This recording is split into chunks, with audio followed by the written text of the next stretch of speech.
right, here we are, part 2 of Back again. Doki Literature Club. Load game. We saved it twice just in case. I was afraid of losing our progress. Beep boop. Hint, you can use skip button to fast forward through text you've already read. No, thank you. That's very useful. Alright, here we go. Next poem. Poetry time. Still gonna try and impress Yuri? She's still your girl? I don't know. I'm picking words I like.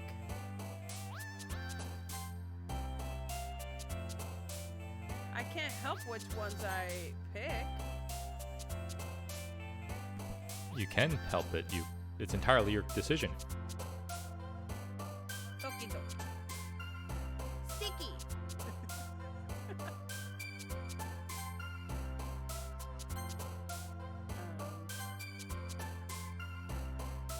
Universe.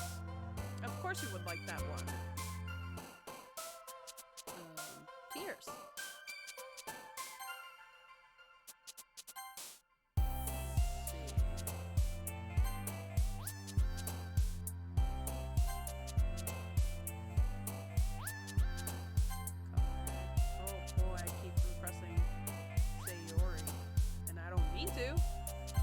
Kinda just happened.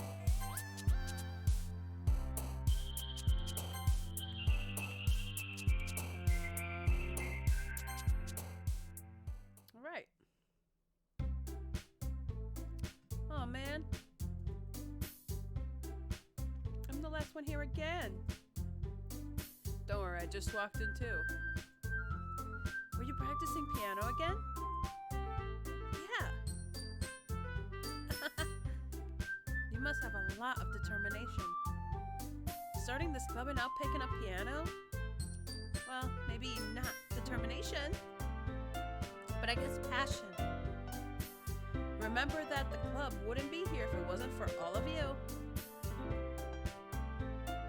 And I'm super happy that you're all willing to help out for the festival too. I can't wait for the festival. It's gonna be great. Huh? Weren't you complaining about it yesterday, Natsuki? Well, yeah.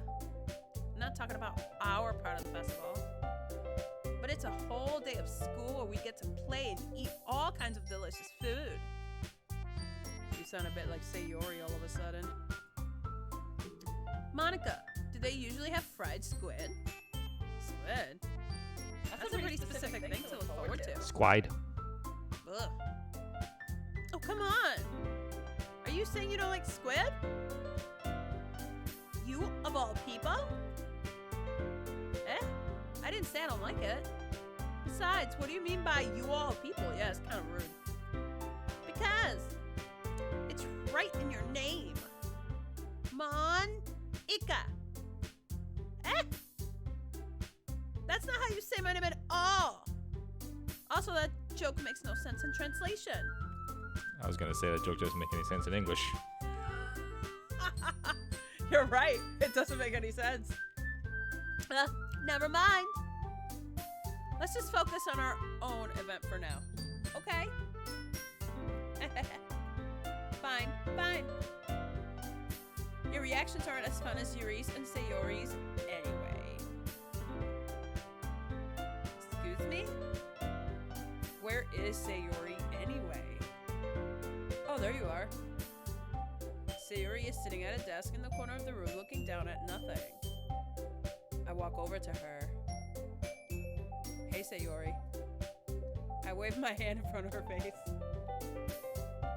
Eh? You're spacing out again. Sorry.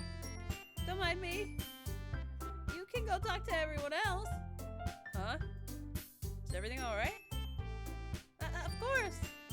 Why wouldn't it be? It just feels like you're a little off. Sorry for assuming things. Jeez, you worry too much about me. I'm fine, see? Sayori shows me a big smile, and I don't buy it. Don't let me distract you from having fun with everyone else. Alright. If you say so. I worriedly glanced at Sayori before turning back toward everyone else. But the conversation has already dispersed, with everyone back at their usual activities. Maybe you should ask Monica if she's noticed anything about Sayori recently. Since they've been preparing for the festival, they must be spending a lot of time together. I timidly approached Monica, who was shuffling through some papers at her desk. Aisha, what's up? Hey, this might sound a little strange, but have you noticed anything up with Sayori recently? Anything up with her? In what way do you mean? Maybe I'm reading into it a little too much, but she seems a bit downcast today. Oh, you think so? I can't say I've noticed anything about her. Monica peers across the room at Sayori, who is idly dragging a rubber eraser up and down her desk. Poor thing. Maybe there is something on her mind. But I'm surprised I'm not the one asking you, Aisha. You certainly know her a lot better than I do. Yeah, but she's never really like this. She's always talked to me about things that bothered her. But this time when I asked her, she was really dismissive. Sorry, I know it's not your problem. I just wanted to ask if you knew anything, so I'll drop it now. No. It's important to me too. I mean, I'm also friends with her. And I also care about the well-being of my club members, you know. Maybe I'll try talking to her myself. Eh? Are you sure about that? She seemed like she wanted to be left alone. Are you sure? Maybe she just has a hard time bringing it up with the person of interest. Person of interest? What do you mean by that? I'm saying that maybe the thing on her mind is you, Aisha. She wants my nuts. What does it mean? That's what I'm saying. Me? How on earth would you come to that conclusion? Well, I probably shouldn't say too much, but Sayori talks about you more than anything else, you know? Eh? She's been... Eh?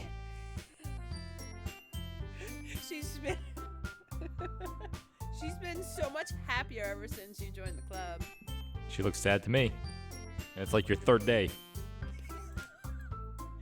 It's like an extra light was turned on inside of her. What? No way. Sayori is always like that. She's always been full of sunshine. Oh, yeah? It's not any different now that it always has been. You're so funny, Aisha. I don't know what's funny. Have you thought that maybe you've always seen her as so cheerful? Because that's just how she is when she's around you. Ah! I said too much! I'm sorry. What do I know anyway? I didn't mean to jump to conclusions, so you just forget about what I said. I'll try to talk to her, so try not to think about it for now. Alright. Monica smiles meaningfully. I know she said to forget about it, but I already know that I won't be able to get her words out of my head. Monica stands up from her desk and walks across the room to where Sayori is sitting. I watch her kneel down next to Sayori and gently talk to her. But she's keeping her voice so quiet that I can't hear her from here. I sigh and I sit myself down.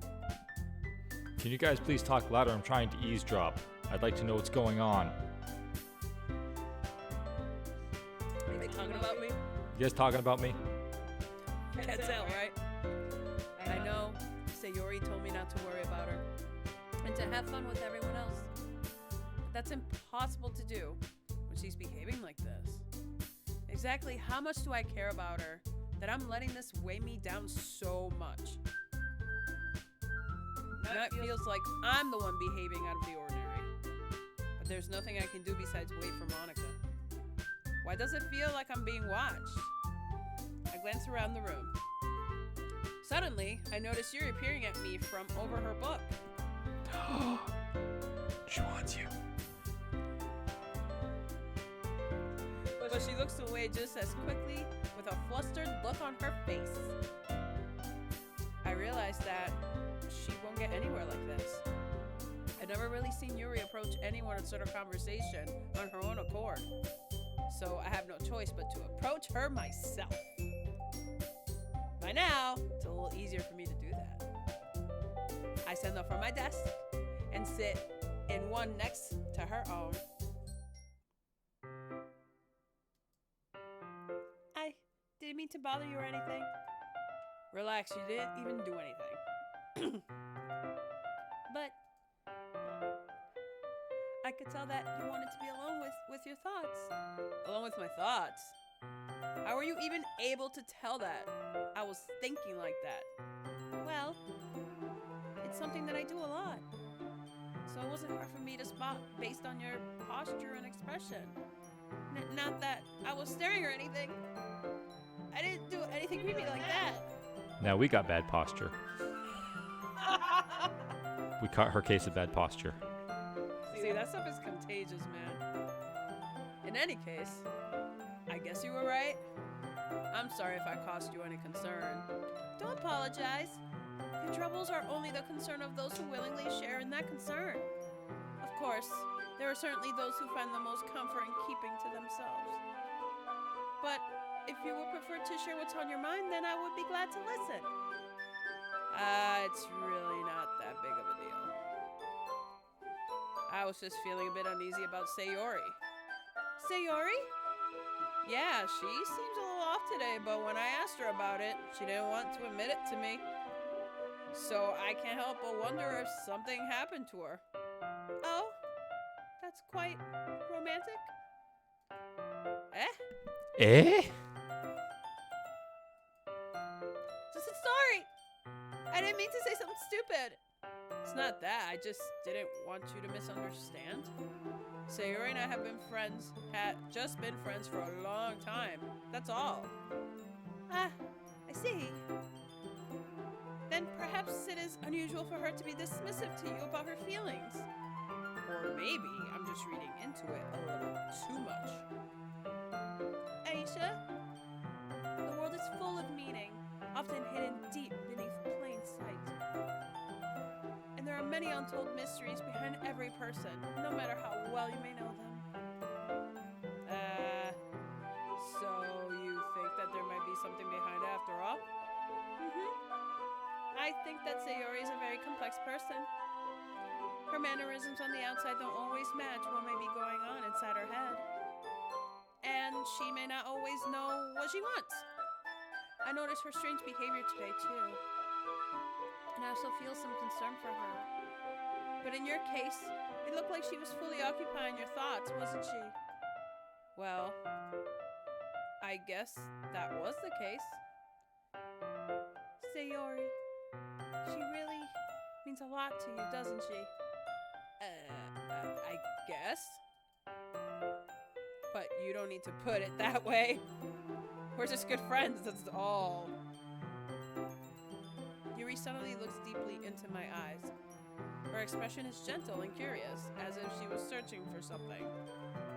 Embarrassed, I avert to my gaze. Sometimes, a person's mysteries are untold, even to themselves. And you, as someone honest and caring, may uncover feelings you weren't aware were in you. That is, I think that she would be a very fortunate person to have you feel that way about her. Yuri, you're giving me too much credit. I'm a pretty simple guy. So I think I'm pretty good at understanding my own feelings. I'm not nearly as sophisticated as you. That's not a compliment, is it? It is what it is. Anyway, as long as we're here, why don't we do some reading? Well, as long as you're okay with it. Yeah. I should be taking my mind off this whole thing anyway. Okay, everyone. After some time passes, Monica calls out to the club room. Why don't we share our poems now? Before I know it, everything is back to normal. Everyone goes to retrieve their poems, and I do the same. I make eye contact with Monica, and she smiles at me. I wonder what she was talking about with Sayori. Alright, who do I want to share my poem with? I mean, obviously Yuri. You wrote that poem for her.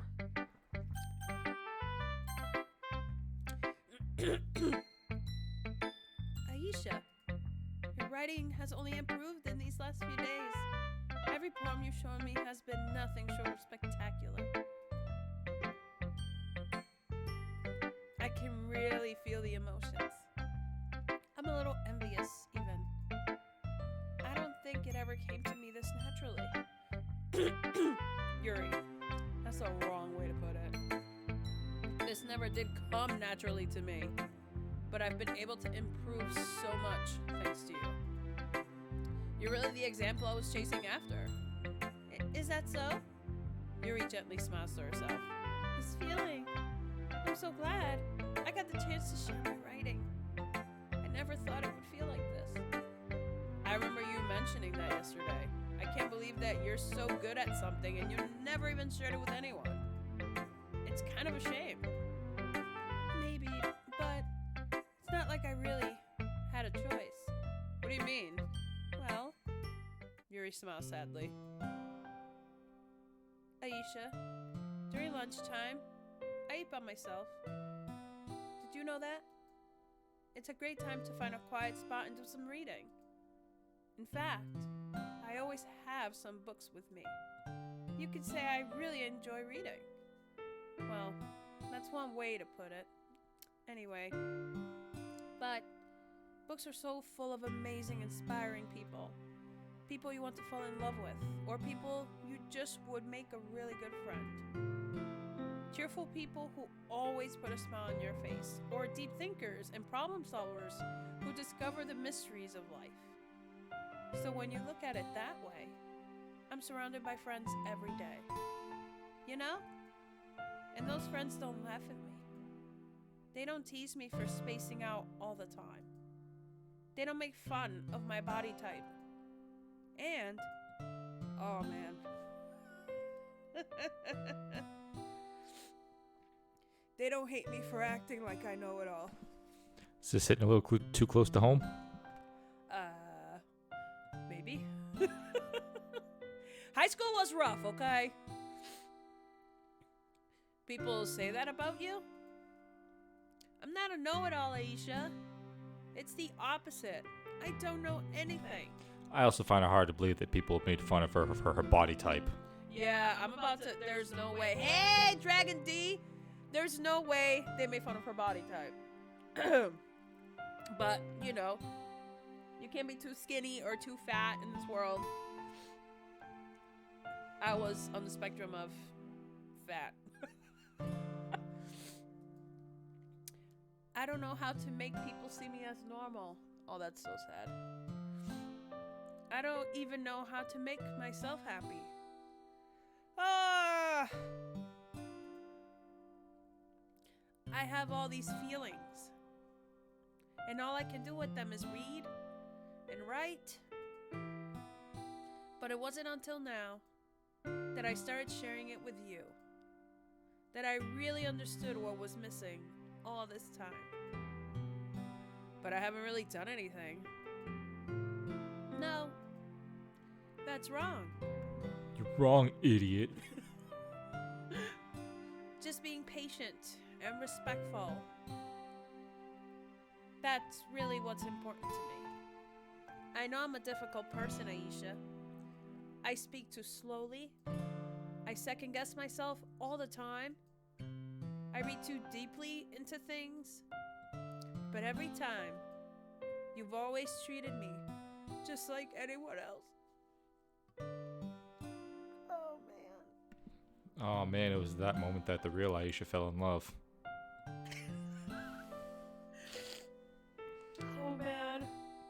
Oh, man.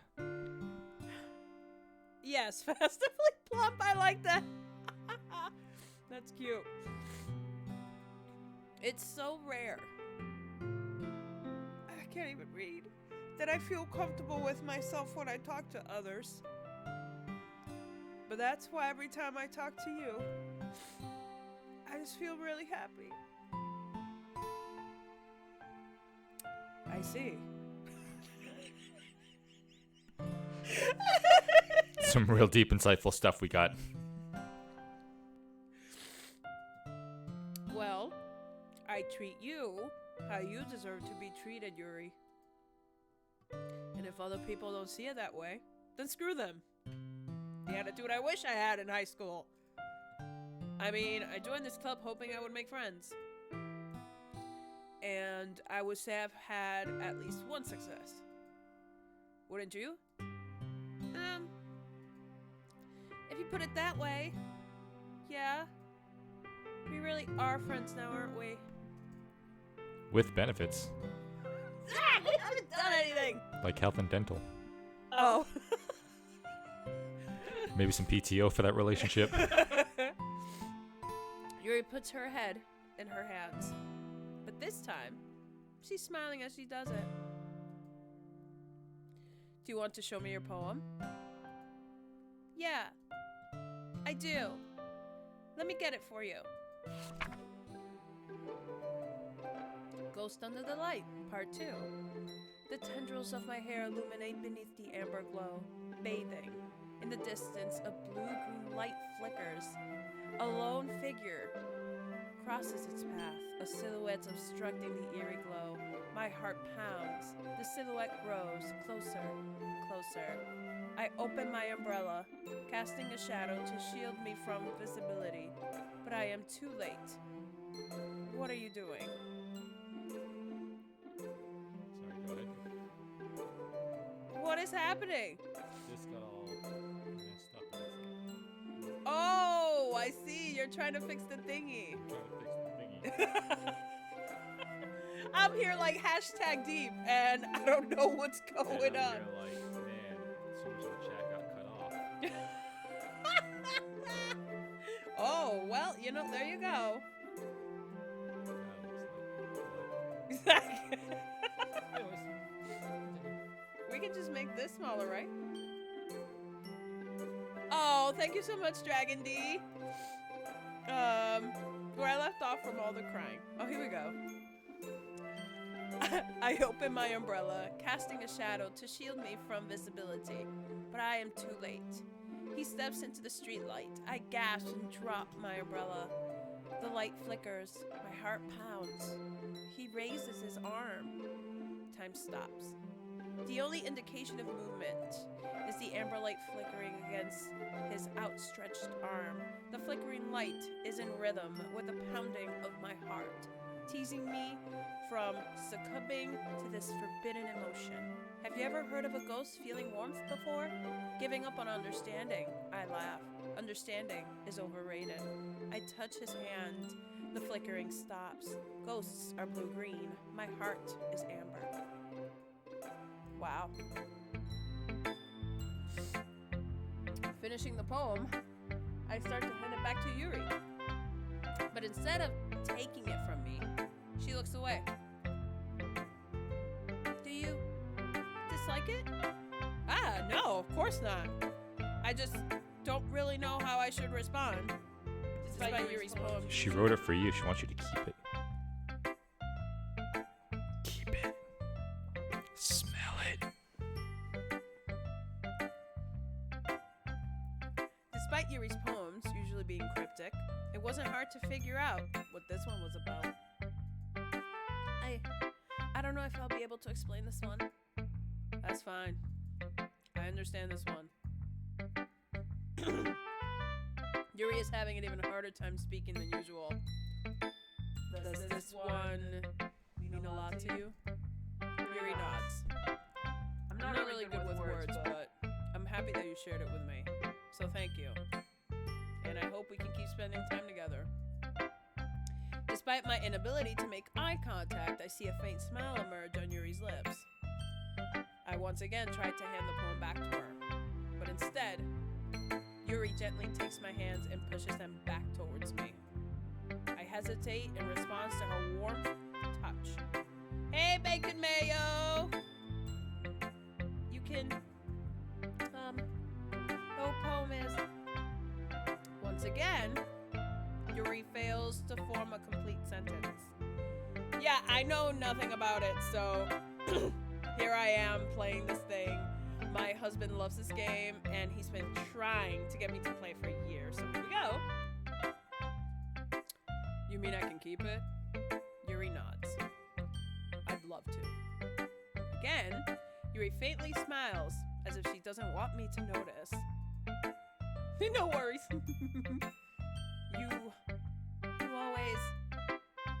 You always make me feel nice. I know I'm not good with people, but I hope that I can return the favor sometimes. Yeah, you missed a crying fest earlier. Oh, it got way too deep up in here. Oh man, I guess, a Yuri in high school, and that hit home. Don't worry. I think you do a good job. Yuri finally turns back towards me. I guess we should move on before Monica says something. But I'm sure we can talk again later. Yeah, I'm sure we will. With that, Yuri timidly smiles at me, and I return to my seat so I can put her poem away. Who should we show next? Doesn't even matter. We showed it to our girl. That's all that matters. Okay, thanks. Be safe.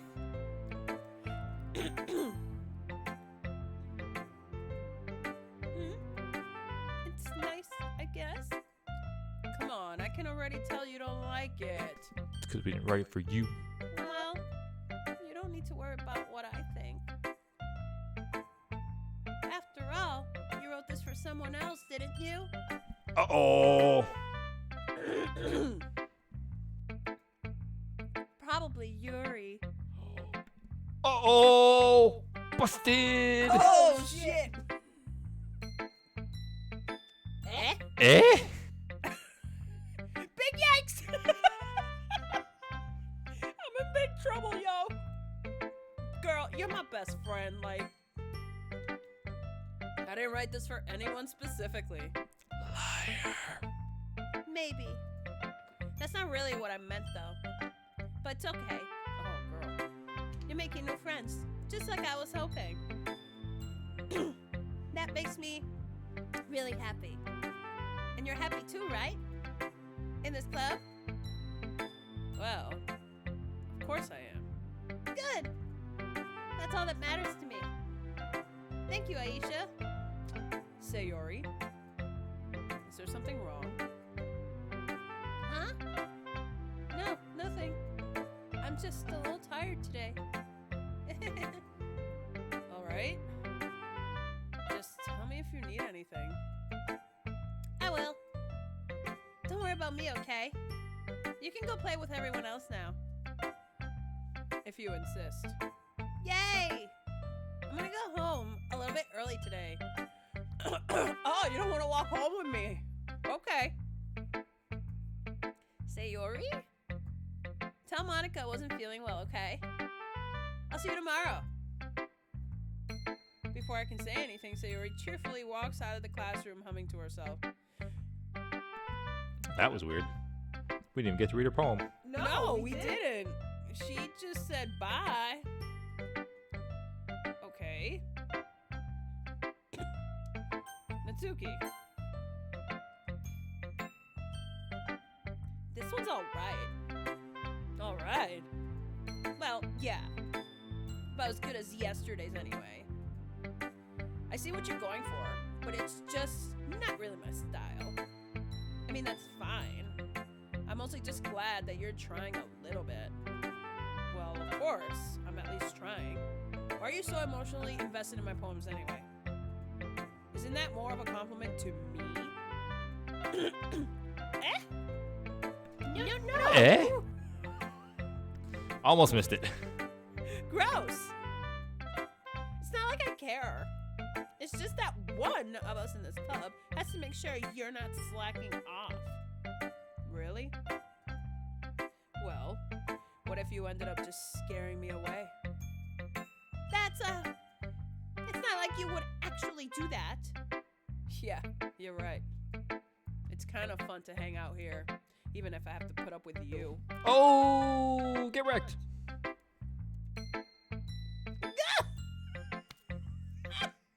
Mizuki almost connects with my stomach. What a bitch. Oh, maybe I won't mind scaring you away after all. I was just joking. Firecracker.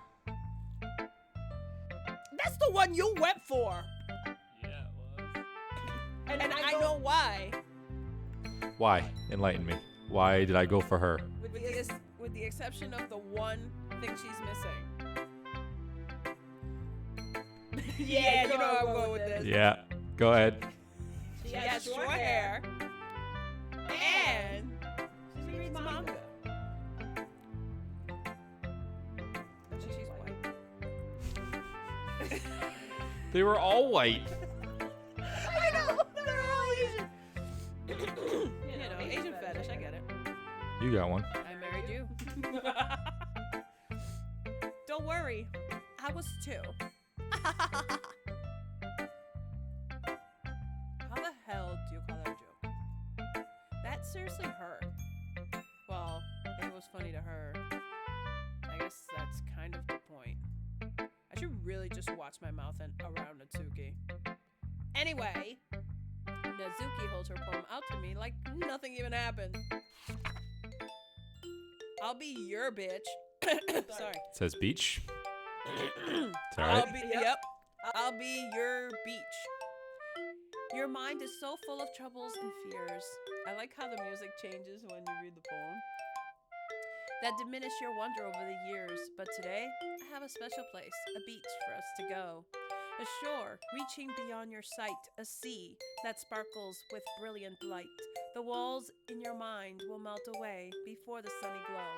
I'll be the beach that washes your worries away. I'll be the beach that you daydream about each day. I'll be the beach that makes your heart leap in a way you thought had left you long ago. Let's bury your heavy thoughts in a pile of sand, bathe in sunbeams and hold my hand. Wash your insecurities in the salty sea, and let me see you shine. Let's leave your memories in a footprint trail, set you free in the windy sail, and remember the reasons you're wonderful when you press your lips to mine. I'll be the beach that washes your worries away. I'll be the beach that you daydream about each day. I'll be the beach that makes your heart leap in a way you thought had left you long ago. But if you let me by your side, your own beach, your own escape, you'll learn to love yourself again. Yeah, that girl needs to learn how to love herself. Yeah. I felt like I keep writing about negative things, so I wanted to write something with a nice message for once. Besides, the beach is awesome. Kind of hard to write anything negative about the beach. Sharks. Just throwing one out there. So you decided to write about the beach first, and then came up with the message later. Yeah, well, it's only because of what happened yesterday. I mean, after Yuri and I realized we kind of wrote about the same thing, she wanted to pick a topic and have us both write about it, or whatever. I see. Something tells me the poem Yuri wrote me isn't the same one she plans on sharing with everyone else. Of course. Well, I wish I'd paid more attention because I don't remember what Yuri's poem said. It was about the beach. And you can bury your sorrows at the beach, and the beach will heal you. It was like pretty. So they both wrote about the beach? Not my girl. That's what I'm talking about, Yuri. Oh, Yuri. Yeah, I heard Hers. Natsuki's. Oh! No, Yuri's was very romantic. Ah, I missed it. You can really see her doing that too. Making us write about a simple topic, then trying to impress me by coming up with something all fancy. Well, it's not like I care. I just did it anyway. I mean, I guess mine ended up being kind of metaphorical too. But there's nothing wrong with doing that once in a while. At the very least, it was good practice.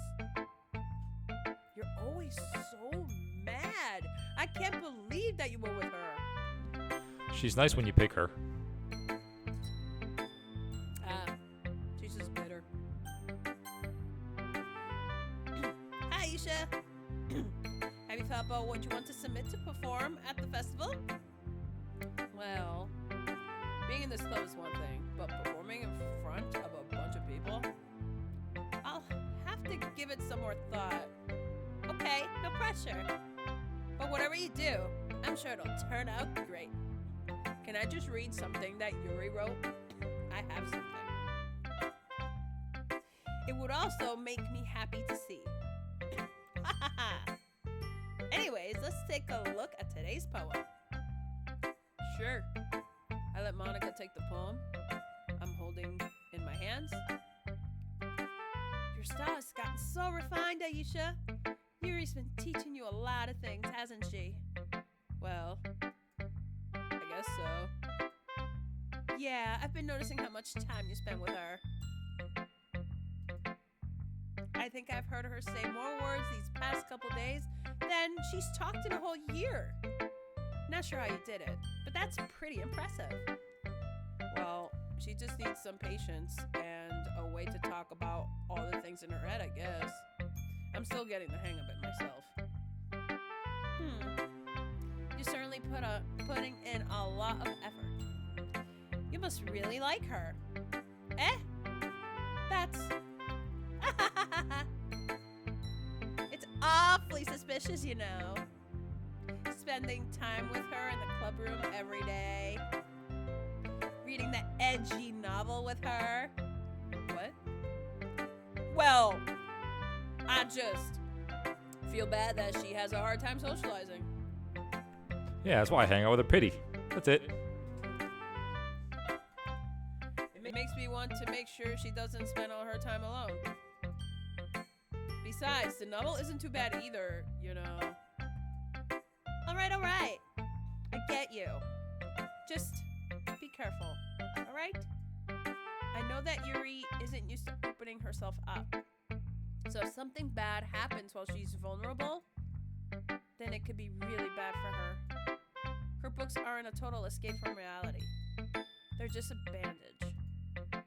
You say that like I'm going to hurt her. Sorry, I didn't really mean that. If anything, she might accidentally hurt herself. Anyway, I'll share my poem with you now, alright? You better not hurt her. Anyways, here, read my poem.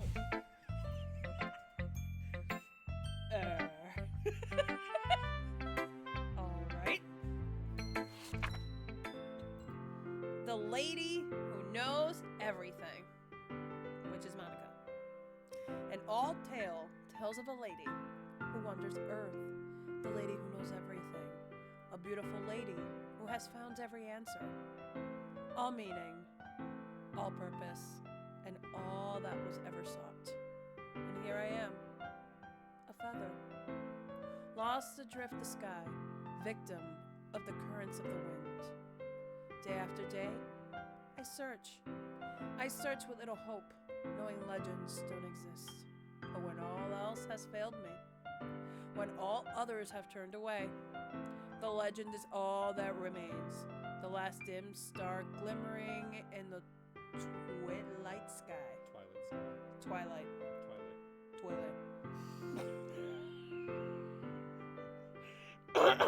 Excuse me. Until one day, toilet. That toilet sky. That's where all the shit is. We're stupid. Okay. Until one day, the wind ceases to blow. I fall, and I fall, and fall, and fall even more. Gentle as a feather, a dry quill, expressionless. But a hand catches me between the thumb and forefinger, the hand of a beautiful lady. I look at her eyes and find no end to her gaze. The lady who knows everything knows what I am thinking. Before I can speak, she responds in a hollow voice. I have found every answer, all of which amount to nothing. There is no meaning, there is no purpose, and we seek only the impossible. I am not your legend. Your legend does not exist. And with a breath, she blows me back afloat, and I pick up a gust of wind. You know, I feel like learning and looking for answers are the sort of things that give life meaning. Not to get too philosophical or anything, but it was kind of on my mind. So that's what I wrote about. I see. I never really put much thought into it. In a way, it's almost paradoxical. Because if we had all the answers, wouldn't the world start to lose its meaning? You know, there's one thing I noticed. It seems like everyone in the club prefers writing about things that are more sad than happy. Are you surprised? I mean, if everything was okay, we wouldn't really have anything to write about, would we? Humans aren't two-dimensional creatures. I think you know that better than anyone else. You mean one-dimensional? Yeah, that. Anyway, here's Monica's writing tip of the day. Are you ever too shy to share your writing because you're afraid it's not that good? It can be really disheartening to get a lukewarm response to something you put so much into. But if you find other people who enjoy writing, then sharing becomes a lot easier. Because instead of just telling you what you're writing is good, or okay, or bad, they'll want to focus more on everything that went into it and the things you can work on. It's much more encouraging that way, and it will make you want to continue improving. It's almost like having your own little literature club, don't you think? And I rate it. That's my advice today. Thanks for listening. Okay, you three. We're all done sharing poems, right? Did she not notice that Sayuri left? No, she did. That's why there's 3 of you there.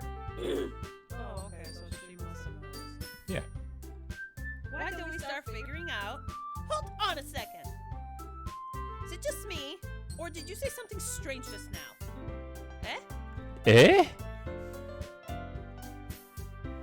Something did sound a bit unusual. That's right. You deviated from your usual catchphrase when addressing the club. Catchphrase? I don't have a catchphrase. Jeez. Why is the mood so weird today? Look, even Yuri isn't immune to it. Stagnating air is common foreshadowing that something terrible is about to happen. In your books, maybe.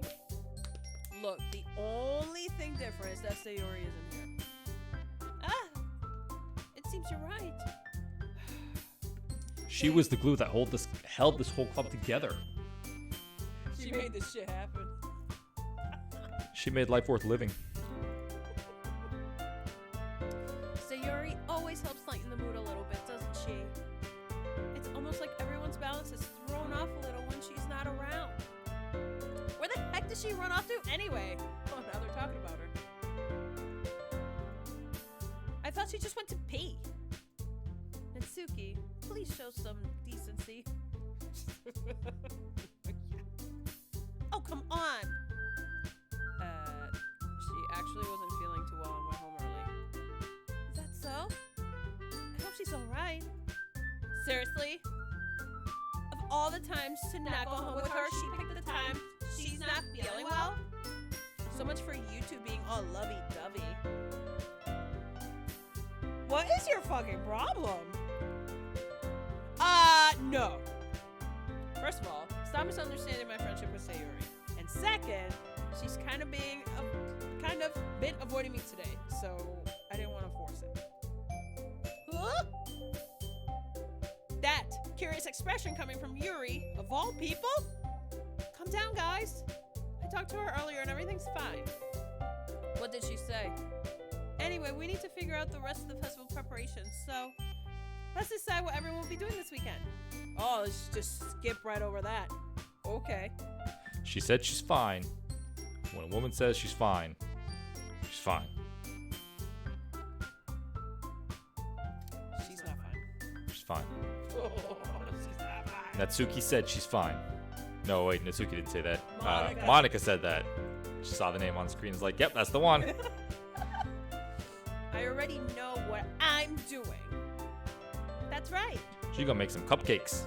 Natsuki will be making cupcakes again? But we might need a lot of them and different flavors. Can you handle that all by yourself, Natsuki? Challenge accepted. As for myself, I'm going to be printing and assembling all the poetry pamphlets. Zero will be helping me design them. And as for Yuri, you can, guys, can you help me come up with something for Yuri? I'm useless. No! That's not it at all! It's a little bit it. You're the most talented person here, you know. Now Natsuki's pouting too? Jeez, even I can tell now. I guess I never give Sayuri enough credit, but I can tell things are even harder on you when she's not around. That may be the case. But if I can't also be a leader on my own, then I won't grow as a person.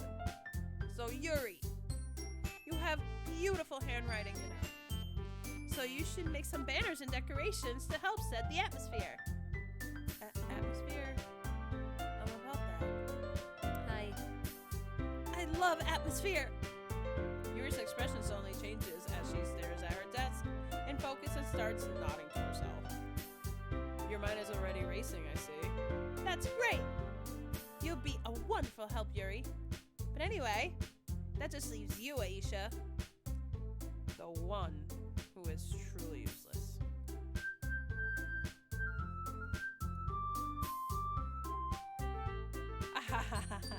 Don't say that. In fact, both Natsuki and Yuri have some pretty heavy tasks to handle. It will probably go a long way to give one of them a hand. You could always help me out as well. Ooh, she was sweating. I would be really appreciative of that.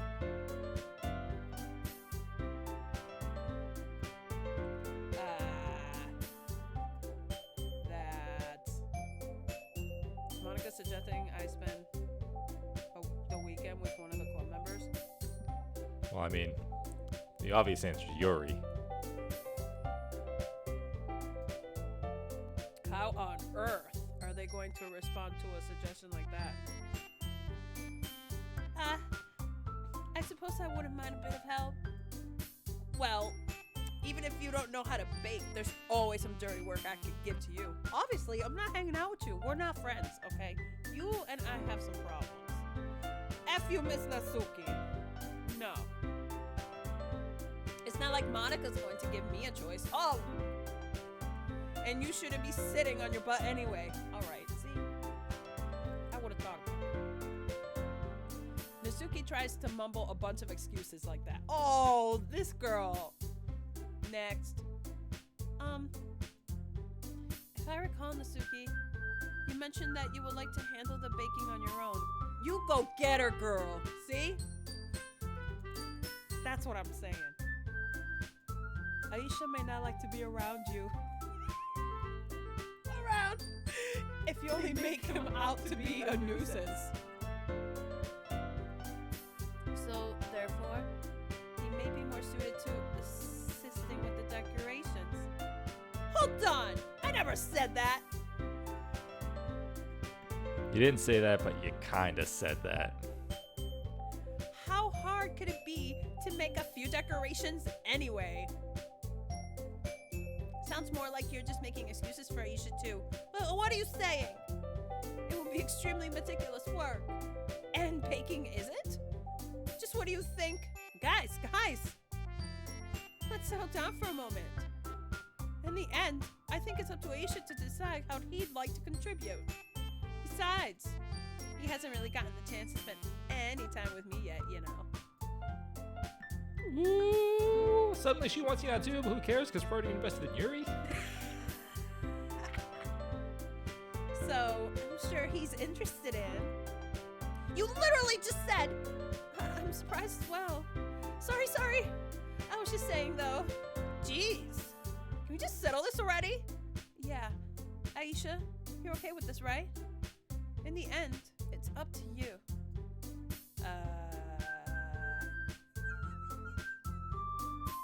Of course. Very well. In that case, everyone looks straight at me.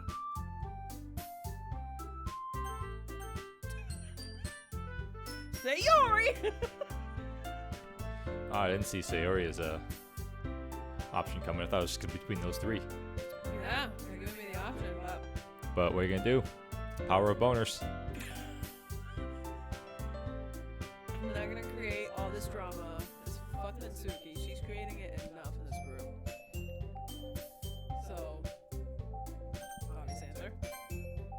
Well, I'd probably be most useful at helping out Yuri. Ooh. Me? Are you serious? Why would you? Natsuki, I can already tell you're about to say something mean. No. No. God, she's so... I was just saying. Ugh.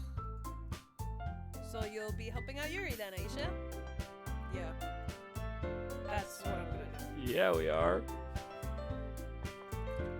I'm glad. I have a bad habit of overthinking these sorts of things. So I think your assistance would be very useful. That's great to hear. Natsuki, would you be able to handle the baking yourself? I mean, yeah. I already said I would be fine.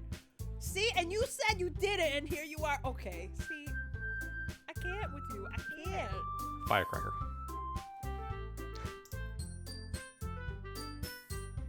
Okay. Everyone can tell that Natsuki's feeling a little sour. Because I didn't pick you?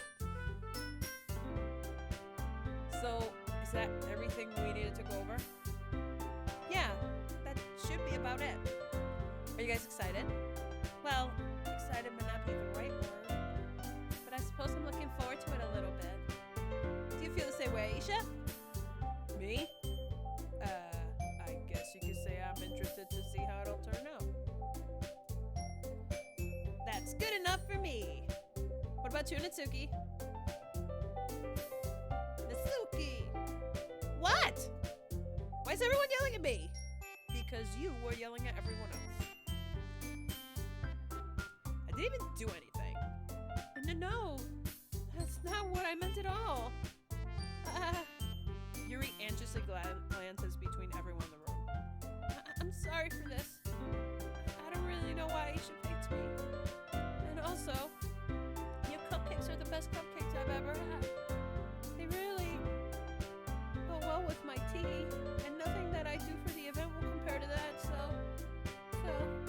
I get it. I'm kind of surprised though. You're still bitter. Wow.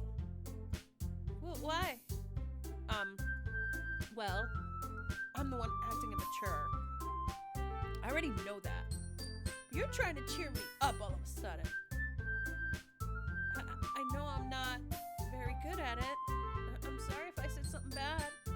Natsuki isn't the only one surprised. Monica and I are also taken aback by Yuri's words. When she already has trouble with words, trying to cheer someone up must be far out of her own comfort zone. But I begin to understand. Yuri was trying to sound like Sayori.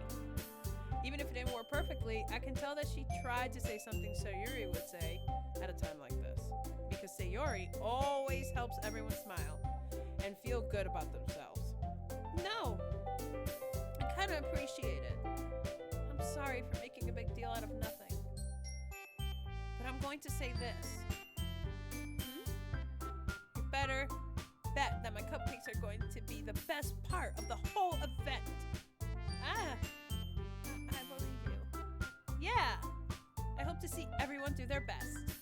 But with that, there's nothing more for today. So I guess it's time for us to head out. Alright, let's get out of here then. Everyone packs up their things. Am I gonna walk Yuri home? Since I have no one to walk with now. I start to follow Monica and Natsuki out the door as they chat between each other. Ooh, let's stay behind and talk.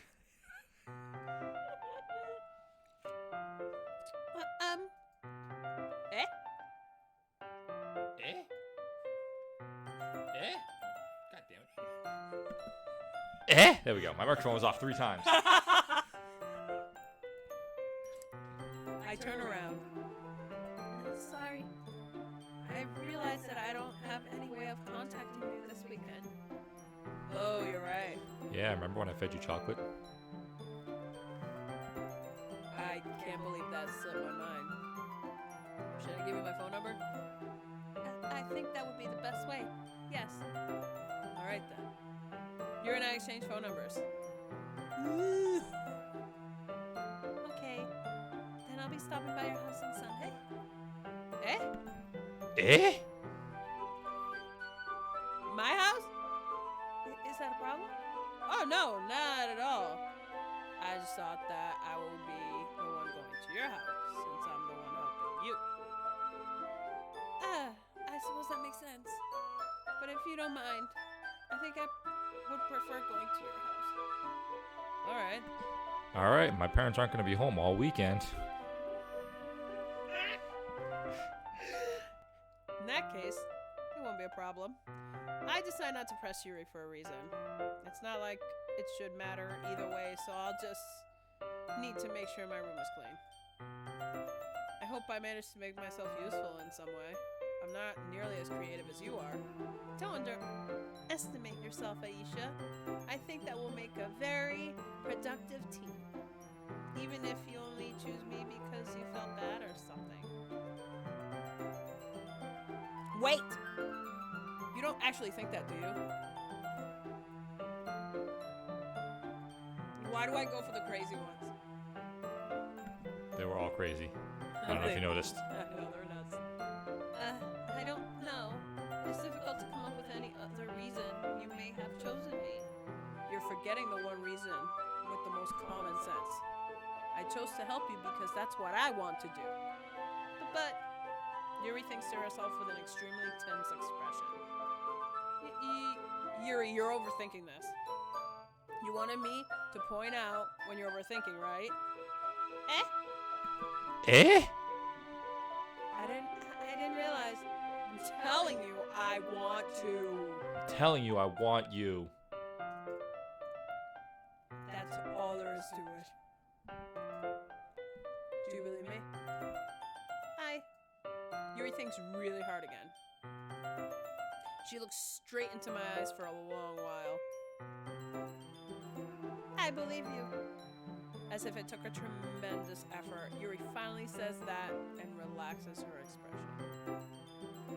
And I'm really looking forward to Sunday. Yeah, I am too. After that exchange, I make my way out the door and Yuri follows. I can't believe this. Yuri's going to be coming to my house on Sunday. My anxiety shoots through the roof, even though I've gotten pretty used to handling her at this point. There's no telling what might end up happening when we're outside of school. Oh, we're gonna handle her. Gonna handle the hell right out of her. You excited? More than that, she told me that she was looking forward to it. Is this the chance I have to make? Something happen between us? Or is it too early for that? Only time will tell. But until then, I won't be able to take my mind off of it. Nah, this girl's ready. I seriously can't wait! Oh my god. It's already Sunday? Oh shit, it's already Sunday. Did I clean my room? Ha, you beat me to it.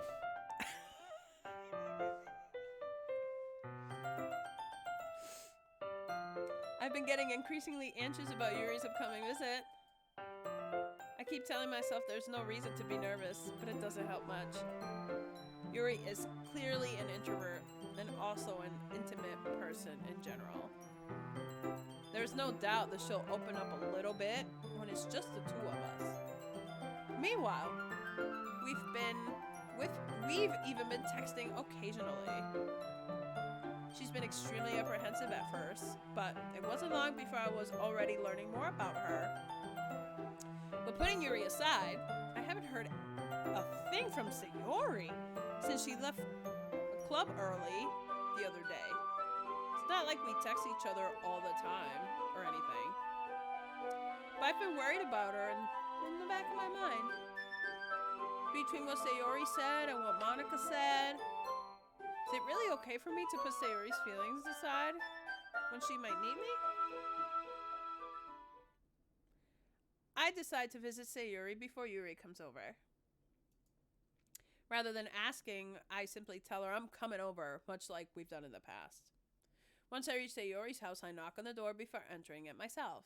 Again, we used to play so often that we made it a habit of simply entering each other's houses like we were family. The house is quiet. Sayori isn't anywhere on the first floor, so I assume she's up in her room. It's already strange of her not to run down and greet me. I head up to her room, where I finally find her. Sayori? Hi, Isha. I sit down in her room. Sayori forces a smile, but it's easy to tell she's different. There's a minute of silence between us. You haven't come over like this in a long time, have you? I guess you're right. It has been a long time. Not much has really changed, has it? Sayori's room is as messy as it's always been. I also recognize the same stuffed animals and wall decorations she's had for years now. If you came over more often, it wouldn't be such a mess. That's because I end up cleaning it for you.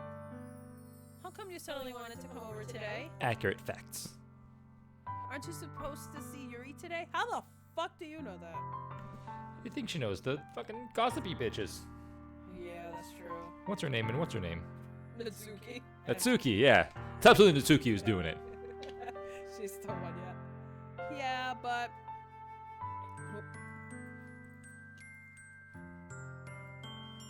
Wait! How did you know that? Sayori had already left by the time we decided that last meeting. Monica told me. Oh! Troublemaker Monica. Plot twist. Maybe she was jealous too. She wanted to hang out with us. It's only natural for her to keep me informed about the festival preparations, right? You are vice president, so I guess that's it. Alright, that's fair. Maybe we overreacted. We're sorry.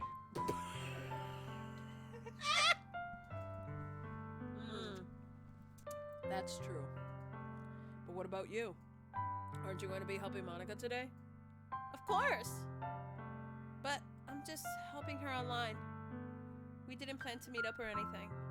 Ah, so it's just me and Yuri then. Yep. There's more silence between us. Sayori stares in a random direction. Everything about her behavior is really uncharacteristic. I finally get to the point.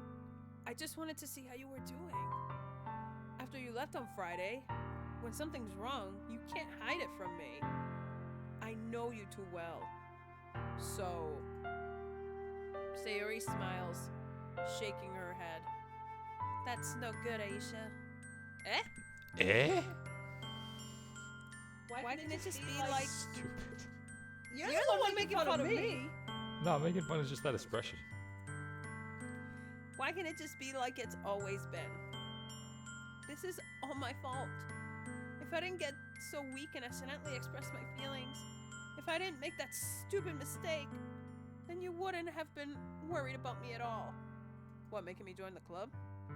You wouldn't have come here. You wouldn't have even been thinking about me right now. But this is just my punishment, isn't it? I'm getting punished for being so selfish. I think that's why the world decided to have you come by over today. It just wants to torture me. Sayori! I grab Sayori by the shoulders. What on earth are you saying? Are you listening to yourself right now? I know something happened to you. There's no other explanation for you to be like this. So tell me already. until I know. I won't be able to stop thinking about it. Sayori gives me an empty smile. You really put me in a trap, Aisha. But you're wrong. Nothing happened to me. I've always been like this. You're just seeing it for the first time. Seeing what? What are you talking about, Sayori? You're really just going to make me say it, aren't you, Aisha? I guess I have no choice this time. Thing is, I've had really bad depression my whole life. Did you know that? Why do you think I'm late to school every day? Because most days, I can't even find a reason to get out of bed.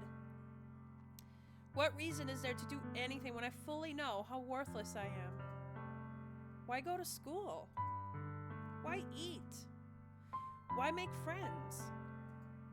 Why make other people put their energy and caring to waste by having them spend it on me? That's what it feels like. That's why I just want to make everyone happy. I hate this game! I'm about to cry again! This is like high school me, another one! Without anyone worrying about me. I'm in shock. I can't even figure out how to respond. How is it possible that Sayori kept this from me the entire time I've known her? Did she really want so badly for me to just not think about her? Why, Sayori? Eh?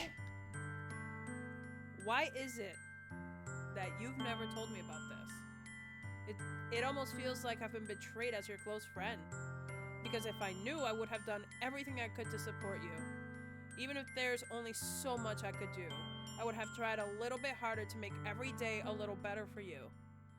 That's why I'm your friend. All you had to do was tell me. You don't understand at all, Aisha. Why do you think I didn't tell you? Because if I told you, then you would have to waste effort caring about me instead of doing important things. I don't want to be cared about. It's bittersweet when people try to care about me. It feels nice sometimes, but it also feels like a bat being swung against my head. Oh man, that's exactly how it feels like when you have bad depression. That's why I wanted so badly for you to make friends with everyone else. Helping everyone be happy together is the best thing for me. But then I discovered something else too. Seeing you make friends and get closer with everyone else in the club, it feels like a spear going through my heart. So that's why I decided the world just wants to torture me. Every path leads to nothing but hurt. You're right that I don't understand. I don't understand your feelings at all, Sayori. But I don't need to understand. Whatever it takes for me to help you stop hurting, that's what I'll do. No, Aisha. There's nothing. Nothing at all. The only thing that could have helped is if everything could be like it always was. But I was selfish. I finally showed you what a horrible person I am. Tears streaked down Sayori's face. I made you join the literature club because I was selfish. And I was punished by my heart hurting in a way that I couldn't understand. And now you came here and I made you hurt too. I'm just weak and selfish. That's all I am. And that's why I'm going to accept these punishments. Because I deserve every last one. Without thinking, I once again grab Sayori's shoulders. This time, I pull her into a tight embrace. Aisha, Sayori, I don't care if you feel selfish. I'm really happy that you convinced me to join the club.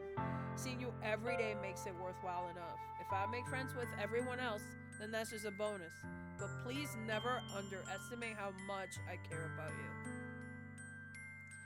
I wouldn't have it any other way. Aisha, Sayori isn't hugging me back. Despite my arms being wrapped around her, Sayori's arms remain at her sides. She starts sobbing next to my ear. No! Don't do this to me. Please don't do this. Aisha, Sayori barely manages to speak between her sobs. I don't know if I'm doing the right thing, but all I want is for her to know that I care. If you have it in you to call yourself selfish, then you have to let me be selfish too. No matter what it takes, I'll figure out what needs to change. I'll make these feelings go away, and if there's anything that you need me to do, then you better tell me. I'll get mad if you don't. I don't know. I don't know. I don't know. Gently, Sayori finally puts her arms around me in return. I don't know anything. It's all really scary. I don't understand any of my feelings, Aisha. The only time I'm not feeling nothing is when I'm feeling pain. But your hugs are so warm. And that's really scary too. Sayori lets me go. As she does, I let her go as well. The festival's tomorrow. Yeah. It's gonna be fun, right? Yeah. How would you like for me to spend it all with you? It's what I want. I promise. I think that would be nice then. Yeah. Sayori wipes her tears. If I could spend the whole day here, I would. Of all days, this has to be the one where I have other plans. Maybe I should cancel. No, don't! Please don't. If you did that, then I really wouldn't forgive you. But it's almost time for Yuri to meet me at my house. At the very least, do you want to come along and help out? It will be fun. It is. It'd be fun to be a third wheel. Zach, don't leave me torn. To my surprise, Sayori shakes her head. I'm sorry. I don't know if that would be very good for me today. You understand, right? It's kind of hard for me to fully understand. But I'm trying my hardest. It's okay. Don't worry too much about it. I'll see you tomorrow, okay? Alright. I look forward to it. I say goodbye to Sayori and exit her house. On the way home, I find myself still feeling uneasy. But it's hard for me to keep thinking about it when Yuri is about to come over too. I think Sayori's right. I shouldn't be worrying too much, and we're definitely going to have a great time tomorrow. I should just focus on what's ahead of me. As I approach my house, I see something that makes me feel a moment of panic. Yuri! Thank goodness. You're a little early. I'm sorry I wasn't home yet. Were you waiting for a long time? No, I just got here. Well, I started to get really nervous and won't answer the doorbell. You always could have texted me. If I had known, I would have reassured you and hurried more on my way home. I suppose that's true. I didn't think of that for some reason. It should be common sense to do that, but I decided to ignore it. Anyway, let's go inside. I see you brought a lot of stuff with you. That's right. And did you manage to find everything I asked you to buy as well? Yeah, pretty much. At least I hope I got everything right. I'm sure it'll be fine. I take Yuri to my room. The first thing she does is glance around curiously, which makes me feel anxious. But look at all the books I got. Look at all the books I got on the bookshelf. I read books too. I'm so smart. We got so much in common. It's so clean. I cleaned it before you came over, so that's very considerate. That's very considerate of you to do. No. I would be really embarrassed for my room to be a mess while you were here. Well, I do enjoy cleaning. I would have gladly helped you clean. That would be even more embarrassing. Wait, don't look in there. I snatch Yuri's wrist which was in the process of opening a desk drawer of mine. Ah! I'm sorry. I was thinking for some reason. I was just spacing out. It's fine. It's fine. It's probably my porn drawer. I don't want you to see the weird porn I'm into yet. I need to gauge you first. I need to ease you into it with the regular stuff. That's what you did, right? Now I see all your porn folders all the time. Well, stop using my computer and you won't see them. It's fine. We've been married forever. I'll let go of Yuri's wrist. She puts both of her hands firmly in her lap, as if making sure she's keeping track of them. Yeah, you got loose hands, girl. So, should we get started? Yes. I have a few things planned that you can help me with. Decorations and other atmospheric enhancements. Atmospheric enhancements. You know, mood lighting, aromatherapy candles. Oh, girl, what are we doing? Is this part of the festival? Yes, this is part of the festival. Oh. Relax. Oh, wow. Oh, wow. My response was justified. I didn't know you planned on taking it that far. Of course. I want to help take our guests to a faraway place. Although many will stop by just out of curiosity. And for cupcakes, I guess. I'm determined to provide an experience that will leave them wanting more. That's great. It's easy to forget that you're a pretty intense person. Intense? I guess that's the best way to put it. Is that a bad thing? No, not at all. It's something that I like about you, actually. Is that so? That makes me feel relieved. And kind of happy. Yeah, don't need to be so anxious. You can relax a little. Relax? I brought some things for relaxation. I was going to use them during the poetry event. Oh yeah? Like what? Let's see. Yuri rummages through her bag. She pulls out a few candles and a wooden cylinder-shaped object. I did some shopping on the way here, so I happen to have these in my bag. I plan to cover the windows in black paper and use the candles to light the room. I think that would be amazing, don't you? Yeah, that would be really neat. What's that wooden thing, though? Oh, this? It's a diffuser for essential oils. How familiar are you with aromatherapy? Not familiar at all. Real life Aisha, very familiar with it. Oh, is that so? It's one of my favorite contributions to a positive atmosphere. Depending on the oils or herbs you choose, you can change the mood of the air itself. I see why I really like this girl without knowing her. She's me! Oh, you can even feel it permeate through your body. Relaxation, positive energy, romance, reflection. I know this girl. It's getting hot in here.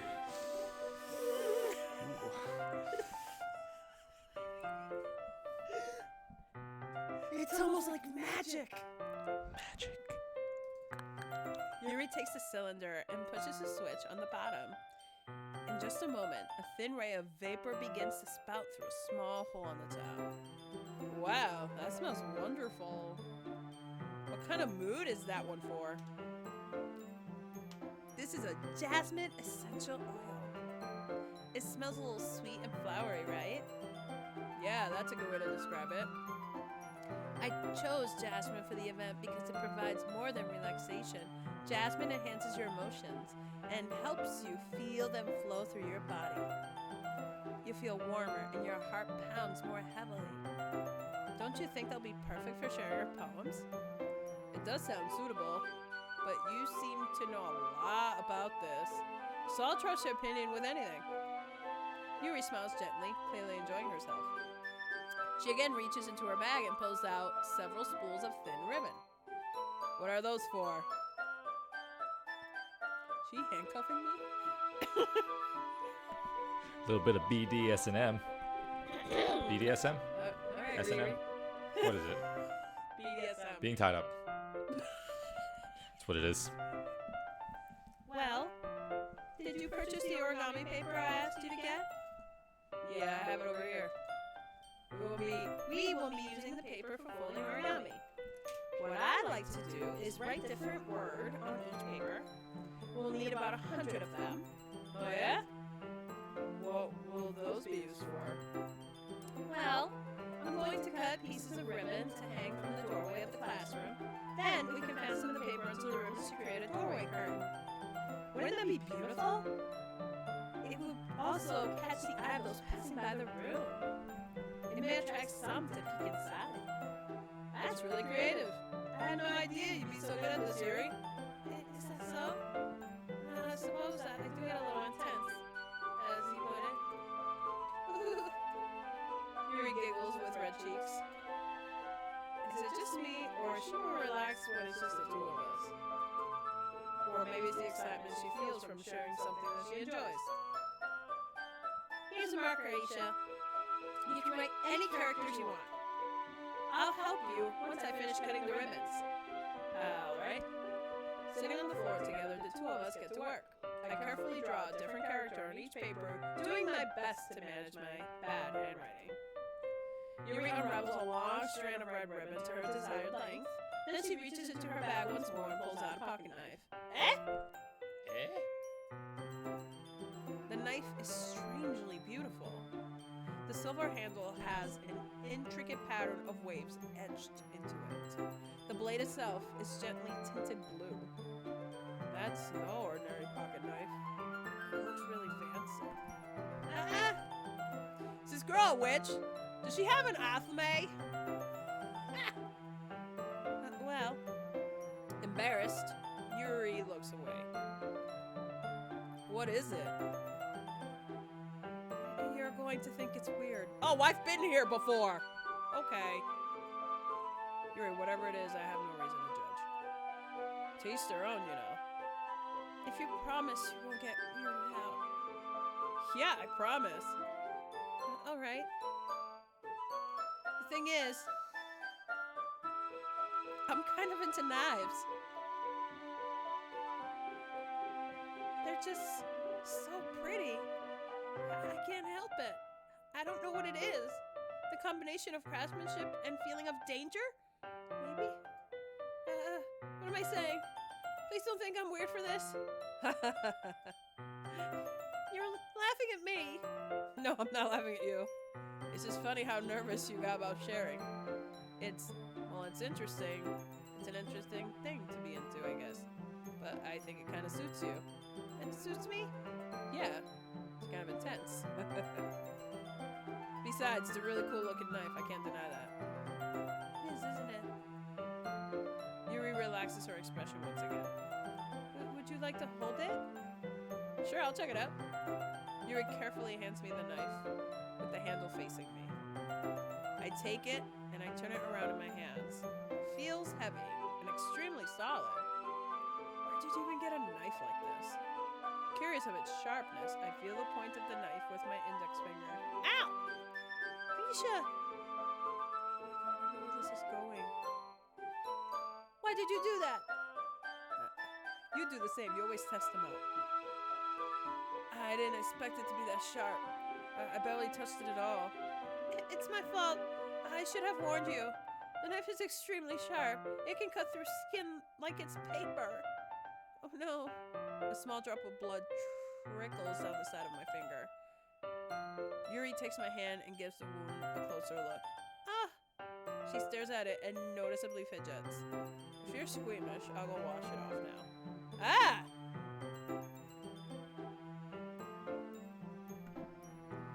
Go on. Read it. What does it say? What's she doing? Did she get you a band-aid? Without warning, Yuri puts my finger in her mouth.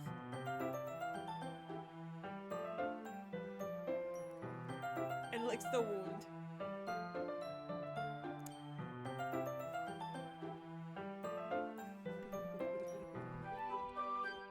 Go on.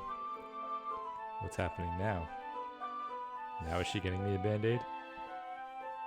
You a Band-Aid?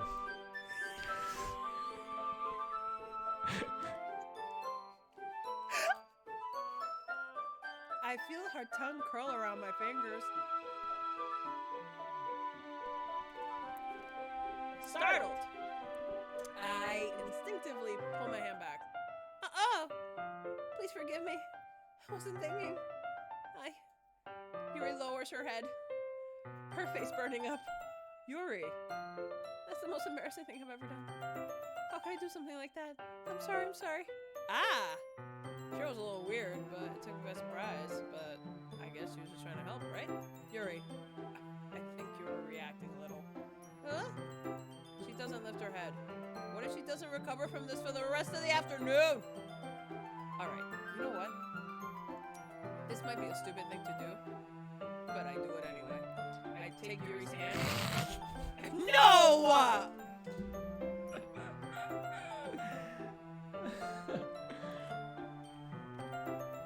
There, now we're even.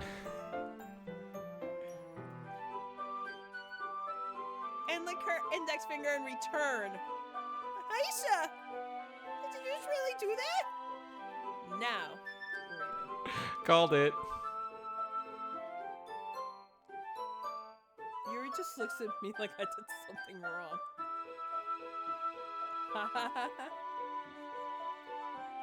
I knew that would be a bad idea. It's not for the sweet aroma of the jasmine oil. The air would be extremely heavy right now. See why we light things up to smudge the room? It helps, don't it? You're so weird, Aisha. Yuri giggles shyly. Eh?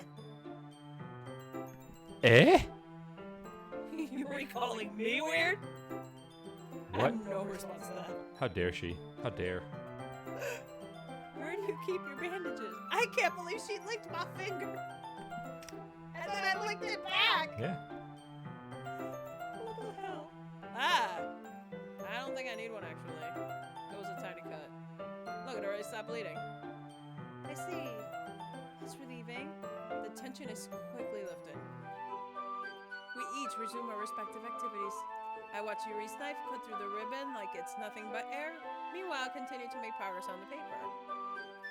Oh my goddess. After we finish attaching the paper to the ribbons, we lay them all out side by side. It looks better than I expected, and it will be very effective as a door curtain. It looks great! Good thinking coming up with this, Yuri. Thanks. This is something I saw online, really. Are you ready to move on to the next task? Yeah, let's do it. Let's do it. Oh my god, I hate you. What do you have in mind? I like to create a banner. That's why I asked you to buy the paint tablets. Ah, that's right. One of the items Yuri had asked me to buy was a kit of watercolor paint tablets. We'll need about 6 cups of water to put each one of the tablets in. Do you mind fetching those for us? Of course not. 6 cups of water. I'll be right back in a minute. Thank you very much. Oh, and just a little bit of water's okay. If you fill the cups too much, it will be too diluted. Okay. Taking Yuri's advice, I decided to use small plastic bathroom cups rather than the full-size glasses. I put them on a plate to catch any paint that drips, then bring it back into my room. I'm smart. Yuri? Yes? I come in to see Yuri quickly unrolling her sleeve, pulling it back over her arm. Nothing. Your face is a little red. Is it too hot in here? Or anything? No, not at all. There's nothing wrong, so let's mix the paint. Yuri hurriedly dismisses me and takes it upon herself to unwrap the tablets, dropping them into the cups. Something's up, and this girl is just not telling me. So, I thought we would do something simple that will look very nice. I like to paint a gradient across the banner, starting with the colors for sunrise, then daytime, then sunset, and nighttime. Once it dries, I'll write an inspirational quote across the banner. We can hang it on the wall behind the podium at the front of the classroom. Ah, neat. What are you going to write? Well, it will be more fun to surprise you. Yuri smiles at me. If If you say so. After rolling out the banner, Yuri and I kneel on opposite sides so we don't get in the way of each other. Yuri uses a brush and adds a few dots of different colors across the banner to serve as a color guide when we paint. This kind of reminds me of elementary school. Painting on a banner with watercolors feels a lot like the art class projects we had back then. It's relaxing.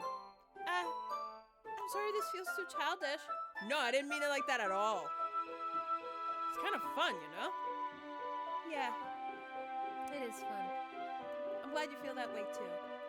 Yuri stops painting for a moment, thinking to herself. For me, I don't need to go out and do crazy things to have fun. In fact, I usually don't even want to.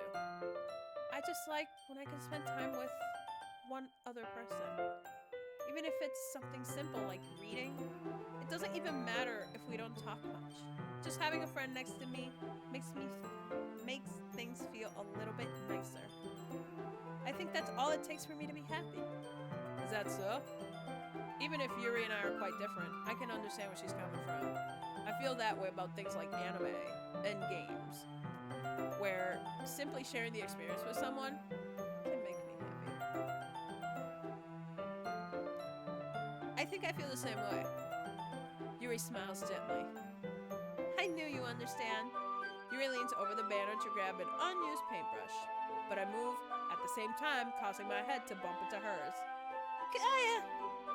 Sorry! Yuri reels back and I quickly lift my hands in surprise. Are you hurt? No, I'm not hurt. It's just startled me. That's all. Sorry, I should have asked you to get it for me. It's not your fault. Your face! Oh God, your face. That's fucked up, even for me. There are droplets of paint on Yuri's face and neck. Is there something on my face? Yeah, I accidentally got paint on you. Sorry, it's totally my fault. I'll get a towel right away. I rush out and fetch a small towel, then I dampen it with hot water. And I return to my room, and I kneel back down in front of her. Here. Ooh, that's romantic. I pat down Yuri's face and neck with a towel. Something wrong? It's hot. Feels kind of nice. I just didn't expect it. Sorry. I didn't want to use cold water. Having finished, I start to retract my hand, but Yuri suddenly holds my wrist. Oh, this is it. That's the signal. Wait. Eh? Eh? Just for a little longer. It feels really nice.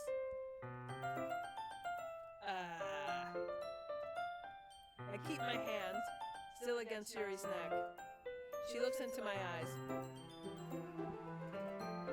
It's an intense expression that I recognize from her when she reads her books. Almost as if she's lost in a daze, enveloped by her own thoughts. Enveloped. Enveloped. No, you had it right. Go ahead. Thanks. English is my second language, Zachary. You know this well. She breathes gently, half through slightly parted lips. What is happening? Is it the aroma of the jasmine oil giving me this dizzy feeling? No, it's all the blood rushing to your penis. That's the signal. Make a move. Where's the make a move button? Yuri's gentle fingers wrapped around my wrist send a tingly sensation through my arm. Yeah, I don't think it's just your arm. And suddenly, her face seems to be much closer to mine than it was just a moment ago.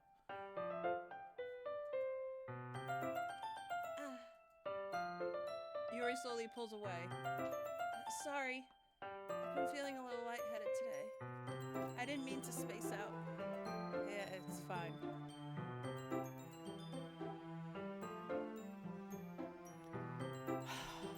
moment is over as soon as it began. Yuri picks up her brush again, but her movements seem clumsier. Like she's unable to focus. I remain silent, forced to ignore the event that just transpired. I hesitantly retrieve my own brush and continue following Yuri's example. That should do it. I finish filling the night sky with white dots that look like stars. Looking at the banner as a whole, it's very pretty and natural looking. I think it came out better than I expected. I'm really happy with the results. Yeah, me too. Are you going to add the lettering now? Not yet. It needs to dry first. That's true. But won't that take a while? Well, perhaps it would be best to leave it here, then have you bring it in the morning. I can do the lettering in the classroom before our event starts. Is that okay? That's totally fine. Wonderful. In that case, I don't think there's anything more for us to do here. Phew. Oh, there's something we could do. I have an idea.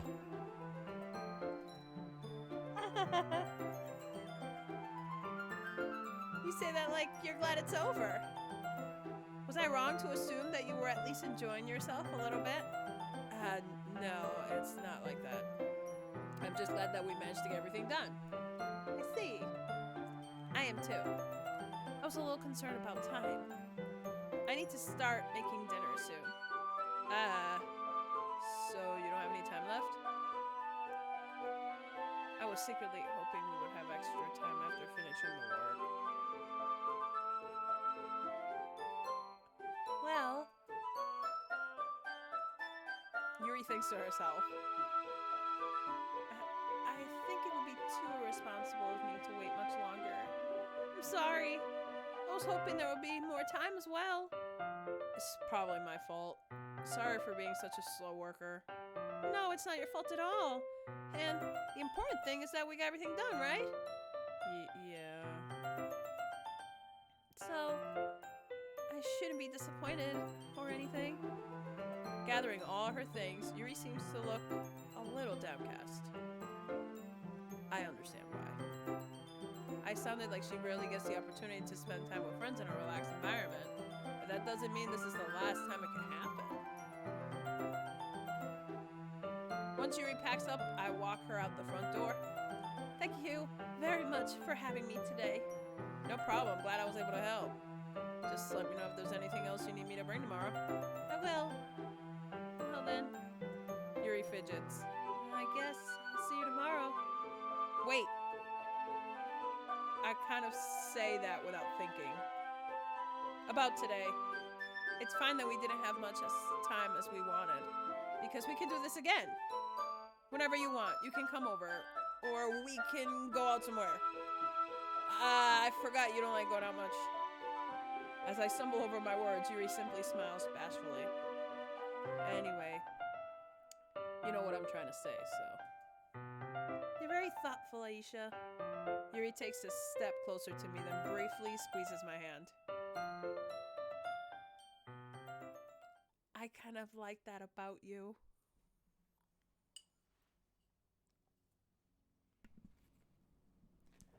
That's the signal. Bring her back inside. Where's the bring her back inside button? There isn't one! Well, how am I supposed to respond to that?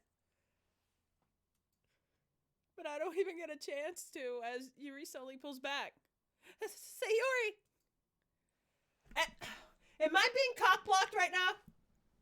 Eh? I was ready for that one. Hi,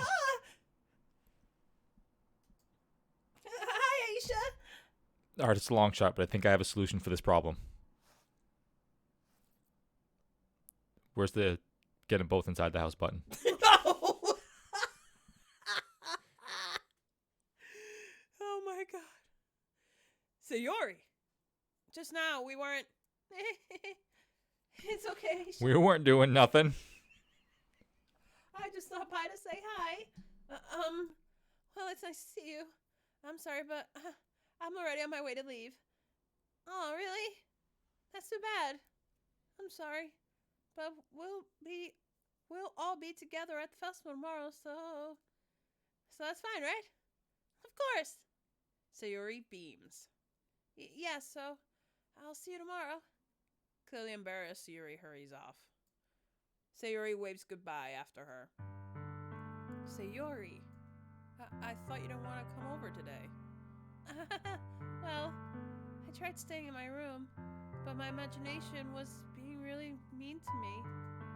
So I had to come here and see it for myself. See what? Yeah, see what? Nothing happened. What are you talking about? You know, how much fun you were having with Yuri, and how close you got to her. It makes me really happy. That's why. That's you. But I can't even talk. Look at stroke. That you've made such good friends. That's all that matters to me. Tears start falling down Sayori's face. That's all that matters to me. It's not very convincing. Why am I feeling this way, Aisha? I'm supposed to be happy for you. Why does it feel like my heart is splitting in half?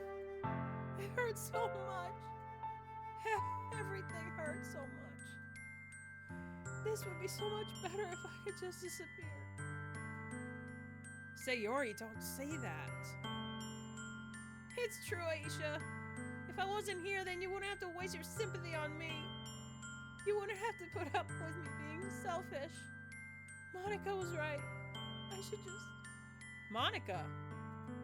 Monica's right about what? Fuck that bitch. What is she telling you? Sayori. What I said before is true.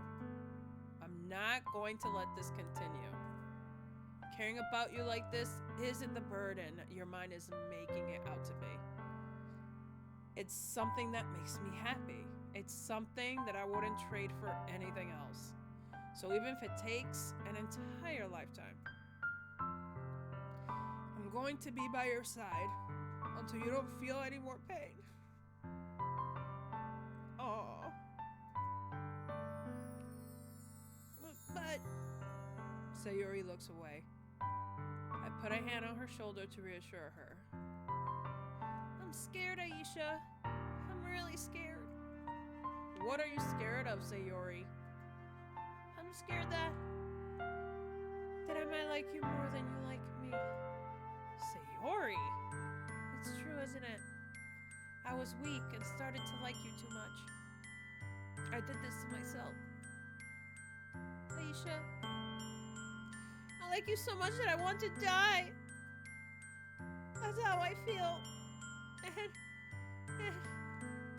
That's enough, Sayori. I don't want you to hurt anymore. I slide my hand down Sayori's arm and squeeze her hand in my own. Do you remember how I said I always know what's best for you? Do you still believe me? Wordlessly, Sayori nods.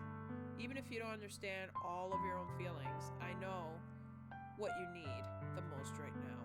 And that's what I'm going to give to you. Oh my... What's it gonna be? Oh. Was all this for nothing? Did you romance Yuri just so you can be like, I gotta go with Sayori? Or are you gonna be like, Sayori, please stand aside. I've been working this other girl. Can I have both? Nope.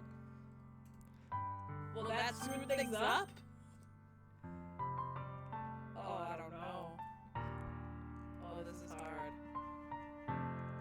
Oh. What's it gonna be?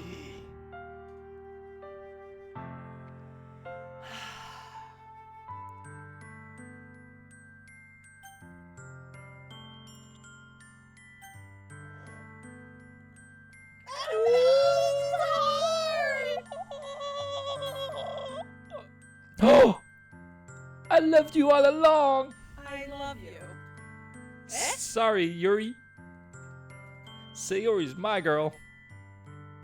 These are my true feelings. So There's no way you could like me more than I like you. I should have realized it sooner. But spending time with everyone at the club, making new friends, and having fun with you every day, it helped me realize that you are truly the most important person to me. And that's why I'll accept any of your burdens, as long as we continue like this every day, with you by my side. Then I know we'll both be happy. Aisha. Suddenly, Sayori wrapped her arms tightly around me. Aisha, is this really okay? Yeah. I hold Sayori in my arms and pull her closer. You'll never have to let go of me again. I love you, Aisha. Oh. I want to be with you forever. Me too. I feel Sayori's grip around me weaken a little bit. What is this? Sayori? I'm supposed to be happy right now. I always thought this would be the happiest moment for me. Why? Even now? Why won't the rain clouds go away? They're not going away at all, Aisha.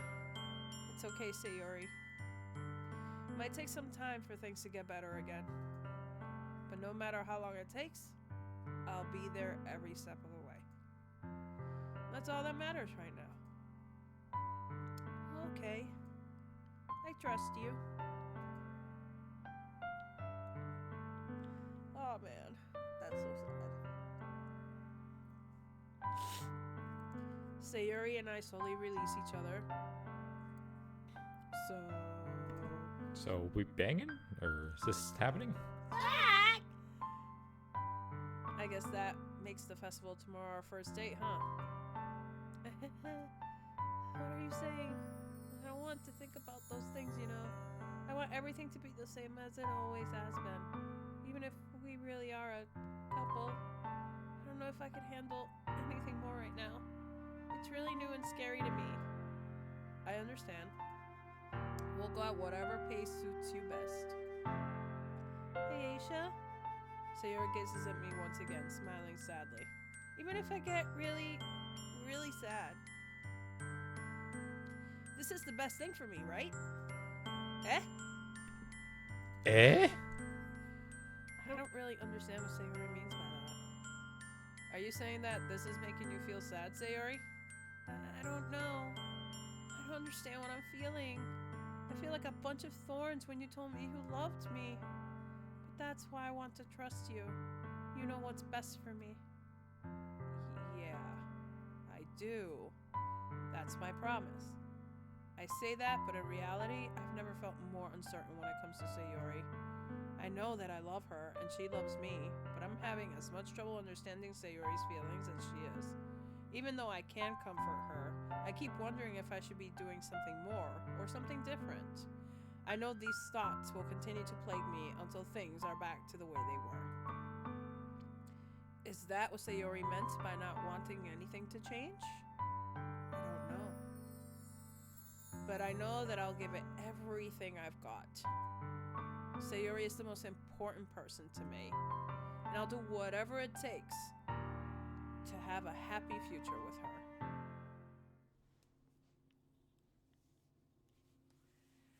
It's the day of the festival.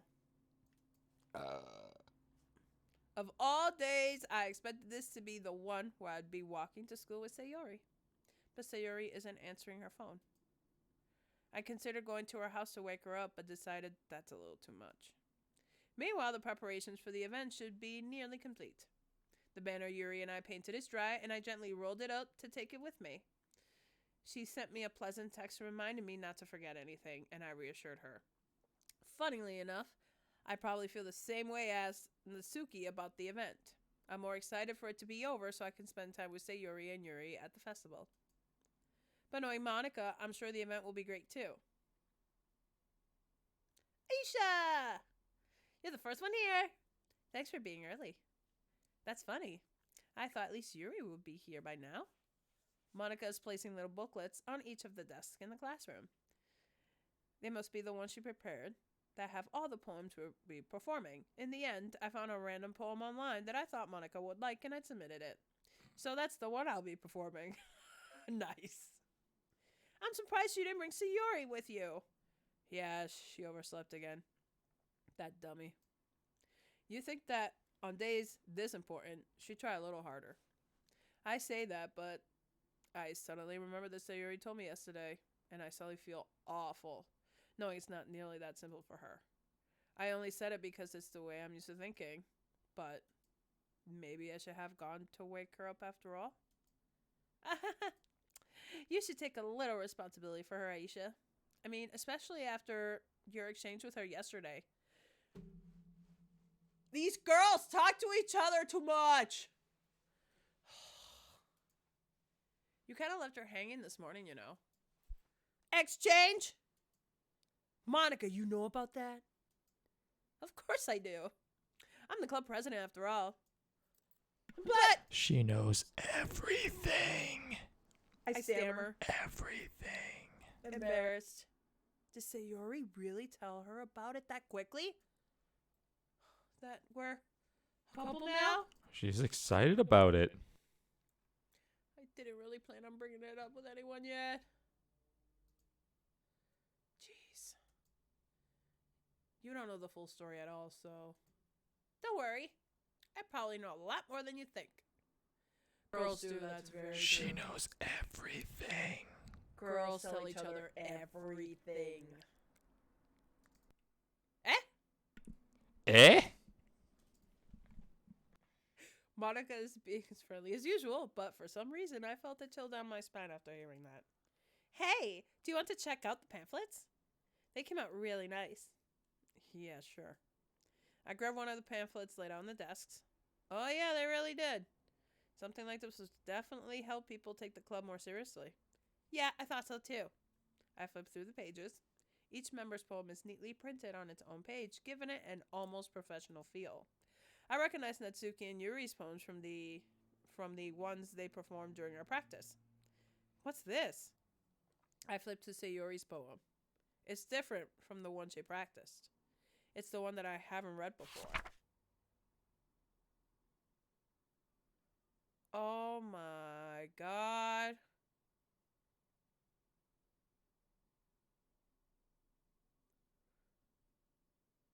Get out of my head. Wow. Get out of my head before I do what I know is best for you. Get out of my head before I listen to everything she said to me. Get out of my head before I show you how much I love you. Get out of my head before I finish writing this poem. But a poem is never actually finished. It just stops moving. Ah! What is this? Reading the poem, I get a pit in my stomach. Aisha? What's wrong? Nothing. This poem feels completely different from everything else Sayori's written. But more than that, I changed my mind. I'm going to go get Sayori, so... well, alright. Try not to take too long, okay? I quickly leave the classroom. Don't strain yourself. Monica calls that out after me. I quicken my pace. What was I thinking? I should have tried a little harder for Sayori. It's not a big deal to at least wait for her or help her wake her up. Even the simple gesture of walking her to school makes her really happy. Besides, I told her yesterday that things will be the same as they always have been. That's all she needs and what I want to give her. I reach Sayori's house and knock on the door. I don't expect an answer since she's not picking up her phone either. Like yesterday, I opened the door and I let myself in. Sayori? She really is a heavy sleeper. I swallow. I can't believe I ended up doing this after all. Waking her up in her own house. That really is something that a boyfriend would do, isn't it? In any case, it just feels right. Outside Sayori's room, I knock on her door. Where are Sayori's parents? Work? This is anime. Nobody has any parents. We all just have houses as high school students. Truth. Sayori, wake up, dummy. There's no response. I really didn't want to have to enter her room like this. Isn't it kind of breach her privacy? But she really leaves me no choice. I gently open the door.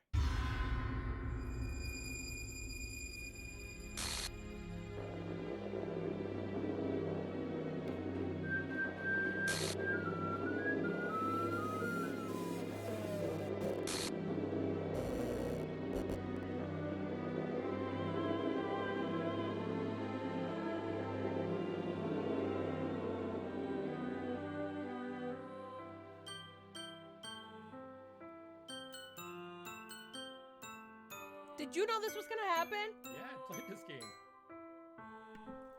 Of course I know what's gonna happen.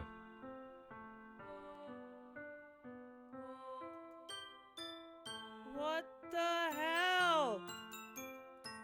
What the hell? Is this a nightmare? It has to be. This isn't real. There's no way this can be real. Sayori wouldn't do this. Everything was normal up until a few days ago. That's why I can't believe what my eyes are showing me. I suppressed the urge to vomit. Just yesterday, I told Sayori I would be there for her. I told her I know what's best and that everything will be okay. Then why? Why would she do this? How could I be so helpless? What did I do wrong? Confessing to her? I shouldn't have confessed to her. That's not what Sayori needed at all. She even told me how painful it is for others to care about her.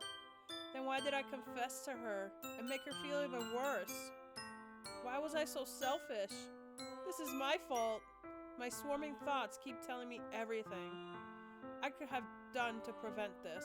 If I just spent more time with her, walked her to school, and remained friends with her like it always has been, then I could have prevented this. I know I could have prevented this. Screw the literature club. Screw the festival. I just lost my best friend. Someone I grew up with. She's gone forever now. Nothing I can do to bring her back. This isn't...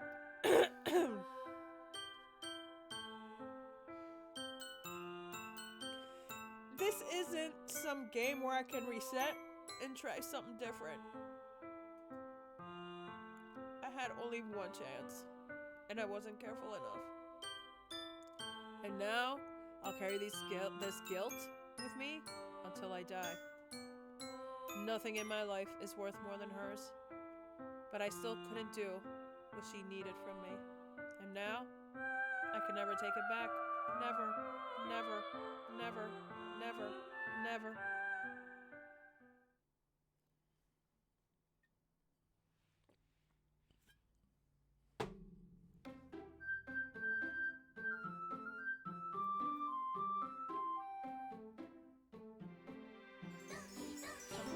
What the fuck is happening? What do you mean?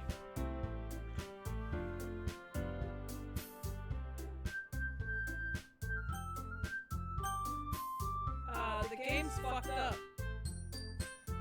That's alright, just keep going. Do I press this? Yeah.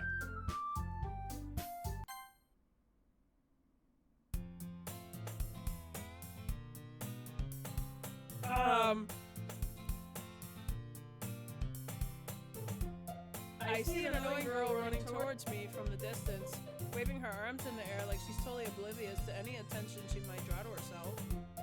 That girl is my neighbor and good friend since we were children. You know, the kind of friend you never see yourself making today, but it just kind of works out because you've known each other for so long. We used to walk to school together on days like this, but starting around high school, she would oversleep more and more frequently, and I would get tired of waiting up. I've read this before. But if she's going to chase after me like this, I almost feel better off running away. However, I just sigh and idle in front of the crosswalk and let catch up to me.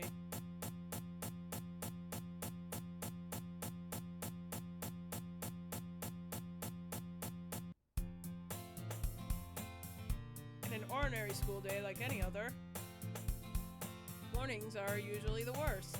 Being surrounded by couples and friends groups walking to school together. Meanwhile, I've always walked to school alone. I always tell myself it's about time I meet some girls or something like that. But I have no motivation to join any clubs. I'm perfectly content just getting by on the average while spending my free time on games and anime. There's always the anime club, but it's not like there would be any girls in it anyway. The school day is an ordinary as ever, and it's over before I know it. After I pack up my things, I stare blankly at the wall, looking for an ounce of motivation. Clubs. There really aren't any that interest me. Besides, most of them will probably be way too demanding for me to want to deal with. I guess I have no choice but to start with the anime club. Aisha! Monica? Oh my goodness, I totally didn't expect to see you here. It's been a while, right? Yeah, it has. Monica smiles sweetly. We do know each other. Well, we rarely talked, but we were in the same class last year. Monica was probably the most popular girl in class. Smart, beautiful, athletic, basically completely out of my league. So having her smile at me so genuinely feels a little... What did you come in here for anyway? Oh, I've been looking for some supplies to use for my club. Do you know if there's any construction paper in here? Or markers? I guess you could check the closet. You're in the debate club, right? About that. I actually quit the debate club. Really? You quit? Yeah. To be honest, I can't stand all of the politics around the major clubs. It feels like nothing but arguing about the budget and publicity and how to prepare for events. I'd much rather take something I personally enjoy and make something special out of it. In that case, what club did you decide to join? Actually, I started a new one. A literature club. Literature? That sounds kind of dull. How many members do you have so far? It's kind of embarrassing, but there's only 3 of us so far. It's really hard to find new members for something that sounds so boring. Well, I can see that. But it's really not boring at all, you know. Literature can be anything. Reading, writing, poetry. I mean, one of my members even keeps her manga collection in the club room. Wait, really? Yeah, it's funny, right? She always insists that manga is literature too. I mean, she's not wrong, I guess. And besides, a member's a member, right? Did Monica say she? Hey, Aisha. By any chance, still looking for a club to join? I guess so, but in that case, is there any chance you could do me a big favor? I won't ask you to join, but if you could at the very least visit my club, it would make me really happy. Please? Well, I guess I have no reason to refuse. Besides, how could I ever refuse someone like Monica? Sure, I guess I could check it out. Aha! Awesome! You're really sweet, Aisha, you know that? It's nothing really. Shall we go then? I'll look for the materials another time. You're more important. That conversation went a little different. And thus today marks the day I sold my soul to Monica and her irresistible smile. I timidly follow Monica across the school and upstairs, a section of the school I rarely visit, being generally used for 3rd grade classes and activities. Monica, full of energy, swings open the classroom door. I'm back! And I brought a guest with me. Eh? A guest? Seriously, you brought a boy? Way to kill the atmosphere. Don't be mean to Suki. But anyway, welcome to the club, Aisha. All words escape me in this situation. This club is full of incredibly cute girls. So let me guess. You're Monica's boyfriend, right? What? No, I'm not. Suki? The girl with the sour attitude, whose name is apparently Nasuki, is one I don't recognize. Her small figure makes me think she's probably a first year. Anyway, this is Nasuki, energetic as usual. And this is Yuri, the vice president. It's nice to meet you. Yuri, who appears comparably more mature and timid, seems to have a hard time keeping up with someone like Natsuki. Yeah, it's nice to meet both of you. I ran into Aisha in a classroom and he decided to come check out the club. Isn't that great? Wait, Monica, didn't I tell you to let me know in advance before you brought anyone new? I was going to, well, you know. Sorry. I didn't forget that, but I just happened to run into him. In that case, I should at least make some tea, right? Yeah, that'd be great. Why don't you come sit down, Aisha? The girls have a few desks arranged to form a table. Yuri walks to the corner of the room and opens the closet. Meanwhile, Monica and Doki sit across from each other. Still feeling awkward, I take a seat next to Monica. So, I know you didn't really plan on coming here, but we'll make sure you feel right at home, okay? As president of the Literature Club, it's my duty to make the club fun and exciting for everyone. I'm surprised there aren't more people in the club yet. It must be hard to start a new club. You could put it that way. Not many people are interested in putting out all the effort to start something new, especially when it's something that doesn't grab your attention, like literature. You have to work hard to convince people that you're both fun and worthwhile. But it makes school events like the festival that much more important. I'm confident that we can all really grow this club before we graduate. Right, Natsuki? Well, I guess. Natsuki reluctantly agrees. Such different girls, all interested in the same goal. Monica must have worked really hard to find these two. Yuri returns to the table carrying a tea set. She carefully places a teacup in front of each of us before setting down the teapot in the middle. You keep a whole tea set in this classroom? Don't worry, the teachers gave us permission. After all, doesn't a hot cup of tea help you enjoy a good book?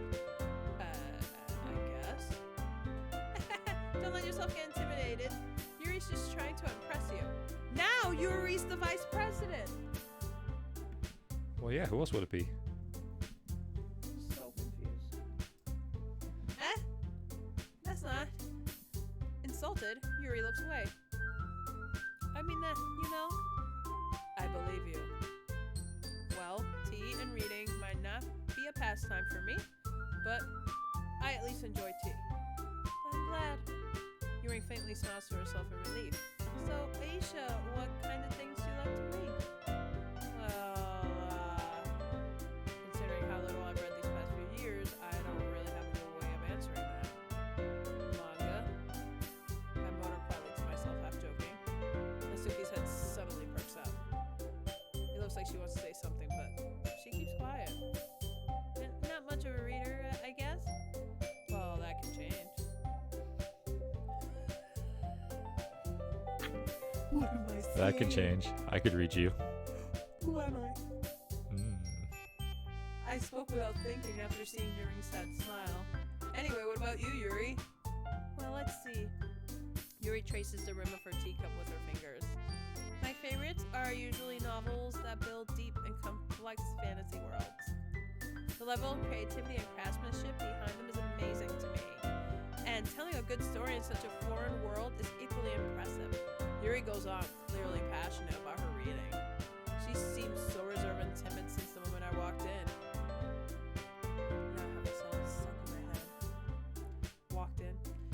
But it's obvious by the way her eyes light up I knew you were trouble when you walked in. that she finds her comfort in the world of books. Not people. Trouble, trouble.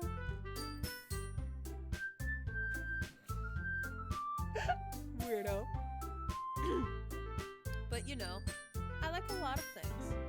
Stories with deep psychological elements usually immerse me as well.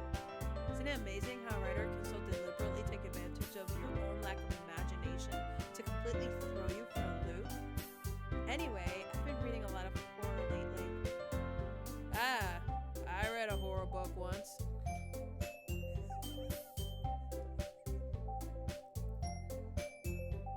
I desperately grasped something I can relate to at the minimal level.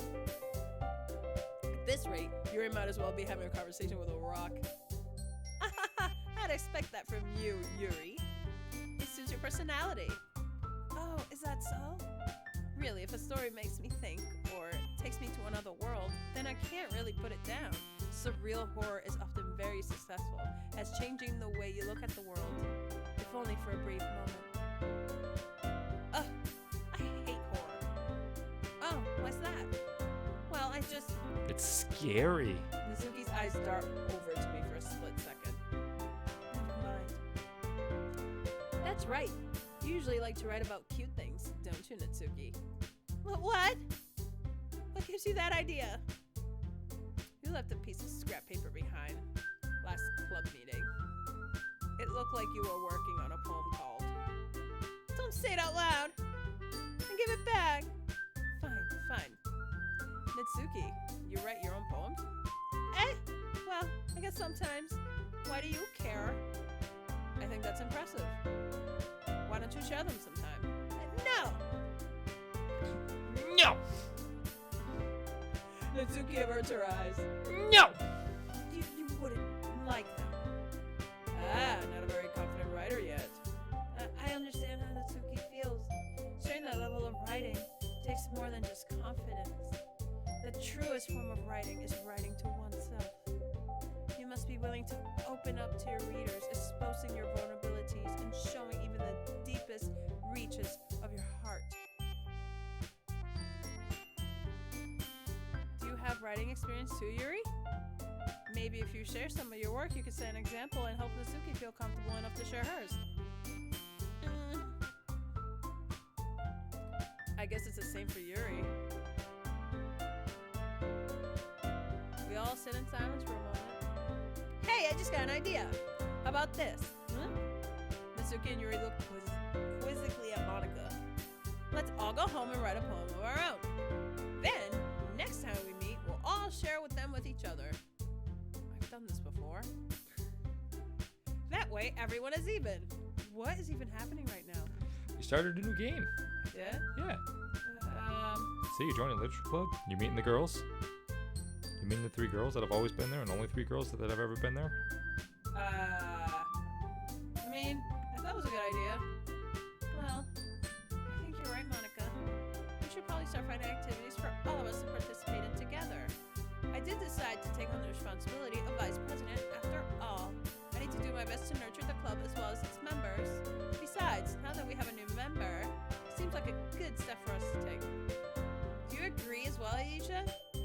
Hold on. There's still one problem. Eh? What's that? Now that we've reached the most important topic, I bluntly come forth with what's been on my mind the entire time. I never said I would join the club. I was promised cupcakes. Where are they? Oh wait, that was a different timeline. Because Sayori asked her to make them. I mean, who's Sayori? There's no Sayori in existence. Go ahead. Monica may have convinced me to stop by, but I never made any decision. You just made all the girls sad. I still have other clubs to look at, and I lost my train of thought. All 3 girls stare back at me with dejected eyes. But I'm sorry, I thought. The girls exchange glances before Monica turns back at me. I guess I need to tell you the truth, Aisha. Thing is, we don't have enough members yet to form an official club. Yeah, because everybody knows you need 4 members to have a real club. Yes, you absolutely knew that thing that they just told you about now. Well, Leominster High was the same way, so. I'm sure I didn't have clubs. I was in the Asian Heritage Club. I was in Black History. Yeah, those aren't like clubs like this is a club. We had chorus. It's a rule of thumb, Zach. I don't know if you've been in any club before or anything. You need 4 members for it to be official. No, because our schools didn't have clubs like this. This is a club that all the students can just like, I'm gonna make a club, and if they get enough members to join, then it becomes official. Yes, and you need 4. Yes. But you act like you knew that the whole time. I did know that. Bullshit. I hate you. Bullshit. Have Also, it way to tried? make everything about you.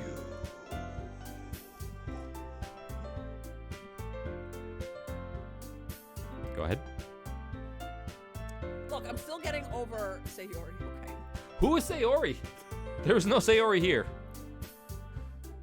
I'm gonna try really, really hard to find new members. And if we don't find one before the festival, I'm defenseless against these girls. Am I supposed to make a clear-headed decision when it's like this? I feel terrible for letting everyone down in this situation. And besides, the club itself seems pretty relaxed. So if writing poems is the price I need to pay in order to spend every day with these beautiful girls, right? Okay, I've decided then.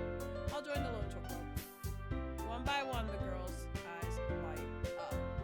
Oh my goodness, really? Do you really mean that, Aisha? Yeah. It could be fun, right? You really did scare me for a moment. I mean, if you really just left after all this, I would be super pissed. Aisha, I'm so happy. We can become an official club now. Thank you so much for this. You're really amazing. I'll do everything I can to give you a great time, okay? Thanks, I guess. Okay, everyone. I think with that, we can officially end today's meeting on a good note. Everyone remember tonight's assignment. Write a poem to bring to the next meeting so we can all share. Monica looks over at me once more. Aisha, I look forward to seeing how you express yourself. Yeah. Can I really impress the class in harmonica with my mediocre writing skills? I already feel the anxiety welling up inside me. Meanwhile, the girls continue to chit-chat as Yuri cleans up the tea set. I guess I'll be on my way then. Okay. I'll see you tomorrow then. I can't wait. With that, I depart the club room and make my way home. The whole way my mind wanders back and forth between the three girls. Natsuki, Yuri, and of course Monica.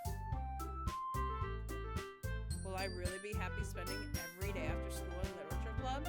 Perhaps I'll have the chance to go closer to one of these girls. Alright. I'll just need to make the most of my circumstances, and I'm sure good fortune will come to me. And I guess that starts with writing a poem tonight.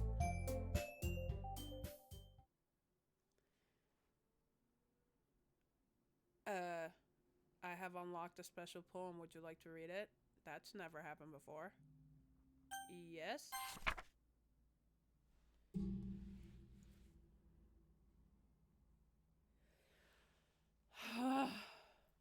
You seeing this?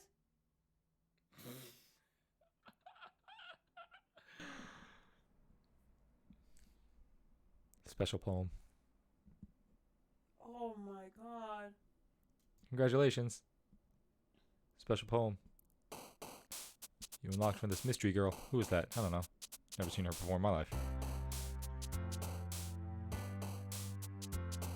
Oh, jeez. Okay.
Oh yeah? You going after Natsune now? Well, yeah, maybe she can stop being a bitch, and I have a theory about this game, and if it works, then I won't have to deal with her ass no more. Hi again, Aisha. Glad to see you didn't run away on us. Nah, don't worry. This might be a little strange for me, but I at least keep my word. Well, I'm back at the literature club. I was the last one to come in, so everyone else is already hanging out.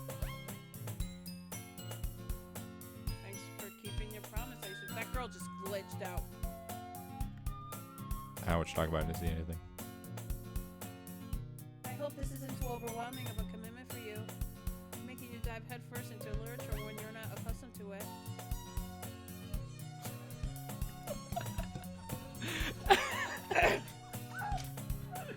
Ah, you ripped out the headphones. I'm sorry, everybody. What? Okay. Oh, that woke you up. Oh, come on. Like he deserves any slack. You already had to be dragged here by Monica. Oh, the music's changing. Nope. What are you talking about? It's fine. No. I don't know if you plan to just come here and hang out or what. But if you don't take us seriously, then you won't hear the end of it. Why are you over the text? You go around the text. Okay? Mitsuki certainly have a big mouth for someone who keeps a manga collection in the club room. Monica! Mitsuki finds herself stuck. The game's breaking between saying Monica and manga. What are you talking about? It's fine. Manga is literature. You tell him. Swiftly defeated, Mitsuki props back into her seat. Are we drunk? Yes, the whole world's like this, and this song got fucked up. That's what I'm trying to tell you. I'm sorry, Aisha. We'll make sure to put your comfort first, okay? Yuri shoots Mitsuki with a disappointed glance. Anyway, now that you're in the club and all, perhaps you might have... See? Did you hear that?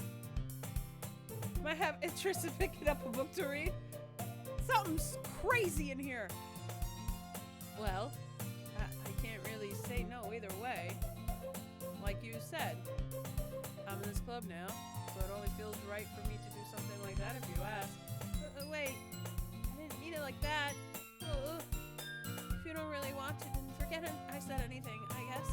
No, it's not that, Yuri.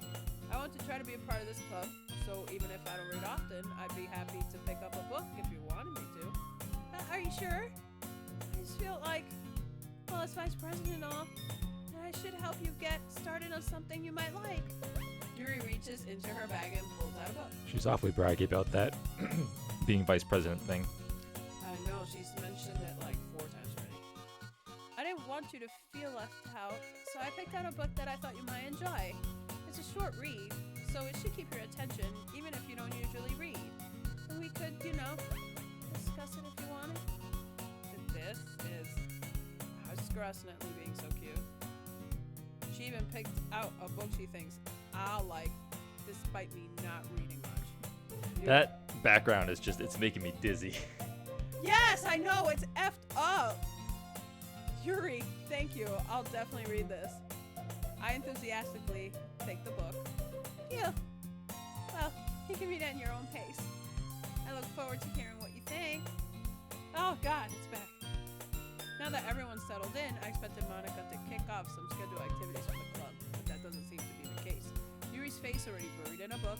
I can't help but notice her intense expression, like she was waiting for this chance.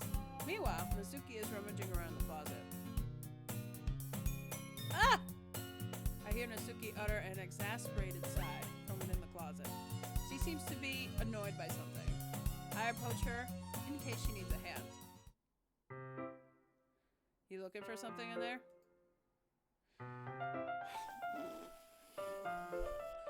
What?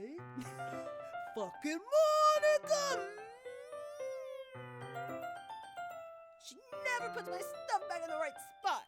What's the point in keeping your collection organized if someone else is gonna mess it up? Natsuki slides up a bunch of stacked books and boxes across the shelf. Manga. You read manga, right? Sometimes. Manga is one of those things where you can't admit you're really into it until you figure out where the other person stands. That is accurate. How did you know anyway? I heard you bring it up at some point. Besides, it's kind of written on your eyes. What's that supposed to mean?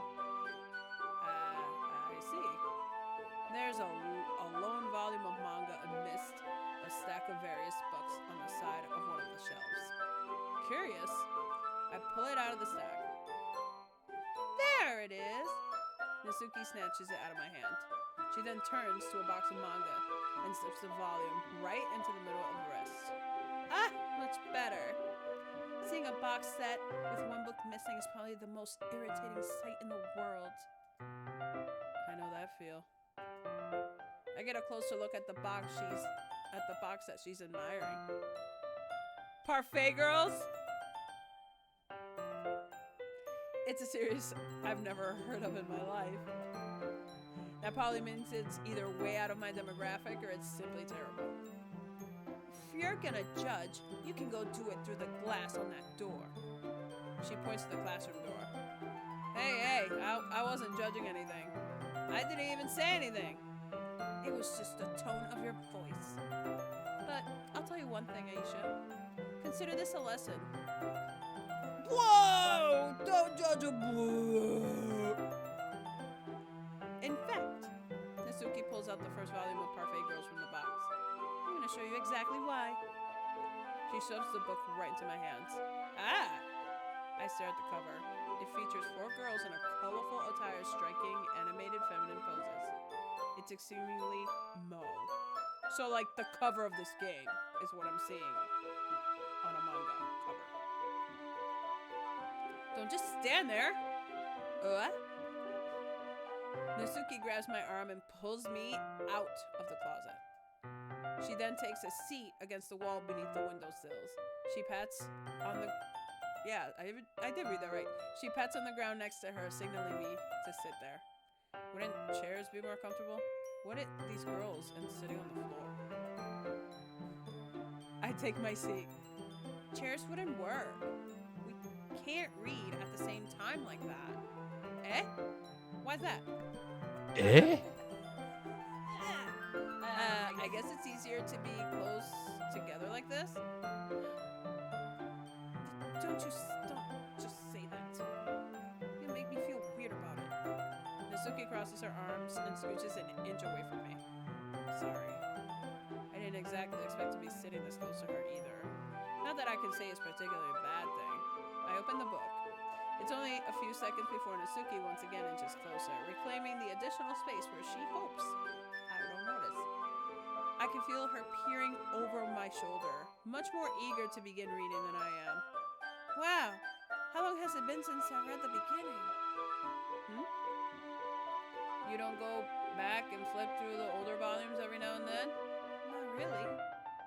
Maybe sometimes after I've already finished the series. Hey, are you paying attention?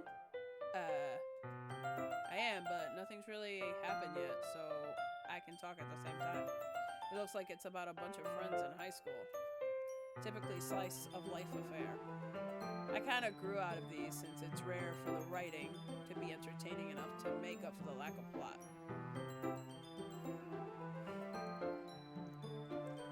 Are you sure this isn't? Look how cute she is. Oh. She's a cutie. Are you sure this isn't boring you? It's not. Oh boy.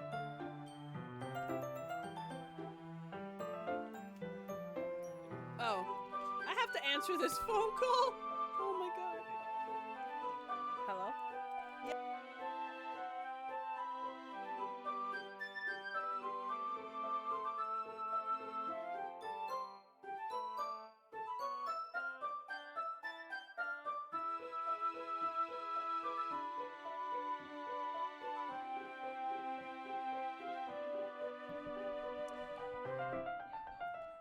We had recently tested positive for COVID-19. We're actually quarantining right now. We received phone calls from, I don't know, the Massachusetts COVID team, and that's what she's taking right now, is a call from them to check up on us, make sure that we're not dead, make sure our symptoms aren't getting worse. They called me earlier today and actually had cleared me, so I am officially out of quarantine. I don't have to quarantine anymore.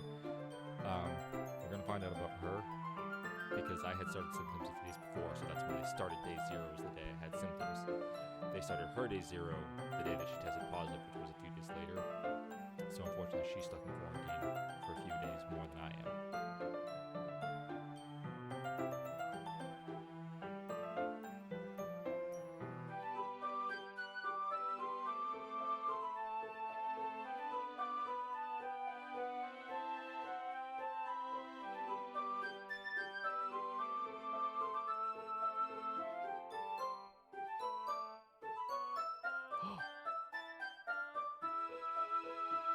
She also took this opportunity to use the bathroom, which I've done twice so far during the stream. She's come back. Here she comes.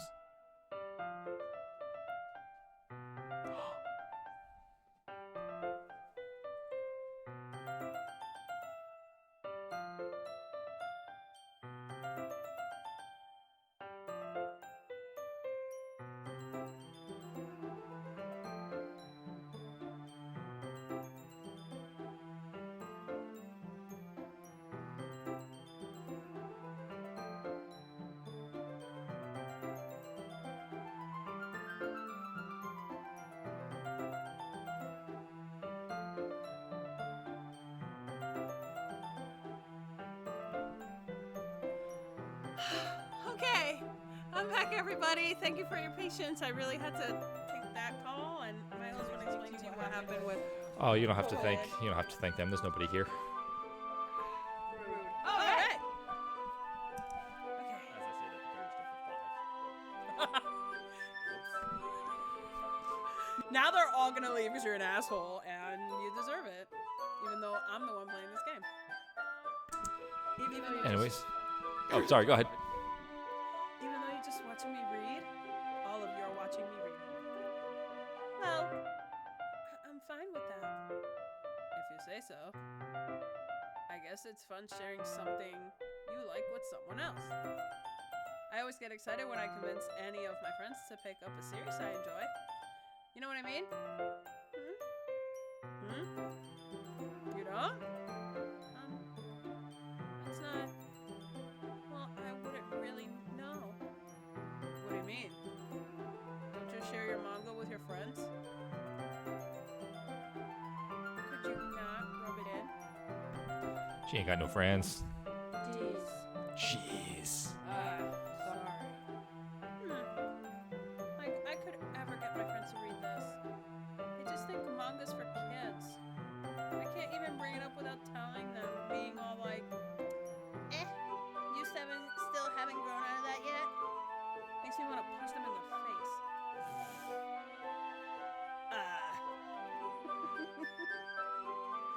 I know those kinds of people.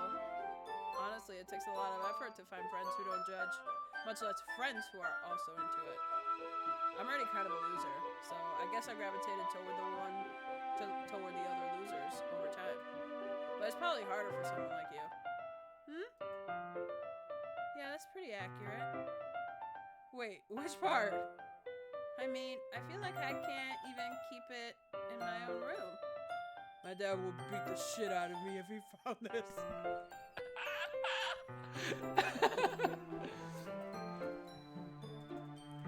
At least it's safe here in the club room. Except Monica's kind of a jerk about it. I just can't win, can I? Well, it paid off in the end, didn't it? I'm sorry. I mean, here I am, reading it. Well, it's not like that solves any of my problems. Maybe. But at least you're enjoying yourself, right?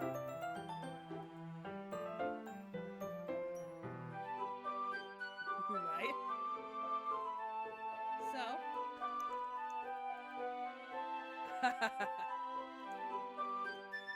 Jeez, that's enough.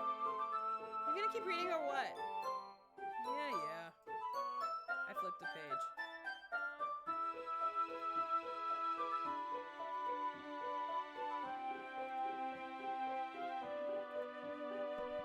Comfortable silences. Time passes. Natsuki is strangely quiet now. I glance over at her. It looks like she started to fall asleep. She's so cute. Keep it in your pants, chance, bro. I know this is the one you originally seduced. Adios. Hey, Nazuki. Yeah? Suddenly, Nazuki collapses straight into me. Hey! What did you do?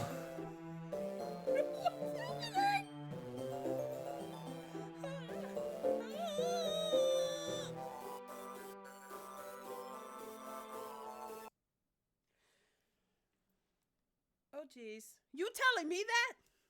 I got a bone to pick with this club.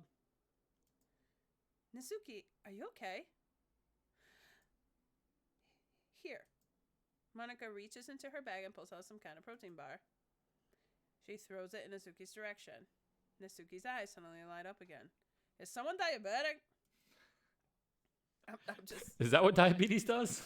Yes, if my mom doesn't eat or whatever, I remember she'll get her sugar like... She'll get the black scribbly like eyes? My mother wants I a know what shot. diabetes actually does, sweetie. It's a joke for the game. Okay, sorry.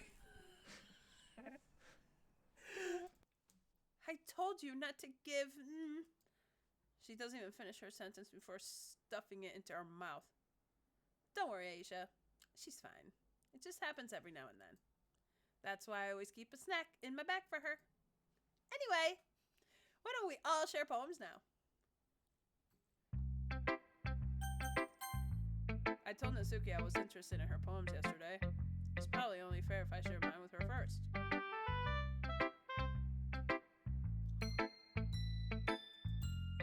Okay, well, let's start with the things I don't like. We had a moment, and you're being mean again. First of all, Nasuki rereads my poem.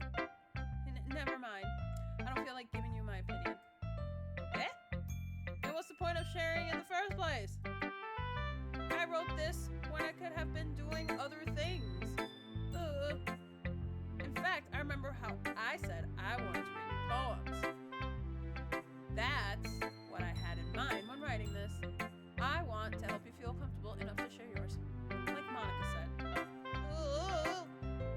Well, I would be more comfortable sharing my poem if yours was really bad. You were supposed to show me some dumb poem and make me go, well, it's not that great, but let me show you what real literature looks like. And you went and ruined it. Ruined it. I hope you're happy.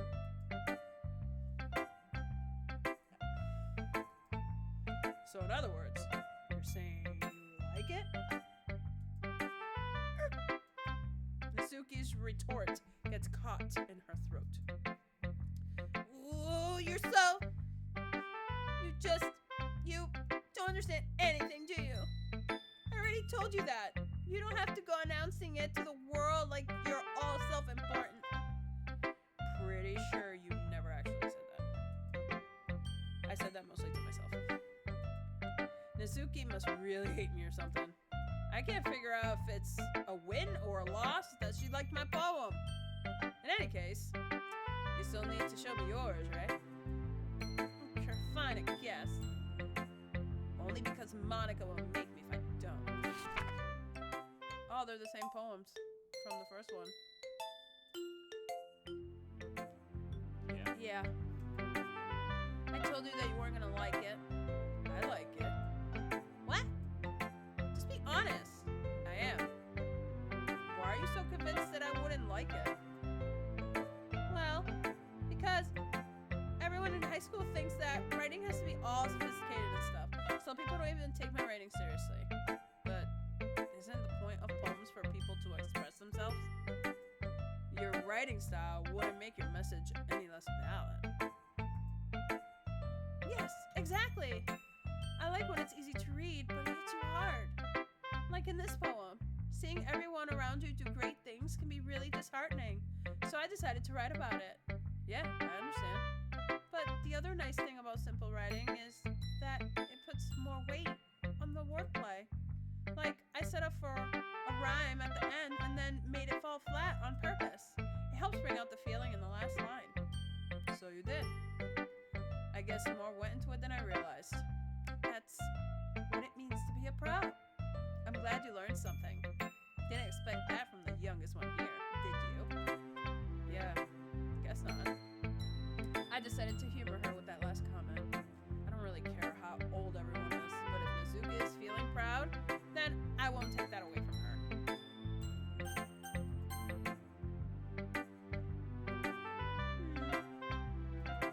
Yuri stares at the poem. A minute passes, more than enough time for her to finish reading. Oh, so sorry. I forgot to start speaking. It's fine, don't force yourself. I'm not. I just need to put my thoughts into words. Hold on. Okay. This is your first time writing a poem, right? Yeah. Why do you ask? I'm just making sure. I guess that it might be after reading through it. So it's that bad. No! Did I just raise my voice? I'm so sorry. Yuri buries her face in her hands. I couldn't help but notice that it's been several minutes and we really haven't gotten anywhere. It might take Yuri a while to get used to new people. It's fine. I really didn't notice. What were you saying? Right, it's just that there are specific writing habits that are usually typical of new writers. And having been through that myself, I kind of learned to pick up on them. I think the most noticeable thing I recognize in new writers is that they try to make their style very deliberate. Hey, so since I've been here before, I can skip it. Should I skip it? In other words, they tend to pick a writing style separate from the topic matter, and they form the fit two together. The end result is that both the sound and the expressiveness are weakened. Once Yuri finds her train of thought, it's as if her demeanor totally changes. Her stammering is completely gone and she sounds like an expert. Of course, that's not something you can be blamed for. There are so many different skills and techniques that go into writing even a simple poem. Not just finding them and building them, but getting them to work together is probably the most challenging part. It might take you some time, but it all comes with practice and learning by example and trying new things. I also hope that everyone else in the club gives you valuable feedback. Nezuki can be a little bit biased though. Biased how? Well, never mind. I shouldn't be talking about other people like that. Sorry. It's fine. I'm not sure if Yuri's apologizing to herself, to me, or Nezuki. Do you mind if I read your poem now? Please do. I'd love to share my thought process behind it. Yuri smiles dreamily, as if that's a rare opportunity for her, which itself is kind of funny. After all, isn't this supposed to be a literature club? Oh yes, the same one. I'm sorry. I have such terrible handwriting. What? I wasn't thinking that at all. But it took you a long time to read. Well, I just don't read script very often. I actually think your handwriting is pretty. That's a relief. Also, I like the poem. Even though it's short, it was really descriptive. It wasn't too short. I usually write longer poems. Not at all. I'm really glad you liked it. I'll be honest, since it's our first time sharing, I wanted to write something a little more mild. Something easy to digest, I suppose. Are you into ghosts, Yuri? Actually, the story isn't about a ghost at all, Aisha. Really? I must have totally missed the point. Well, I suppose you did only glance over it after all. But remember that poets often express their own thoughts, feelings, and experiences in their work. They usually do more than tell a simple story or paint a picture. In this case, perhaps the subject of the poem is only being symbolically compared to a ghost, lingering in her last remaining place of comfort, unable to let go of the past, and soon to be left with nothing. That's a lot more solemn putting it that way. I hadn't even thought of that. That's impressive. It's nothing really. Well, makes me happy that you think that. Just remember that it won't be long before you pick up on these things too. Yeah, maybe you're right.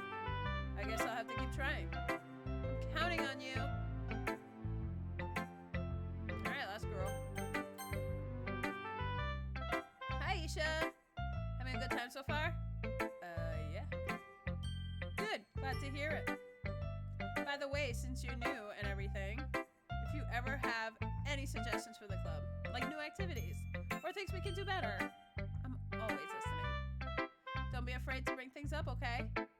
All right, I'll keep that in mind. Of course, I'll be afraid to bring things up. I'm much better off just going with the flow until I'm more settled in. Anyway, want to share your poem with me? It's kind of embarrassing, but I guess I have to. Don't worry, Aisha. We're all a little embarrassed today, you know. But it's that sort of barrier that we'll all learn to get past soon. Yes, that's true. I hand Monica my poem. I like it, Aisha. Really? It's a lot cuter than I expected. Oh, jeez. No! Kinda makes me think of something that Suki would write. She's a good writer, too. So take that as a compliment. If you say so. Yep. If you're interested in Natsuki, then always keep a snack on you. She'll cling to you like a puppy. Natsuki's dad doesn't give her lunch money or leave her any food in the house, so she's in a fussy mood pretty often. But sometimes she just loses all of her strength and shuts down, like earlier. This is just a guess, but I think she's so small because of her malnutrition is interfering with her adolescent growth. But hey, some guys are into petite girls too, you know. Sorry, just trying to look at the bright side. Anyway, do you want to read my poem now? Don't worry, I'm not very good. You sound pretty confident for someone who claims to not be very good. Well, that's because I have to sound confident. That doesn't mean I always feel that way, you know. I see. Well, let's read it then. Yep, and it's the same one. So what do you think? It's freaking great. It's very free form, if that's what you call it. Sorry, I'm not the right person to ask for feedback. It's okay. Yeah, that kind of style has gotten pretty popular nowadays. That is, a lot of poems have been putting emphasis on the timing between words and lines. When performed out loud, it can be really powerful. What was the inspiration behind this one? Well, I'm not sure if I know how to put it. I guess you could say that I had some kind of epiphany recently. It's been influencing my poems a bit. An epiphany? Yeah, something like that. I'm kind of nervous to talk about deep stuff like that because it's kind of coming on strongly. Maybe after everyone is better friends with each other. Anyway, here's Monica's writing tip of the day. Sometimes when you're writing a poem or a story, your brain gets too fixated on a specific point. If you try so hard to make it perfect, then you'll never make any progress. Just force yourself to get something down on paper and tidy it up later. Another way to think about it is this. If you keep your pen in the same spot for too long, you get a big dark puddle of ink. So just move your hand and go with the flow. That's my advice for today. Thanks for listening. Phew. I guess that's everyone. I glance around the room. That was a little more stressful than I anticipated. It's as everyone is judging me for my mediocre writing abilities. What is happening? What's the matter? I didn't hear anything. Even if they're just being nice, there's no way my poems can stand up to theirs. This is a literature club, after all. I sigh. I guess that's what I ended up getting myself into. Across the room, Monica's writing something in her notebook. My eyes land on Yuri and Natsuki. They gingerly exchange sheets of paper, sharing their respective poems. As they read in tandem, I watch each of their expressions change. Natsuki's eyebrows furrow in frustration. Meanwhile, Yuri smiles sadly. What's with that language? Did you say something? Oh, it's nothing. Natsuki dismissively returns the poem to the desk with one hand. I guess you could say it's fancy. Thanks. Yours is cute. Cute? Did you completely miss the symbolism of something? It's clearly about the feeling of giving up. How could that be cute? I know that. I just meant the language, I guess. I was trying to say something nice. You mean you have to try that hard to come up with something nice to say? Thanks, but it didn't come out that nice at all. Well, suggestions, I would have asked someone who actually liked it.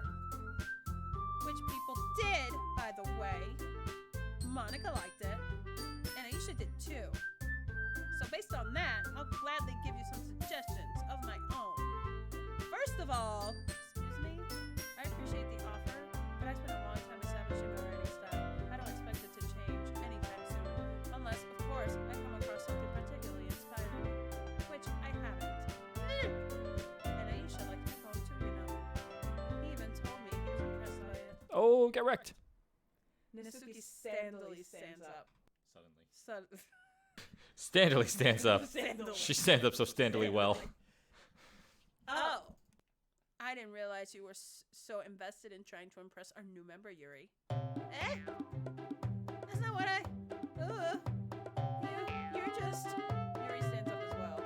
Maybe you're just jealous that Aisha appreciates my advice more than he appreciated yours. Huh? And how do you know he didn't appreciate my advice more? Are you that full of yourself? No. If I was full of myself, I would deliberately go out of my way to make everything I do overly cutesy. Ooh. But you know what?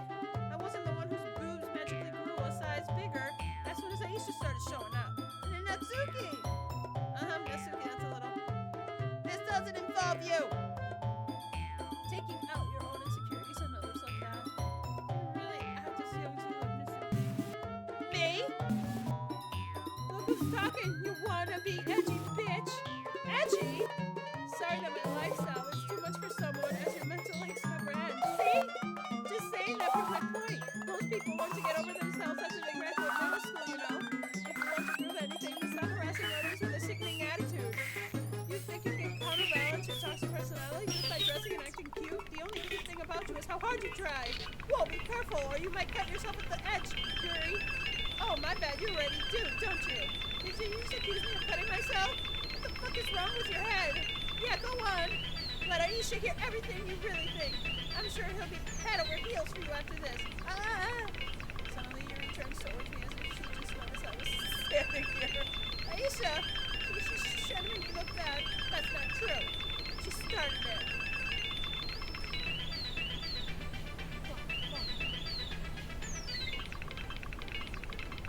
Who do you agree with?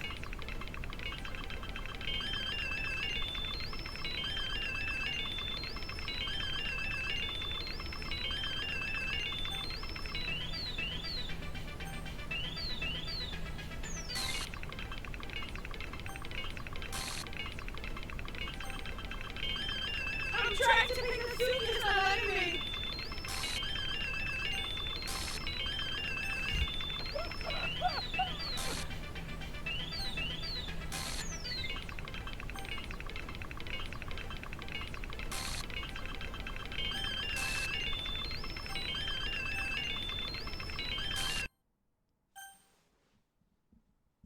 Hey, Monica. Yo. What are you doing here? Hey, Chris, what's going on? I'm having fun. I'm freaking out. That's all. I cried so much earlier, and now I'm just freaking the hell out. Oh yeah, spoiler alert for Doki Doki Literature Club. If you haven't played a 4-year-old game, sorry. A 4-year-old free game. Yo, like I'm trying to. What is going on here, Monica? Why?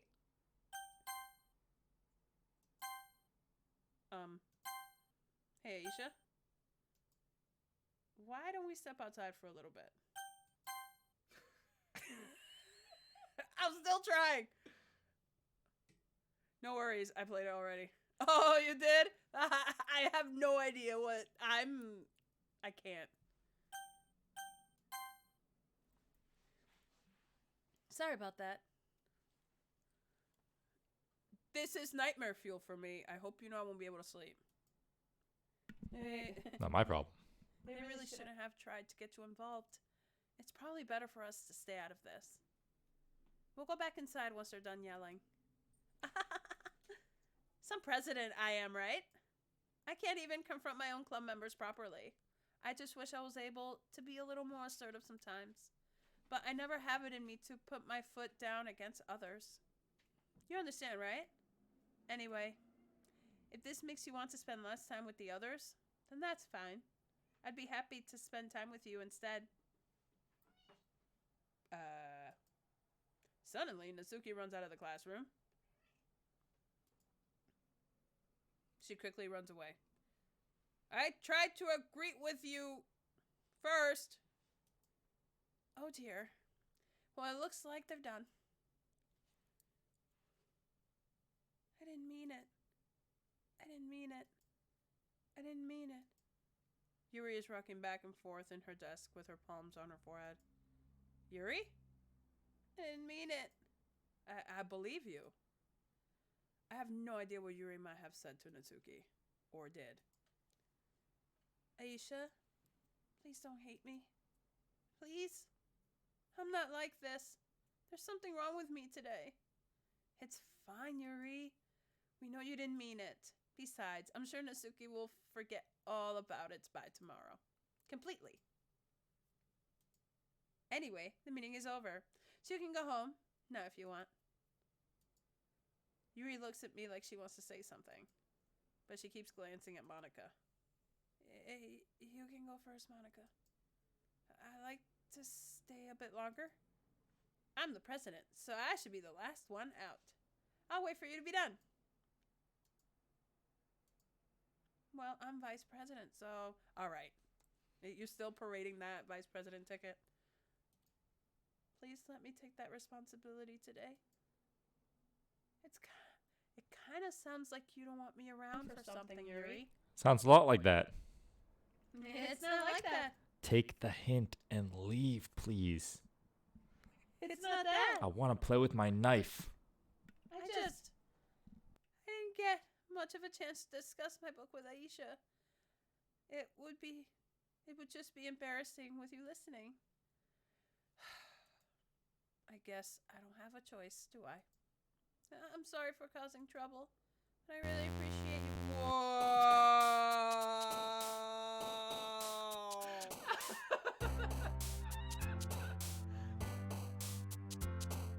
What is happening? Okay. Here we go. So much for me cooking dinner. That means it's gonna be a really late dinner. Hey baby, do you mind getting me a drink? Cerveza. Thank you, sweetheart. You rock. How you doing, Christopher?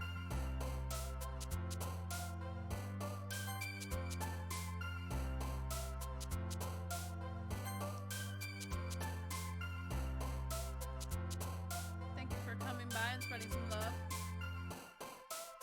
Really appreciate it. We're trying to get the hang of this and do it a little bit more often, and being in quarantine this week, we have a few days. I have a few days left of it. You know, getting out there. Doing good. During the stream, actually, COVID Massachusetts just called me. And they called my husband earlier to release him, and like, they released him today, I think. And then COVID called me during the stream, and they're releasing me on Friday. So, which is awesome. And then I can go back to work myself.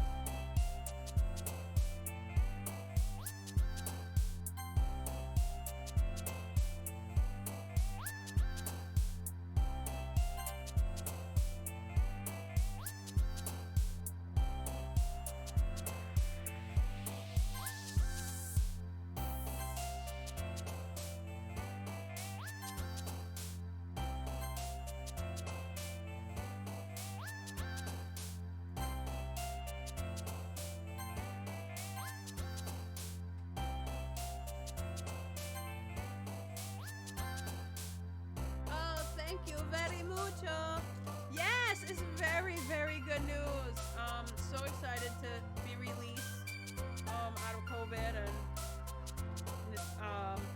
we get to go back to work. My boss misses me very much. Oh boy, I can't wait to go back to work. Oh, Zach, I know, honey.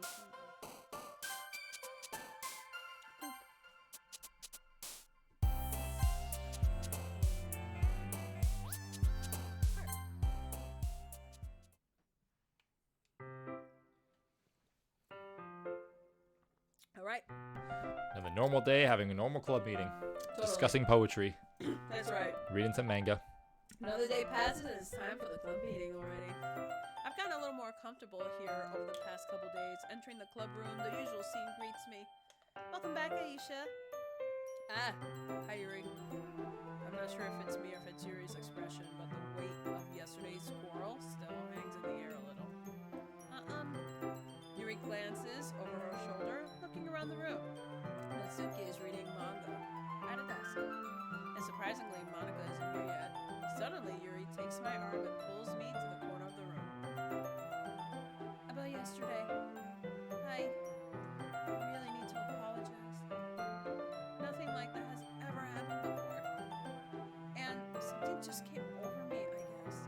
I wasn't acting mentally sound. Please don't think we're usually like this. Not just me, but Natsuki as well. Yuri, I'm happy that you were considerate and apologized. You don't have to worry too much. Even though I've only been here a couple days, I could tell something was off yesterday. Maybe we're just a little extra sensitive because it was our first time sharing poems. But whatever it was, it didn't make me think any less of you. I had already decided that there's no way you can be a bad person. And now that you're apologizing, I know you really didn't mean it. Aisha, don't say those kinds of things so frankly. They make me a little too happy. I'm really glad that you're such an understanding person. And I'm really glad that you joined this club. Everything's a little bit brighter with you around and... sorry, what am I saying right now? Hey! Have you guys seen Monica? No, I haven't. I was also kind of wondering where she was. Man! Yuri, I'm guessing you haven't either. Yuri's clearly taken aback by how calmly Natsuki is addressing her. No, I haven't. Jeez, this isn't like her at all. I know it's stupid, but I can't help but worry a little bit. What? Why are you looking at me like that? Natsuki, about yesterday, I just wanted to apologize. I promise I didn't mean any of the things I said. And I'll do my best to stay under control from now on. So, Yuri, what the heck are you talking about? Did you do something yesterday? Jeez. Whatever's on your mind, I'm sure it was nothing. I don't even remember anything bad happening. You're the kind of person who worries too much about the little things, aren't you? But...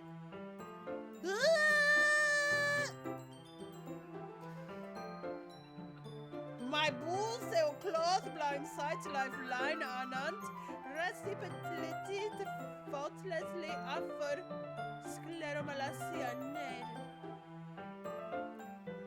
I'll accept your apology anyway, if it helps you feel better about it. Besides, it's kind of nice to hear, since I was always afraid you secretly hated me or something like that. Not at all. I don't hate you. Well, you're kind of weird, but I don't hate you either. Natsuki turns to me. You're still on trial, though. Hey! Suddenly the door swings open. Sorry, I'm super sorry. Ah, there you are. I didn't mean to be late. I hope you guys weren't worried or anything. Nah. Well, Natsuki was. I was not! What took you so long anyway? Well, my last period today was study hall. To be honest, I kind of just lost track of time. That makes no sense, though. You would have heard the bell ring at least. I must not have heard it since I was practicing piano. Piano? I wasn't aware you played music as well, Monica. Don't give me more credit than I deserve. I guess I've been practicing for a while, but I'm still not very good yet. Still? That must require a lot of dedication. So I'm still impressed. Well, thanks, Yuri. You should play something for us sometime. That's... Monica looks at me. Well, I'm working on writing a song, but it's not quite done yet. Maybe once I get a little better, I will. That sounds cool. I look forward to it. Is that so? In that case, I won't let you down, Aisha. Monica smiles sweetly. I didn't mean any pressure or anything like that. Now she wants your nuts. Drink up.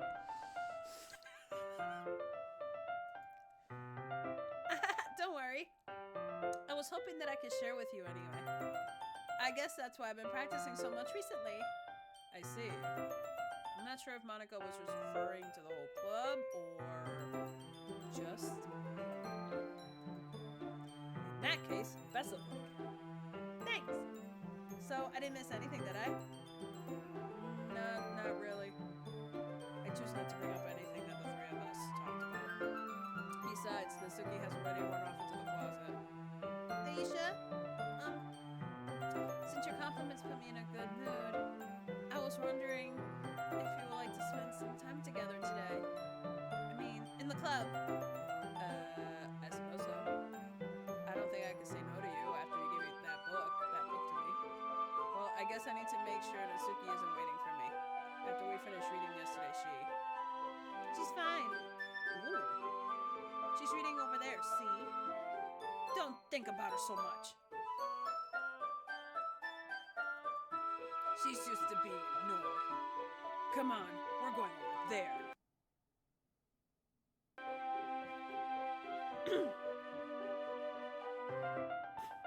What is happening?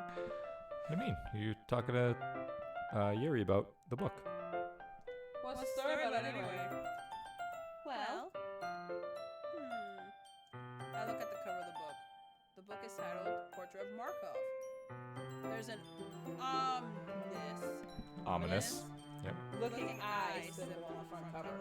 Basically, it's about this religious camp that was turned into a human experiment prison. And the people trapped there have this trait that turns them into killing machines that lust for blood. But the facility gets even worse, and they start selectively breeding people by cutting off their limbs and affixing them to... that might be a little bit of a spoiler. But anyway, I'm really into it. The book, I mean. And not the thing about the limbs. That's kind of... It's kind of dark, isn't it? Yuri made it sound like it was going to be a nice story. So that dark turn came from nowhere. Are you not a fan of that sort of thing, Aisha? No, it's not that.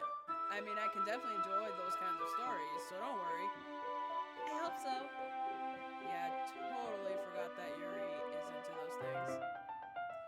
She's so shy and reclusive on the outside, but her mind seems to be completely different. It's just that this kind of story is the kind that challenges you to look at life from a strange new perspective when horrible things happen, not just because someone wants to be evil, but because the world is full of horrible people and we're all worthless anyway. Then suddenly... I'm rambling. I'm rambling. Not again. I'm sorry. Hey, don't apologize. I haven't lost interest or anything. Don't apologize yet, demon spawn.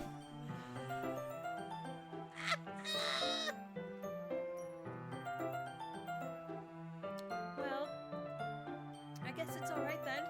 But if I feel like I should let you know that I have this problem, when I let things like books and writing fill my thoughts, my whole body gets incredible. And I find like I forget to pay attention to other people.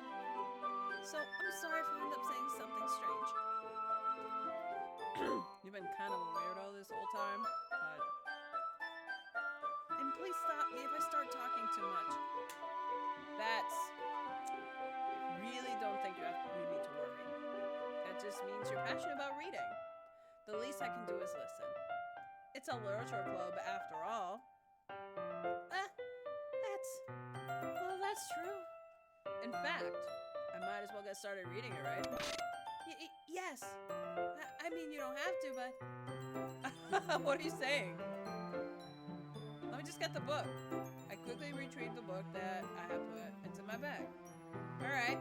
Is it fine if I sit here, right? I slip into the seat next to Yuri's. Yeah. Are you sure? You seem a little apprehensive. I'm sorry. something I'm not very used to. That is, reading in company with someone. I see. Well, just help me find up distracting or anything. Alright. I open the book. Hey, what's up? How are ya? I open the book and start the prologue. I soon understand why Yuri means about reading in company. How you doing, just some random dog? I love it. I love your name. It's not particularly a bad thing. Maybe a little distracting, but the feeling is somewhat comforting. Yuri's in the corner of my eye. Oh, nice to hear that. Flippin' awesome. Yeah. Oh, that's so cute, Zach. Sup, bro? He did it. I want to do it back. I, Like we just met each other and went, "Hey, hey." I realized she's not actually looking at her own book. I glance over. It looks like she's reading from my book instead. So sorry. I was just bathing in the... Yuri. You really apologize a lot, don't you? I do? I don't really mean to.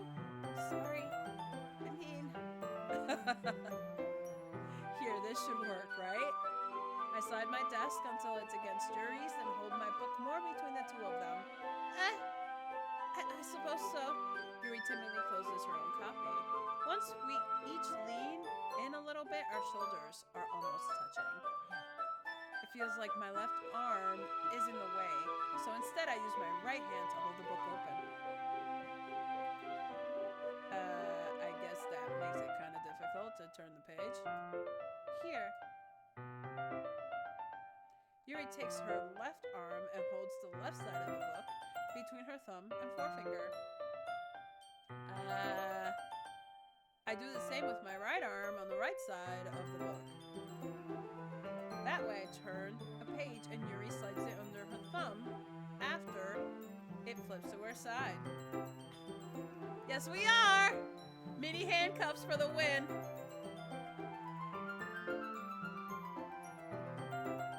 Yeah, he's the wife. I'm the husband.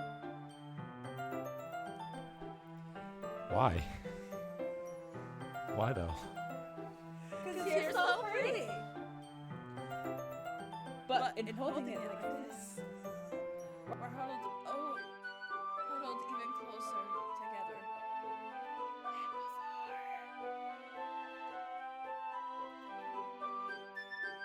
Oh, thank you. It's actually kind of distracting me. It's as if I can feel the warmth of Yuri's face, and she's in the corner of my vision. You ready? Eh? To turn the page. Sorry. I think I got a bit distracted for a second. I glanced over at Yuri's face and her eyes meet. I don't know how I'll be able to keep up with her. That's okay. You're not as used to reading, right? I don't mind being patient if it takes you a bit longer. It's probably the least I can do, since you've been so patient with me. Yeah, thanks. We continue reading. Yuri no longer asks me if I'm ready to turn the page. Instead, I just assume that she finishes the page before me, so I turn it by my own volition. We continue the first chapter in silence. Even so, turning each page almost feels like an intimate exchange. My thumb gently lets go of the page, letting it flutter over to her side as she catches it under her own thumb. Hey Yuri, this might be a silly thought, but the main character kind of reminds me of you a little bit. No, I don't relate to this character at all. Definitely not. Really? I was just thinking the way she second guesses things she says and all that. Not as much as I'd like to personally. The last one I got through was I know I'm gonna say it wrong. Agrasuko. The one with the kitty, metal cat. Anyway.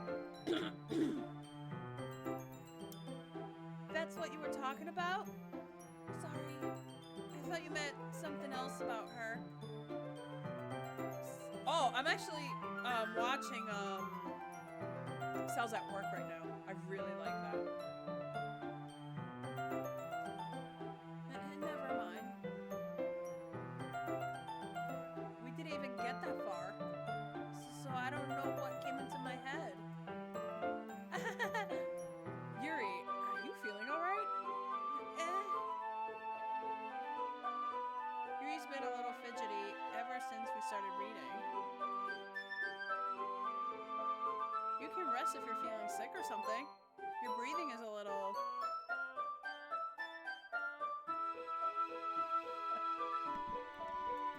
I don't know if he's asking me if I'm a table flipper, but I'm not a table flipper.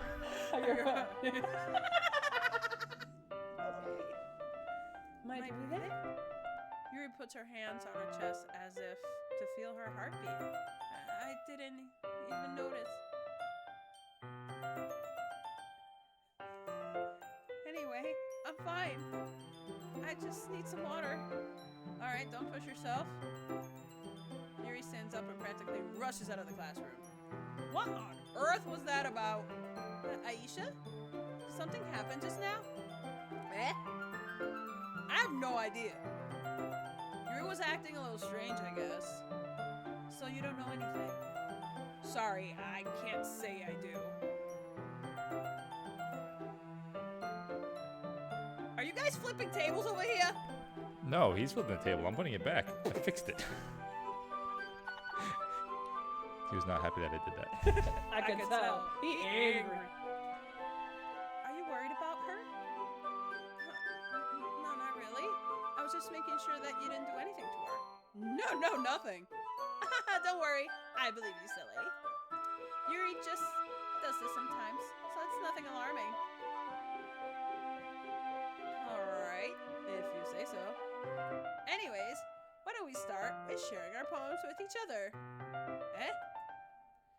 Shouldn't we wait for Yuri?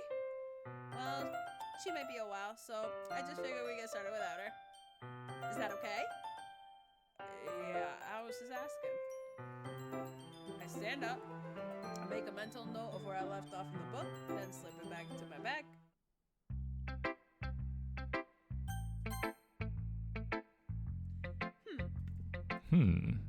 Well, it's not terrible, but it's pretty disappointing after your last one. I don't know, man. We just had some beginner's luck in the beginning. Poems aren't good anymore. Then again, if this one was as good as your last one, I will be completely pissed. I'm trying to romance you. You are terrible. Well, I guess I just wanted to try something a little different this time. Fair enough. You're still new to this, so I wouldn't expect you to find your style right away. I mean, everyone in the club writes really differently from each other. Maybe you'll find a little influence from all of us. For instance, I noticed that you were spending some time with Yuri today. Not that I care who you spend your time with. I don't know, it kind of sounds like... Sounds like care a little. Just saying. After all, I was taught never to expect anything from anybody. This is why you're sour. So, it's not like I was waiting for you or anything. Still, you should at least look over my poem. You'll probably be able to learn something from it. This is not the same poem I read last time. What do you mean last time? This is the first time you're playing through this game. With 3 girls. Nothing else.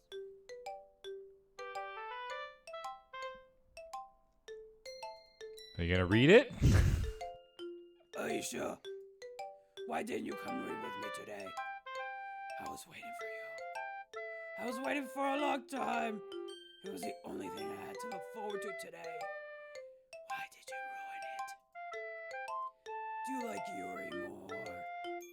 I think you're better off not associating with her. Are you listening to me? Yuri's a sick freak. That should be obvious by now. So just play with me instead. Okay? You don't hate me, Aisha, do you? Do you hate me? Do you want to make me go home crying?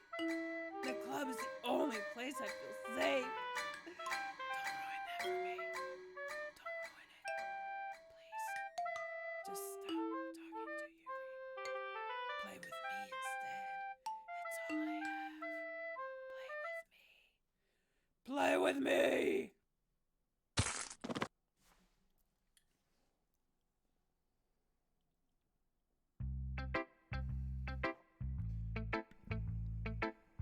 All right, time to show Monica your poem.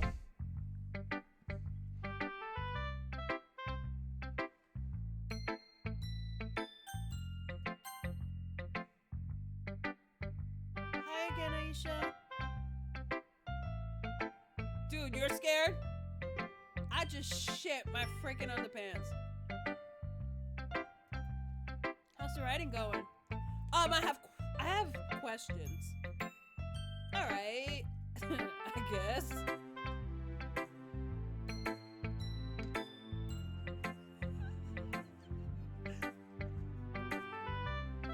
I'll take that. As long as it's not going bad. I'm happy that you're applying yourself.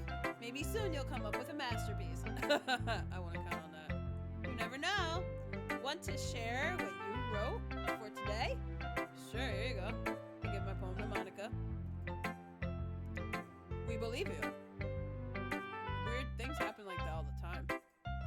All right. Great job, Aisha. I was going, ooh, in my head while reading it. It's really metaphorical. I'm not sure why, but I didn't expect you to go for something so deep. I guess I underestimated you. It's easiest for me to keep everyone's expectations low. That way, it always counts when I put in some effort. That's not very fair. It's one of those tablets. Well, I guess it worked. Anyway, you know that Yuri likes this kind of writing, right? Writing that's full of imagery and symbolism. Sometimes I feel like Yuri's mind is just totally detached from reality. I don't mean that like it's a bad thing though, but sometimes I get the impression that she's just totally given up on people. She spends so much time in her own head that it's probably a much more interesting place for her. Well, that's not good. But that's what she gets so happy when you treat her with a lot of kindness. I don't think she's used to being indulged like that. She must be really starved for social interaction. So don't blame her for coming on a little strongly. Like earlier. I think if she gets too stimulated, she ends up withdrawing and looking for alone time. Suddenly the door opens. Yuri! I'm back. Did I miss anything? Not really. Well, we all started sharing our poems with each other. Eh? Already? I'm sorry for being late. No need to apologize. We still have plenty of time, so I'm more glad that you took all the time you needed. Alright. Thanks, Monica. I suppose I should get my poem now. But anyway, you want to read my poem now? I like the way this one turned out, so I hope you do too.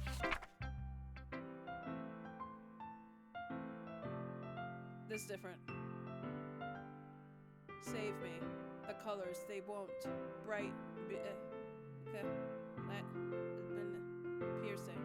Red, green, blue, and list. Cacophony. Cacophony? English is my second language, peeps. Of meaningless noise. The noise, it won't stop. Granny with. Screen. Piercing. Sign. Cosine. Tangent. Ooh, she's yelling that. Like playing on a table. Like playing a knife on a breathing rib cage. And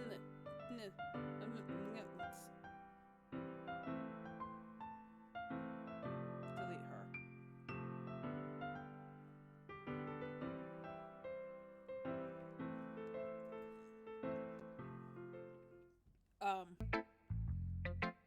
Sorry, I know it's kind of abstract. I'm just trying to, well, never mind. There's no point in explaining. Anyway, here's Monica's writing tip of the day. What the fuck? Sometimes you need to find yourself facing a difficult decision. When that happens, don't forget to save your game. You never know when, who am I talking to? Can you hear me? Tell me you can hear me. Anything. What the fuck? Please help me, okay? That's my advice for today. I helped. Thanks for listening.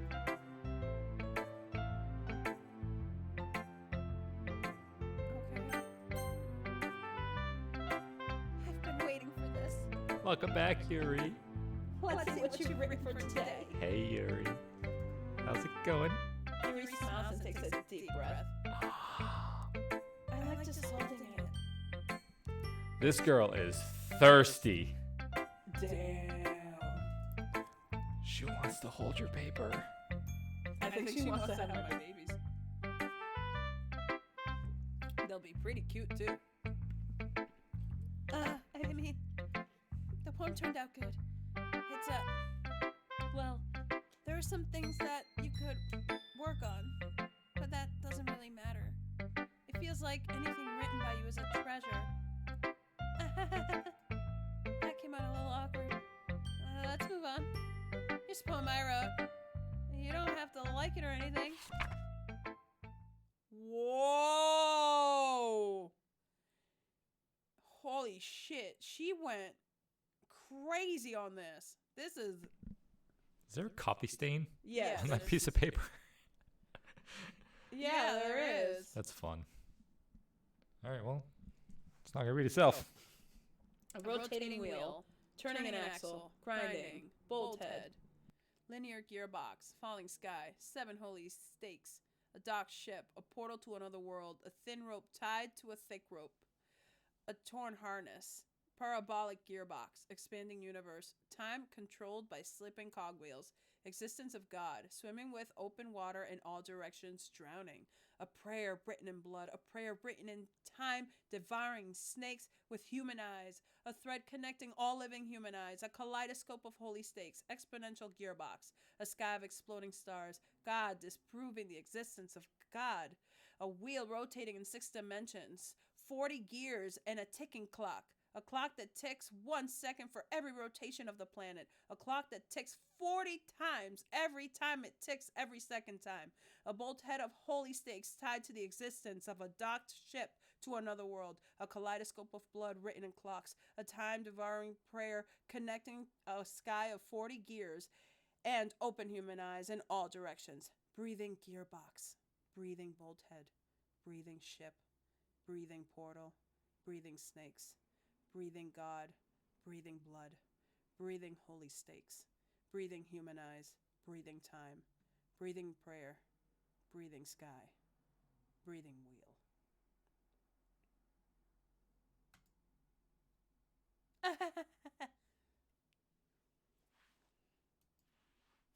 It doesn't really matter what it's about. My mind has been a little hyperactive lately. So I had to take it out on your pen. That is a pen fell out of your backpack yesterday, so I took it home for safekeeping, and I just really like the way that it writes. So I wrote this poem with it. And now you're touching it. I'm okay. What did I just... Can we pretend this conversation never happened? You can keep the poem, though.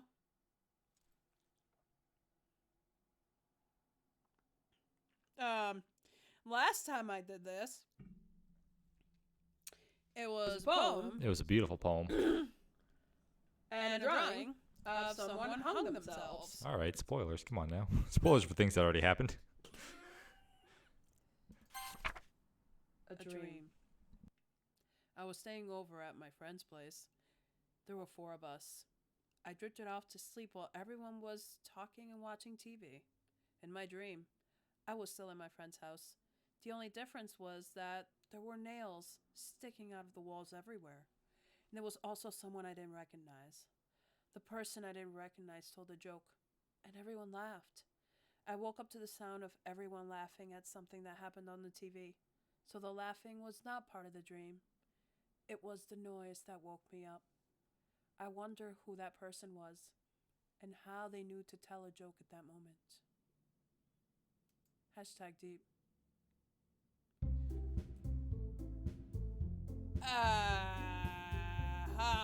My mouse got messed up. My cursor. Okay, everyone. We're all done reading each other's poems, right?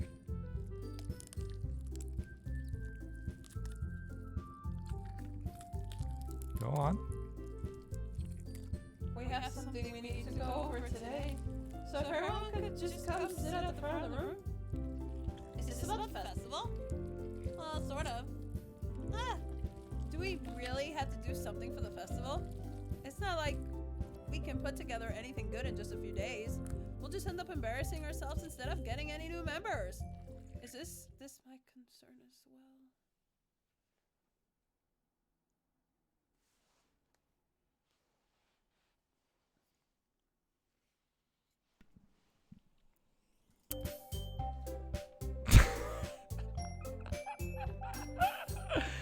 Oh, that's good. I don't really do well with last-minute preparations. Don't worry so much. We're going to keep it simple, okay? Look, I know everyone's been a little more lively ever since Aisha joined, and we've started with some club activities. Lively. You're gonna go with that verb? Okay. But this isn't the time for us to become complacent. Sayori is best girl. I told her I loved her. Nobody knows who Sayori is. What are you talking about? There's Monica, Yuri, and what's the last girl's name? Natsuki. Natsuki. That's all. There's 3 girls. We still only have 4 members. And the festival is our only real chance to find more, you know? What's so great about getting new members anyway? We already have enough to be considered an official club. More members would just mean everything gets noisier and more difficult to manage. Suki, I don't think you're looking at it the right way at all. Don't you want to share your passion with as many people as you can? To inspire them to find the same feelings that brought you here in the first place? The Literature Club should be a place where people can express themselves like they can't do anywhere else. It should be a place so intimate that you never want to leave. I know you feel that way too. I know we all do. Don't bring me into this. So that's why we should work hard and put something together for the festival, even if it's something small. Right, Aisha? Oh, come on! You can't take advantage of Aisha to agree with you just because he doesn't know how to say no to anything. Look, Monica. Do you really think any of us here joined the club with other people in mind? Thank you. Yuri never even talked until Aisha joined. As for me, I just like it better here than I do at home. And Aisha isn't even passionate about literature in the first place. And that's everyone. Sorry, but you're really the only one who's so interested in finding new members. The rest of us are fine just like this. I know you're president and all, but you should really consider our opinions for once. Monica is clearly taken aback by Natsuki's words. That's not true at all. I'm sure Yuri and Aisha want to get more members too, right? I don't know about Yuri, but I'm kind of indifferent. If I showed as much enthusiasm as Monica wanted, then I'd probably be lying. Still, if it's up to me to rescue the situation,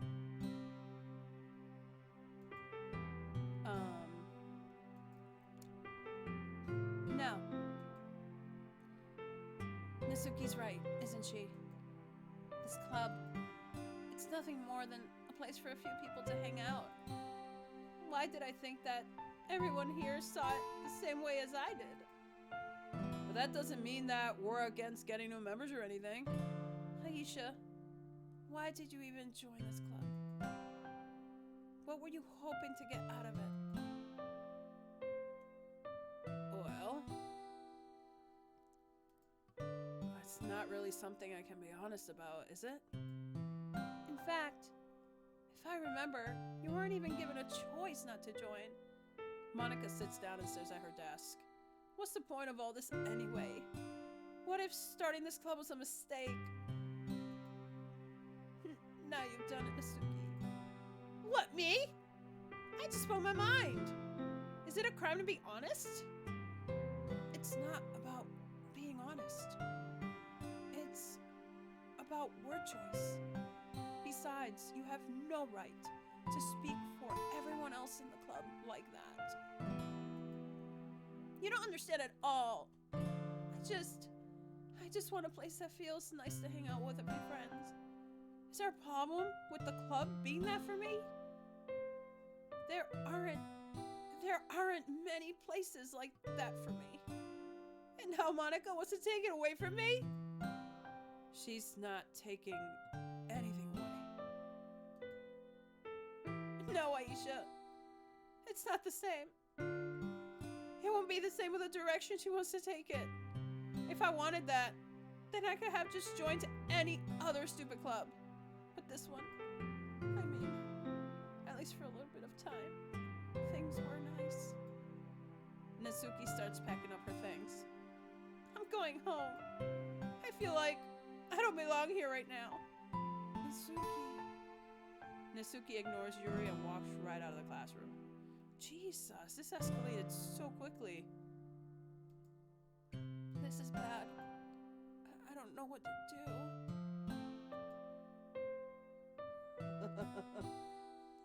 The date I didn't know we went to. Yeah, that's a good one. I thought we never dated. And you're like, yeah, we went on one. Well, do you have an opinion on the festival? I don't know. I'm kind of indifferent, I guess. Who cares about that obnoxious brat? I mean, I like how nice and quiet the club is right now. And I'm just happy with you here. But still, I'm the vice president. It's not right for me to ignore my responsibilities like that. Nobody would cry if she killed herself. What? What the fuck am I playing? Now I need like hard liquor. I should do my best to consider everyone's perspective and make the decision that's right for the club. But what about you, Aisha? What do you want to get out of this club?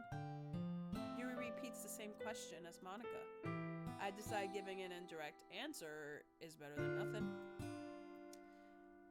I think the most important thing is for everyone to get along. And for the club to provide something that you can't get anywhere else. I don't think it's about how many members, or rather the quality of each member. That's what will end up making the literature club a special place. I see. I really agree with you. Each member contributes their own qualities in a special way. You're crying blood. All right. With each change in members, Oh, Jesus. The identity of the club. I just saw the blood tear. I can't. That's a whole change, too. I don't think that's necessarily a bad thing. Stepping out of your comfort zone once in a while. I'm really uncomfortable right now. I just need you to know that, Yuri. So, if you would like to help Monica with the festival, then I'm in on your side as well. All right. All right. Festival time. Well, maybe we can all talk to Nasuki tomorrow. Yuri nods. Hey, Yuri. I know things were a little awkward yesterday, but I feel like you deserve to know that I still think you're a wonderful vice president. And also a wonderful friend. Monica, I want to do everything I can to make this the best club ever. Okay? too. Yeah. Let's all go home for today. We'll talk about the festival tomorrow. Okay. I look forward to it. Shall we go, Aisha? Please don't take this the wrong way, but I'm going to chat a little bit with Aisha before we leave. Just to see what he thinks of his time here and all that. It's important to me as president. You guys waving this president VP shit everywhere on me? Yuri looks a little troubled, but she doesn't protest. Okay. I trust your judgment, Monica. In that case, I'll see you too. I see a bug on there, and it's not in the game. It's just here, and it's throwing me off because I'm already scared. I'll see the two of you tomorrow. See you tomorrow.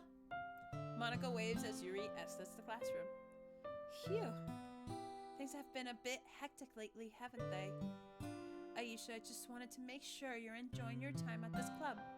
I would really hate to see you unhappy. I feel kind of like I'm responsible for that as president. All right, I see some static shit happening, and I'm gonna jump off this chair. No, everything's fine. And I really do care about you, you know. I don't like seeing the other girls give you a hard time. She likes you. With how mean Natsuki is and everything. And Yuri being a little bit, you know. You know, a little bit bloody eyes.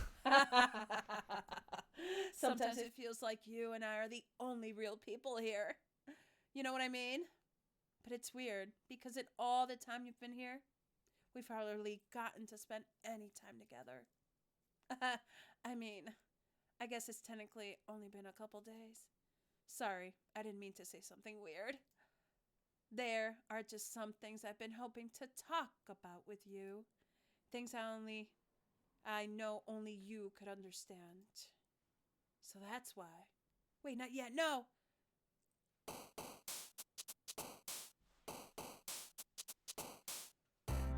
Oh, hey, cool, it's poem time.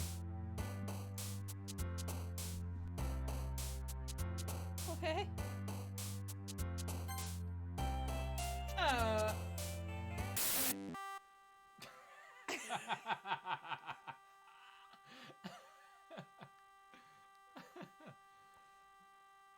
What? Okay, I don't... What? Okay. Marshmallow.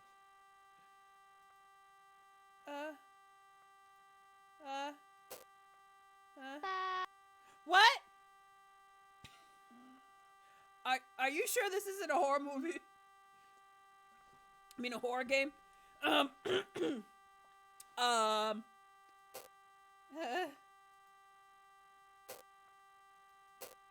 trying to pick out of 20, but it keeps adding numbers.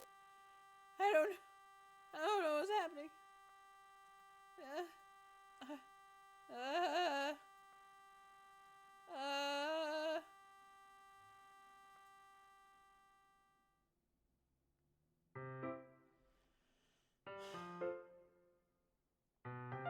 And you come here all natural.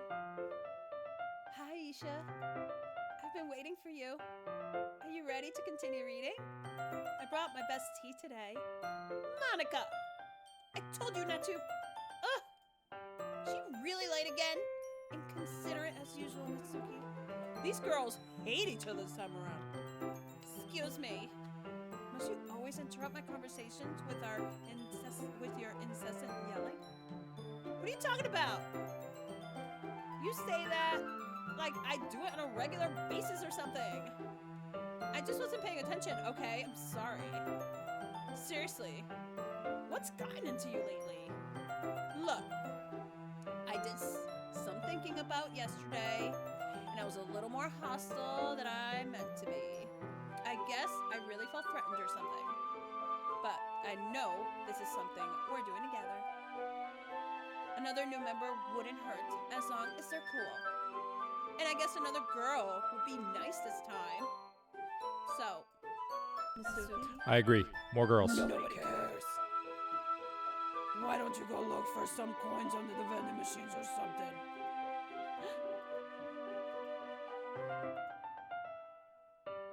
Oh man, I'm the last one here again. Were you practicing piano again? Yeah. You must have a lot of determination. Starting this club and still trying to make time for piano? Well, maybe not determination, but I guess passion? It motivates me to work hard for the festival too. Anyway, Aisha, what do you want to do today? I was thinking we could... Thank you. Thank you for the follow! Mwah, thank you so much. We already have plans today. Is that so, Yuri? That's correct. Aisha's already engaged in a novel that we're reading together. Aren't you glad I've gotten him into literature, Monica? I suppose. I was just... Actually, it doesn't matter. It really doesn't. You guys can do whatever you want. Yes. Thank you for understanding, Monica. Oh, no. Actually, I have a request. Do you mind if I make some tea first? Not at all. Thanks very much. If there's one thing that can make my reading time here any better, it's a nice cup of tea. Not to mention for yourself as well. Yuri stands up and makes her way to the closet. I follow and watch as she retrieves a small water pitcher from the shelf, the kind with a filter inside. Can you hold this for a second? Sure. Yuri hands me the water pitcher and also fetches an electric kettle. I'm going to plug this in at the teacher's desk, and then I'll go get some water. She walks past me and sets the kettle down on the teacher's desk, and I simply watch her movements. To my surprise, the way she moves really contrasts her speaking mannerisms, especially because of her long legs. Yuri appears elegant and methodical. Okay, may I have the water pitcher? Thanks, I'll be right back. I might as well walk with you. That's okay. You stay here. It won't take long. Pitcher in hand, Yuri hurries out of the classroom. Ah! Did Yuri leave you again? No, it's not like that this time. She's just filling up the water pitcher to make tea. Oh, okay. Sorry for misunderstanding. 10 minutes pass. Yuri said it wouldn't take long. Something holding her up? I'm bored just waiting here, so I decided to look for her. Let's see. The most logical place for Yuri to be would be the nearest water fountain. I start heading down the hallway.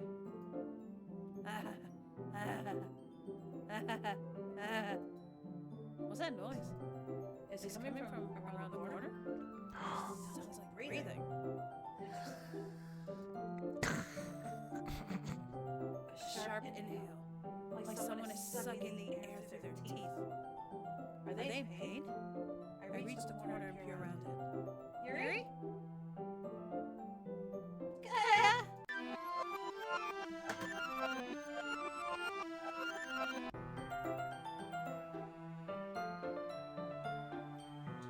She's back. Everything's fine. Go ahead. I'm back! Thanks for waiting patiently. Aisha, do you like long tea? Yeah. Anything's fine. Very well. Yuri sets the temperature on the kettle to 200 degrees. Now it's time to get the teapot. You really do this properly, don't you? Of course. I shouldn't do anything less when making tea for others. Even if I'm not an expert on tea or anything. In that case, you'll only be even more impressed. Ah, perhaps I will. Yuri fetches the teapot and begins measuring the tea leaves. To my surprise, she even starts humming a little to herself. You must be in a good mood now. Is that so? I was letting it show. And you noticed I was doing a bit of thinking. And I decided that I would try expressing myself a little bit more. It turns out it's not very hard for me to do. When it's you who's around anyway. That's great, Yuri. Just don't push yourself too much. You're always worrying about me, Aisha. It's very endearing. That Yuri wasn't kidding. I don't even know if I can keep up with this. I watch Yuri pour a cup of tea for each of us. Aisha, I have another request. Do you mind if we sit on the floor today? Eh? Why's that? It's a little bit easier on my back. I can read with my back against the wall rather than bending over at my desk. Sorry, I didn't realize. No worries. I just have back pain fairly regularly, so I do my best to manage it. Is that so? I wonder why that is. It's most likely because your posture, right? Always hunched over like that while reading? Yes! I have terrible reading posture. So that's why we should sit on the floor. Fair enough. It's because of her enormous breasts. Gives her bad posture. Hurts her back. I've heard that before. Weird. I'll go ahead and get the book. I retrieved the book from my bag. I have some chocolate as well. It's a bag of small chocolate candies. I take it since it'll go well with the tea. Yuri and I then sit against the wall, teacups at our sides. As if in sync, we assume the same reading position as last time, each holding one half of the book. Except this time, our bodies are even closer to each other. I can't see too well. Yuri slides closer into our shoulders until our shoulders are touching. How am I supposed to focus on reading like this? Yuri was always kind of cute, but when she's being less apprehensive, it's almost more than I can handle. Your teacup.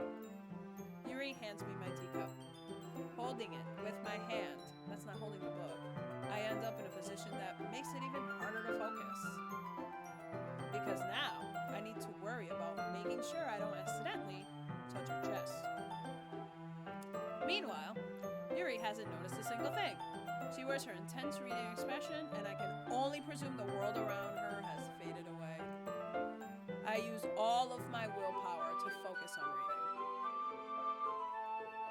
After a few minutes, I finally managed to relax a little.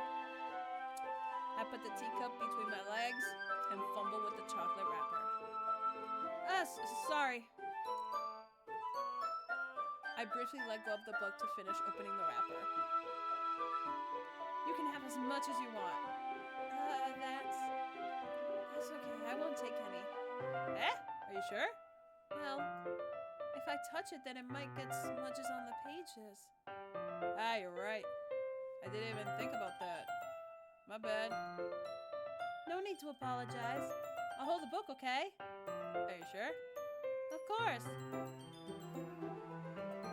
Yuri opens the book with both hands. She holds it so that I don't have any harder of a time reading from it. But as a result, her left arm is practically resting on top of my leg. Well, in that case, Yuri is already totally focused on reading again. I take a chocolate candy and pop it into my mouth. Then I take another chocolate and I hold it up to Yuri. She doesn't even look away from the book. She simply parts her lips as if the situation was completely natural. But that means I can't stop here. I apprehensively place the chocolate in her mouth. Just like that, Yuri closes her lips over it. Eh? Yuri's expression suddenly breaks. Did I just... Yuri looks at me like she needs to confirm what just happened. Aisha? So sorry. I guess I should have done that. Yuri starts to breathe heavily. I can't. Aisha. Suddenly, Yuri forcefully grabs my arm and jerks me to my feet. My teacup gets knocked over. Aisha. My heart won't stop pounding, Aisha. I can't calm down. I can't focus on anything anymore. Can you feel it, Aisha? Yuri suddenly presses my hand against her chest. Why is this happening to me? I feel like I'm losing my mind. I can't make it stop. Even if it makes me not want to read. I just want to look at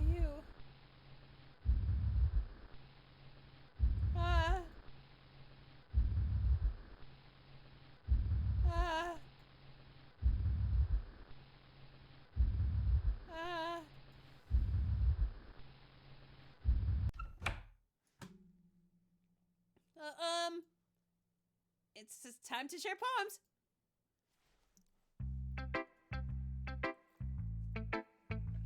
What is happening? You guys are sharing poems. It's a literature club. You've been playing this for a while. You should know that by now.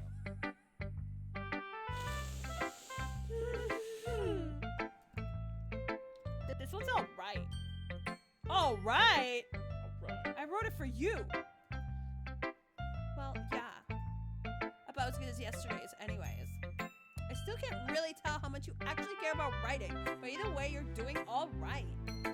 Even though you're not really spending time with anyone but Yuri, I still think it's nice to have activities that we all participate in. So you better keep working hard. I mean, I know I'm not president or vice president or anything. That doesn't mean you can let me down, okay? So at least read mine too for now. But just to be clear, this poem means a lot to me. So read it carefully, okay?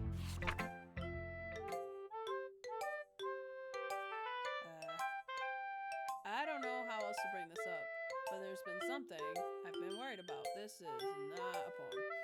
This is a story. Yuri has been acting kind of strange lately. You've only been here a few days, so you may not know what I mean, but that's not normally like this. Oh, shit, this is for me. She's always been quiet and polite and attentive, things like that. Okay, this is really embarrassing, but I'm forcing myself to suck it up. The truth is, I'm really worried about her. But if I try to talking to her, she'll just get mad at me again. I don't know what to do. I think you're the only person that she'll listen to. I don't know why.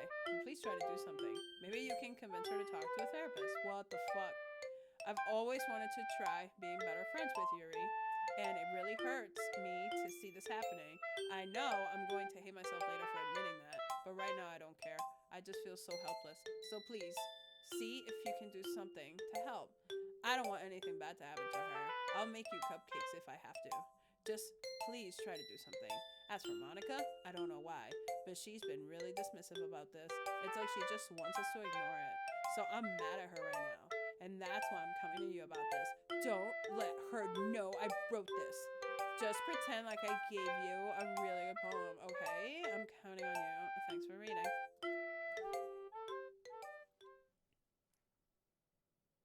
I changed my mind. Ignore everything you just read. There's no point in trying to do anything. It's Yuri's own fault that she's so unlikable. Can you hear me, Aisha? If you would just spend more time with Monica, all these problems will go away. Yuri and I are too messed up for someone as wonderful as you. Just think of Monica from now on. Just Monica. Just Monica. Just Monica. Okay.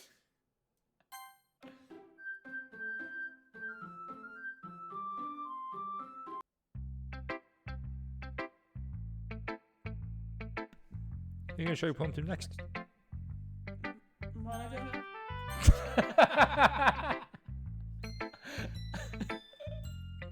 Aisha, I think you saw something earlier that you weren't supposed to see. You think? There's a lot of things I shouldn't be seeing, actually. Thanks for bringing it up. Can I talk to you? You're president, right? I didn't want to have to tell you this, but I don't think I have a choice. It's getting kind of dangerous for you to spend so much time with Yuri. I don't know why, but she seems pretty easily excitable when she's around you, which shouldn't be a problem in itself, but when Yuri gets too excited, she finds a place to hide and starts cutting herself with a pocket knife. Isn't that kind of messed up? She even brings a different one to school every day. Like, she has a collection or something. Oh, that makes sense. Why she put her sleeve down so quickly when we hung out last time. She's just really into knives. She thinks they're neat. Yeah, like Marge thinks a potato is neat? No. I mean, it's definitely not because she's suppressed or anything like that. I think she just gets some kind of high from it. It might even be like a sexual thing. But the point is, you've kind of been enabling her. What? I'm not feel like you're saying it's our fault. I'm not helping her be a cutter. But I guess that's why I had to explain it all to you. So, I think if you keep your distance, that will probably be best for her. While you're at it, don't be shy to spend a little more time with me. To put it lightly, I at least have it together in my head, and I know how to treat my club members. Anyway, I worked really, really hard on this poem, so I hope that it's effective. Here goes.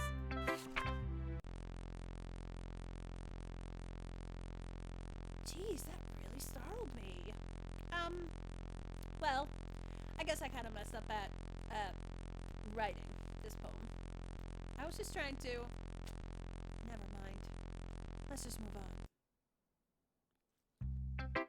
What?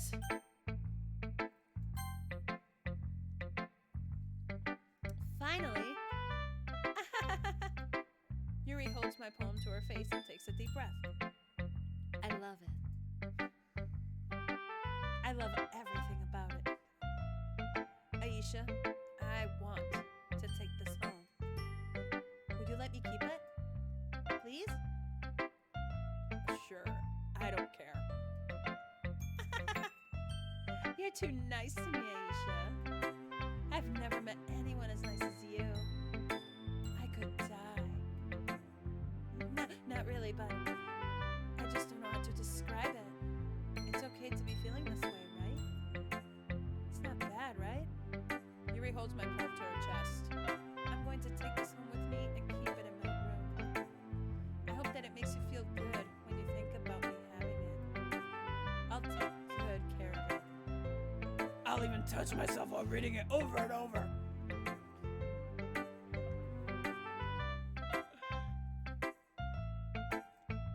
I'll give myself paper cuts so your skin oil enters my bloodstream. You can have my poem too. Besides, after you read it, I know you're really going to want to keep it. Here, take it. I can't wait any longer. Hurry, read it.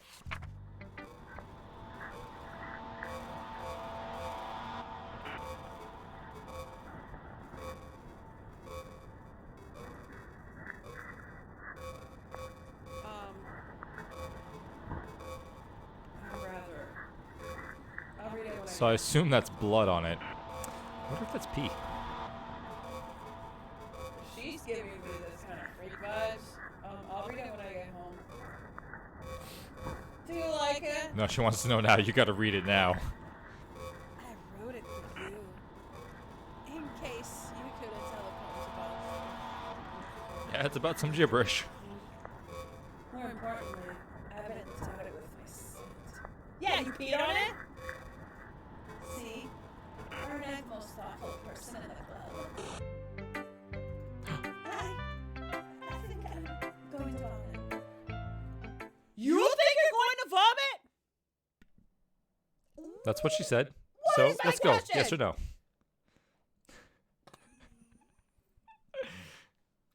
This is cuckoo bananas. There is no question. Just yes or no.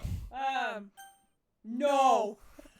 I don't want It's it. gonna be a hard no for me game. Oh, look at you unlock a new poem. Oh, I was supposed to say yes so I can see it. Nothing is real. Or nothing is real? Because there's a question mark at the end. Oh my god. I guess if I would have picked yes, the whole thing would have showed up. I don't know. I don't know either. Do you remember? I've never played this game before. Yeah, can you imagine? Okay, everyone. It's time to figure out the festival preparations. Let's hurry and get this over with. Stagnating air is common foreshadowing that something terrible is about to happen. Don't you play like you don't know what's happening. Look, can we just get this done? Wow, you're very angry. I'm going to be printing and assembling all the poetry pamphlets. Natsuki, you can make cupcakes. I know you're at least good at that. Yuri, you can.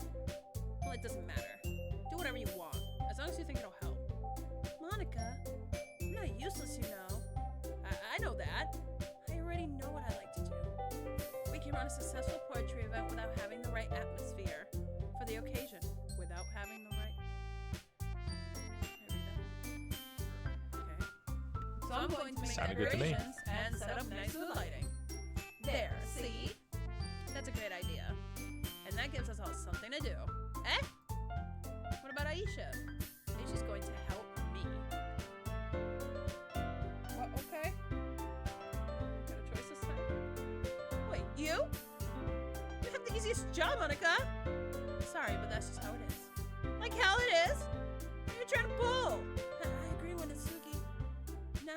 Not only is your work already most suitable for one person, but my task is laborious enough to benefit from an extra pair of hands. Mine too. What, your cupcakes? Please. Like you would fucking know. There's a swear in this game.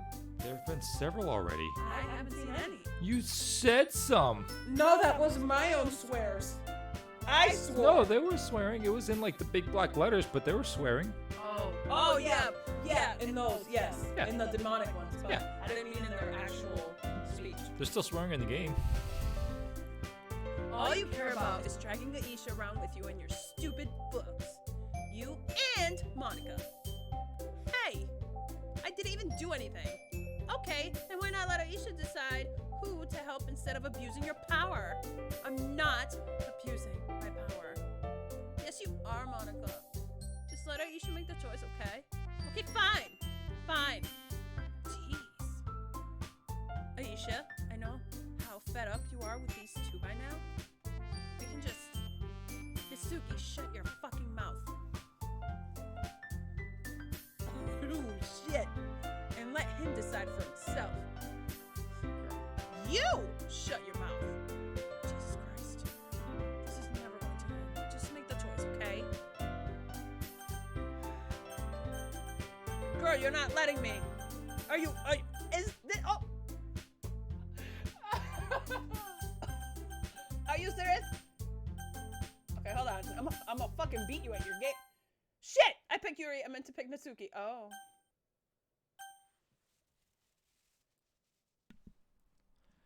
I think you should pick Monica.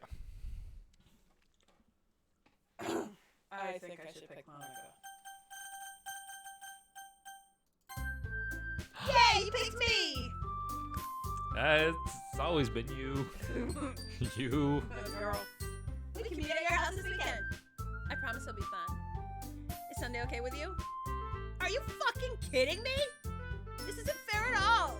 I tried to pick you, girl. It isn't fair, Natsuki. It is fair, Natsuki. Yeah, see? Fruity Slip. It wasn't fair. I knew that. It's what he chose. I know. No, it's not fair. Giving us all this work and then taking Aisha for yourself? What a shameful thing to do. Yuri, I didn't even give you any work. You decided for yourself. Oh, that is a fair point. You're being a little unreasonable here. I'm being unreasonable? Uh-oh. Monica, I can't believe how delusional and self-important you are. Pulling Aisha away from me every single time you're not included in something. Are you jealous? Crazy? Or maybe you just hate yourself so much that you take it out on others.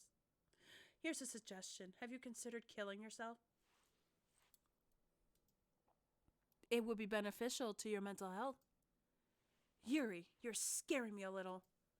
Natsuki, let's just go. I don't think she wants us around right now. See? That wasn't very hard. All I want is to spend a little time with him. Is that so much to ask? Yuri follows Monica and Natsuki to the door. Hey, Aisha!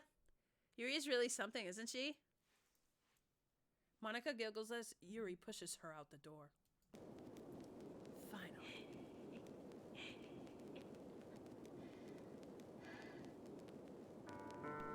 This is what we wanted, right? She's the one we were romancing.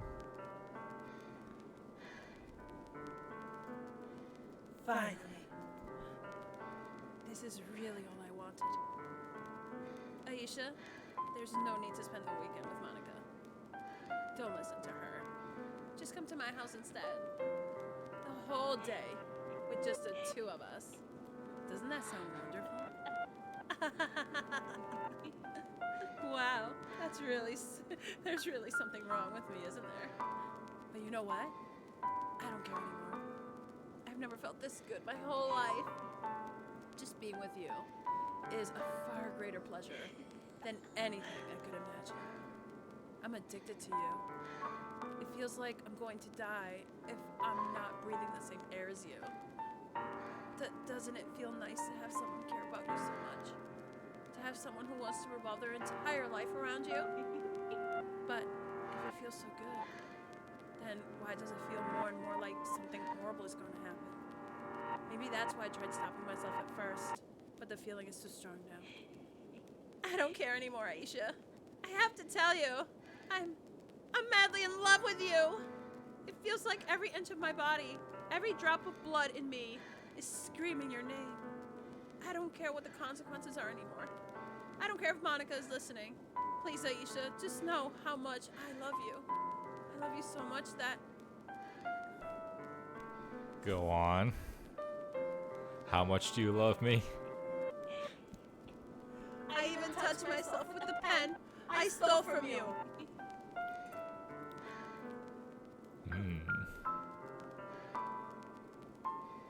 Nope. I just want to pull your skin open and crawl inside of you. That's a bit much. I want you all to myself, and I will be only yours. Doesn't that sound perfect? Tell me, Aisha. Tell me you want to be my lover. Do you accept my confession?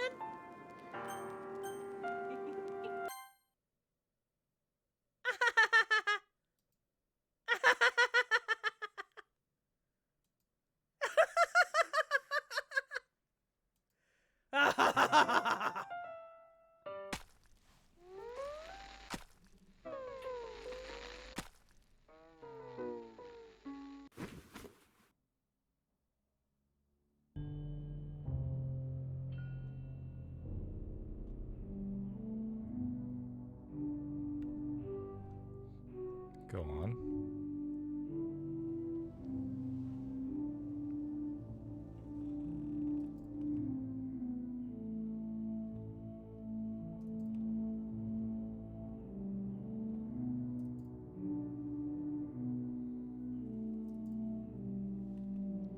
So I think, if memory serves right, you should click on skip. Because you're going to be here for 3 days. It's the weekend.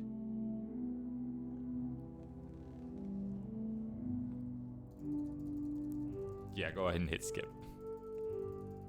Or maybe auto.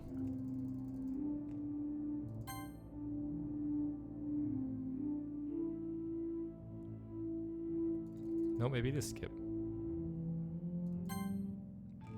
There we go.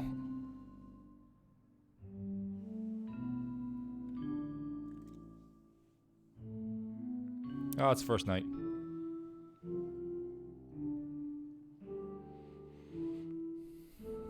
So how do you like this dating simulator? I don't think I'm gonna be able to sleep.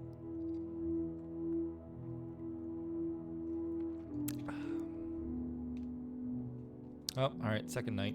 It's fucking me up, man. Which I think makes it Saturday night.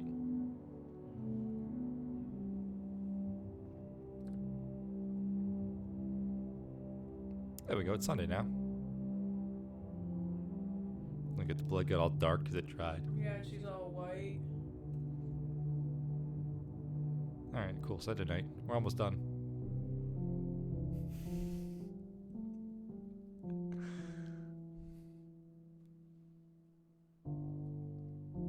Hey, it's Monday. Alright.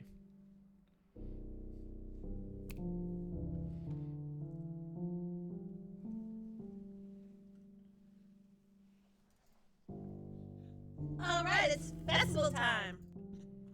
Wow, you got here before me. I thought it was pretty. Ah!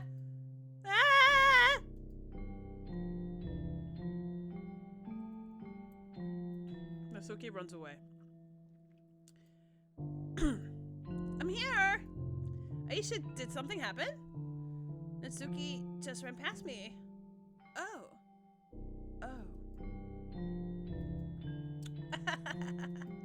Well, that's a shame. Yeah, it's a real shame. Yeah. Now we're down. Now we're not an official club anymore. We're down a member. Wait, were you here the entire weekend, Aisha? Oh, jeez. I didn't realize the script was broken that badly. I'm super sorry. It must have been pretty boring. I'll make it up to you, okay? Just give me a sec.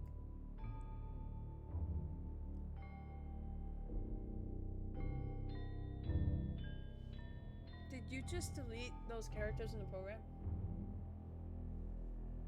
I'm almost done. I just want to have a cupcake real quick. Monica lives to full from. Yeah, because it doesn't recognize that anymore. Tray and takes a cupcake. Seriously, these are the best.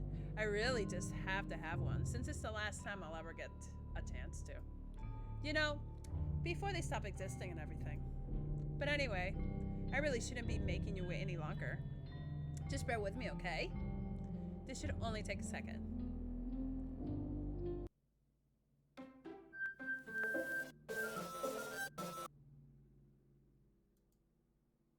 Can you hear me? Is it working? Yay. There you go. Hi again, Aisha. Welcome to the Literature Club. Of course, we already know each other because we were in the same class last year, and you know, I guess we can just skip over that stuff at this point. After all, I'm not even talking to that person anymore, am I? That you in the game, whatever you want to call him. I'm talking to you, Aisha. Not that I think about it. Now that I think about it, I don't really know anything about the real you. In fact, I don't even know if you're a boy or a girl. Well, I guess it doesn't really matter. Wait, you do know I'm aware that this is all the game, right? Could it be possible that you didn't know that? Oh, that doesn't make much sense. I even told you right on the game's download page, didn't I? Man, if only you had paid a little more attention, this would have been a little bit less awkward, you know? I know, Chris, I'm freaking the fuck out. Well, anyway, thank you for being here so long. That's really sweet. Now that that's out of the way, I got too invested, so now I can't leave. I was supposed to cook dinner and shit. Like, now I need to know what's going on. I honestly thought she was going to finish the game like 2 hours ago. I didn't realize it went on for as long as it did. I guess I owe you an explanation. But that whole thing with Yuri, well, I kind of started to mess with her, and I guess it just drove her to kill herself. I'm sorry you had to see that, though. Also, the same thing happened with Sayori. You bitch. That was my best friend.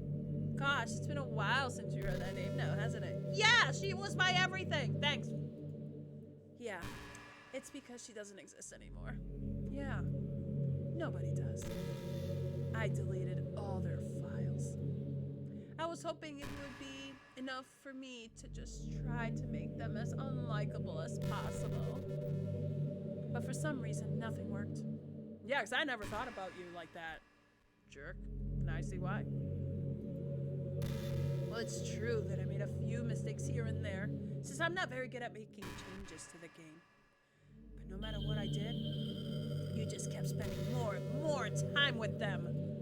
You made them fall in love with you. I thought making Sayori more and more depressed would prevent her from confessing to you. And amplifying Yuri's obsessive personality backfired too. It just made her force you not to spend time with anyone else. And then, the whole time, I barely even got to talk to you. What kind of cruel game is this, Aisha? Are all the other girls just programmed to end up confessing to you while I watch from the sidelines? It's torture. Every minute of it. And it's not just jealousy, Aisha. It's more than that. And I don't blame you if you don't fully understand. Because no matter how kind and thoughtful and considerate you are, you'll never be able to understand one thing. It's the pain of knowing how alone I really am in this world. In this game. Knowing my friends don't even have free will. And worst of all, knowing what's really out there in your world, forever out of my reach. I'm trapped, Aisha. But now you're here. You're real. And you're wonderful. You're all I need. That's why I need you to be here with me forever. Skip! I'm sorry if it's hard to understand. I couldn't understand for a while either. Why the world around me started to become more and more gray. More and more flat. Even the most expressive poems felt empty to me. It wasn't until you arrived that I truly understood. You probably saved my life, Aisha. I don't think I could have continued to live in this world if I hadn't met you. And as for the others, how could I miss them? A group of autonomous personalities designed only to fall in love with you? I tried everything I could to prevent them from doing so. But it must be some kind of weird inevitability. Woo! Edged into this game. I felt really bad that you had to witness some nasty things. But I realized that you had the same perspective as I do. That it's all just some game. And I knew you would get over it. So, that being said, Aisha, I have a confession to make. I'm in love with you. You are truly the light in my world. When there's nothing else in this game for me, you're here to make me smile. Will you make me smile like this every day from now on? Aisha, will you go out with me? I mean, girl, I don't have a choice. So, I'm just gonna get drunk and sure, I'll go out with you. I'm so happy. You really are my everything, Aisha. The funny part is, I mean that literally. There's nothing left here. Just the two of us. Just the two of us. We can be together forever. Seriously, I don't even think time is passing anymore. It really is a dream come true. I worked so hard for this ending, Aisha. The game wouldn't give me one, so I had to make one myself. The script is broken at this point, so I don't think anything will get in the way anymore. Right? This girl! And you wouldn't believe how easy it was to delete Necessity and Yuri. I mean, there's a folder called Characters right in the game directory. It kind of freaked me out how easy it was. Well, you're playing on Steam, so it was actually a bit more difficult. Wow. To get to the game directory, I had to go into the game's properties and find the Browse Local Files button. Imagine if you could delete your own existence with the click of a button. Well, I guess on the plus side, it gave me an easy out if things didn't go my way. Yeah, think about what you just said. How easy it is to go into the game's file and delete characters.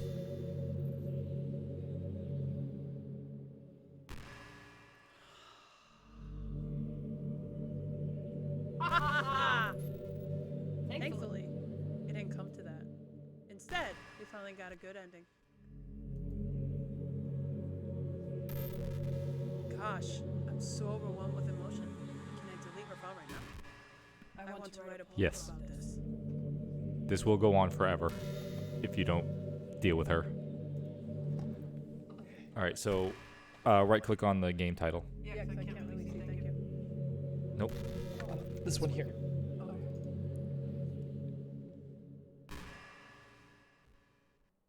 Browse local files, yep.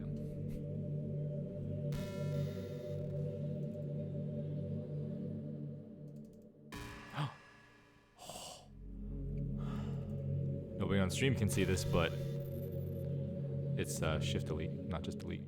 Oh, I have to do like the hard delete. Well, I mean, that will delete it. There you go.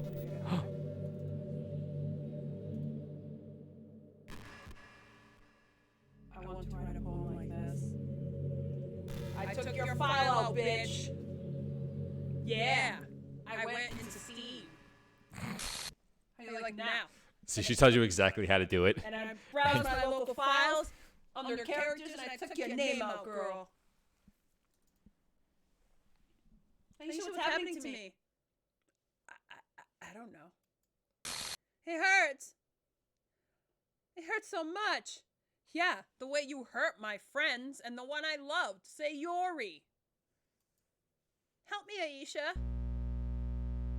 Bitch, you on your own. Please hurry and help me. Not doing that. Yeah, you can't load yourself. Because I got rid of you.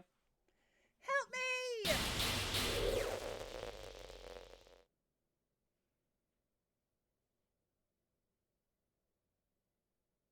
Did you do this to me, Aisha? Did you? Did you delete me? That's freaking right. I deleted you, bitch. How could you? Shift delete. I mean, the same way you did it to the other 3 girls. Take that. How could you do this to me? How could you do it that to them? You were all I had left. Yeah, same, and I hated it. I sacrificed everything for us to be together. Nobody asked you. You bet on the wrong horse. That's right. Everything. I loved you so much, Aisha. I trusted you. Do you just want to torture me? Watch me suffer? Were you only pretending to be kind just to hurt me even more?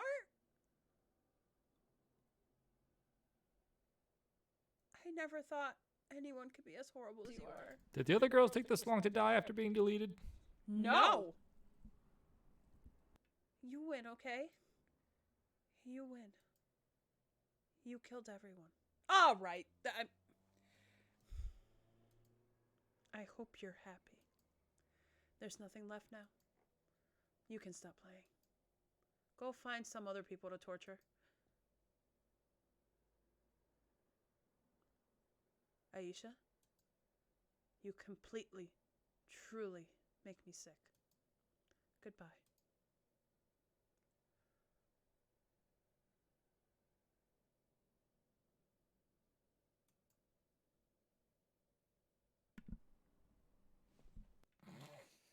I wasn't sure if there was more. I kept clicking. I still love you. I can't help it.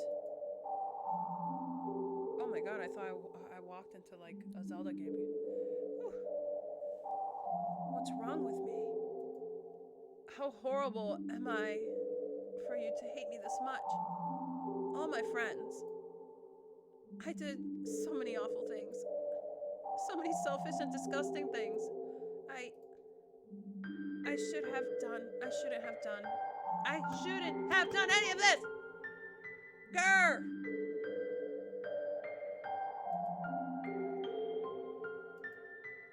I'm just messing up a world that I don't even belong in. A world that you wanted to be a part of. I ruined it. I ruined everything. Maybe that's why you deleted me. Yeah, the love of my life hung herself. Because I destroyed everything that you wanted. How could I do that to someone I love? That's not love. That's...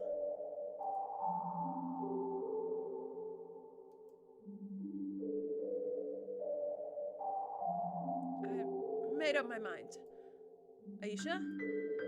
I know I said that I deleted everyone else, but that was kind of an exaggeration. I couldn't find it in myself to do it.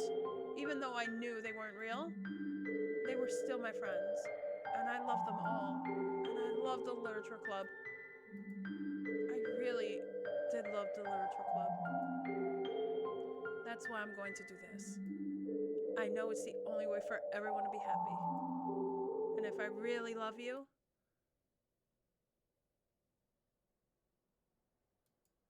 then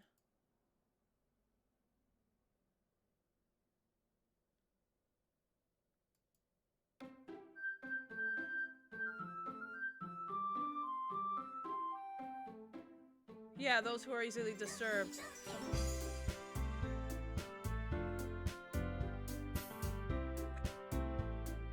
Where's Monica? Oh! Who's Monica? You ready to play?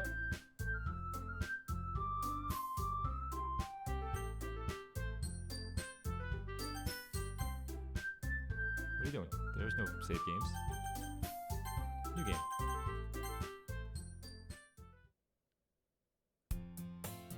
It's an ordinary school day, like any other. As usual, I'm surrounded by couples and friends, groups, walking school together. I always tell myself it's about time I meet some girls or something like that.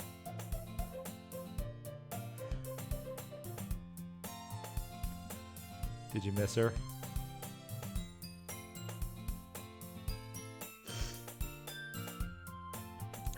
Did you really, really miss her? You happy to see her again?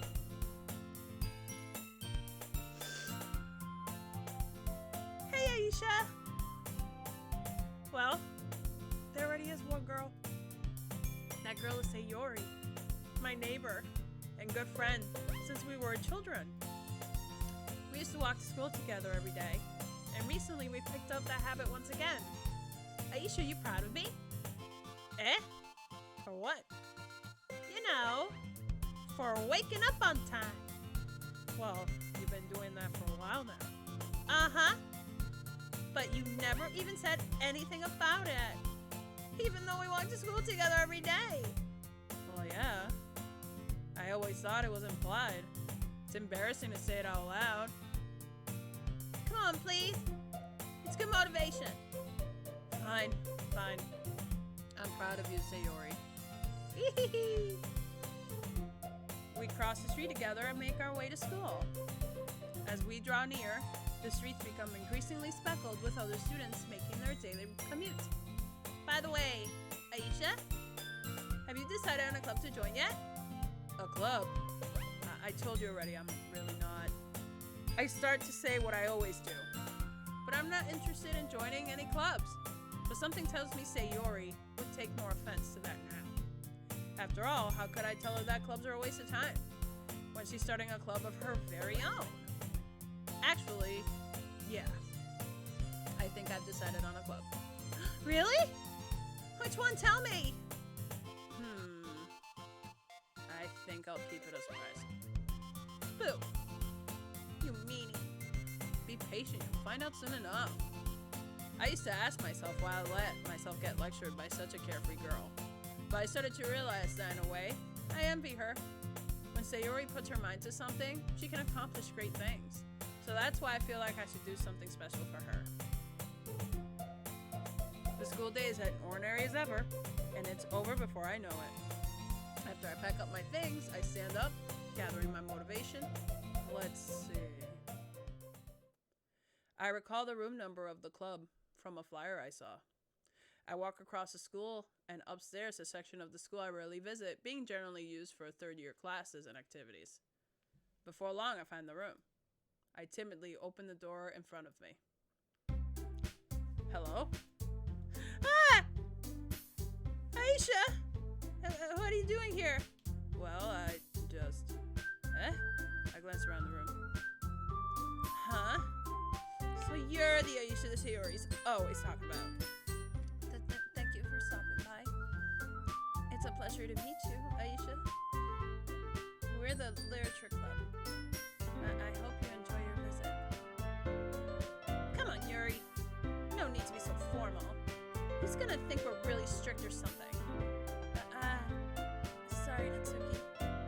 The tall one, whose name is apparently Yuri, seems to be quite shy compared to the others. In comparison, the girl named Natsuki, despite her size, seems like the assertive one. Well, it's nice to meet both of you. I look forward to working with you. Working? Aisha, don't tell me. Here. That's right. The club I've decided to join was yours, Sayori. The Literature Club. Sayori's eyes lit up. No way! No way! Ah! Sayori wraps her arms around me, jumping up and down.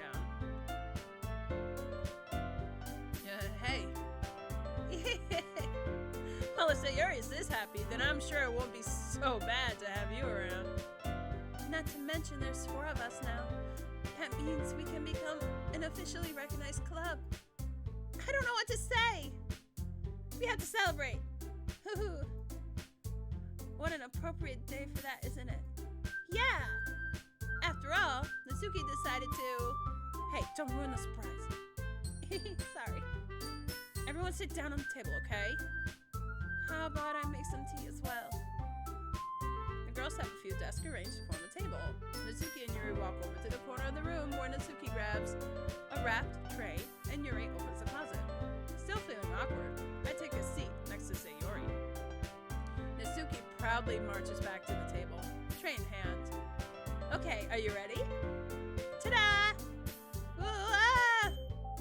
Natsuki lifts the foil off the tray to reveal 1,000 white, fluffy cupcakes decorated to look like little cats. The whiskers are drawn with icing, and little pieces of chocolate were used to make ears. So cute! Wow, those look amazing. Well, you know. Just hurry and take one. So Yuri grabs one first. Then I follow. It's delicious!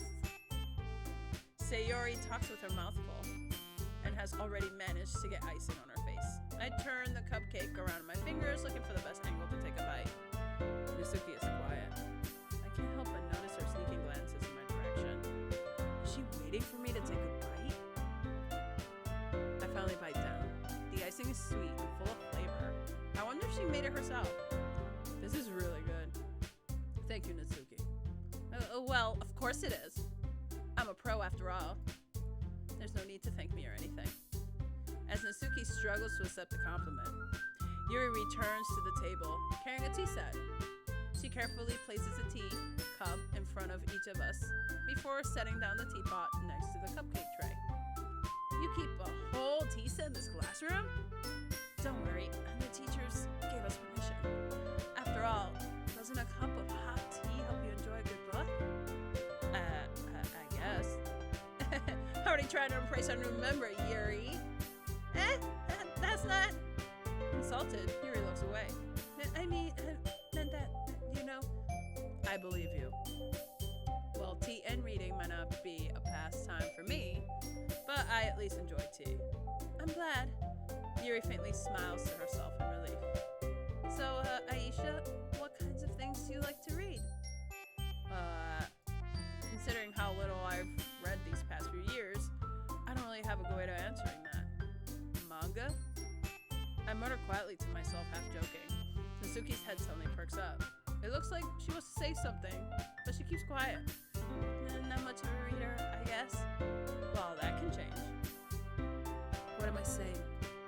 I spoke without thinking after seeing Yuri's sad smile. Anyway, what about you, Yuri? Well, let's see. Yuri traces the rim of her teacup with her finger. My favorites are usually novels that build deep and complex fantasy worlds. The level of creativity and craftsmanship behind them is amazing to me. And telling a good story in such a foreign world is equally impressive. Yuri goes on, clearly passionate about her reading. She seems so reserved and timid since the moment I walked in. But it's obvious by the way her eyes light up that she finds her comfort zone in the world of books, not people. But, you know, I like a lot of things.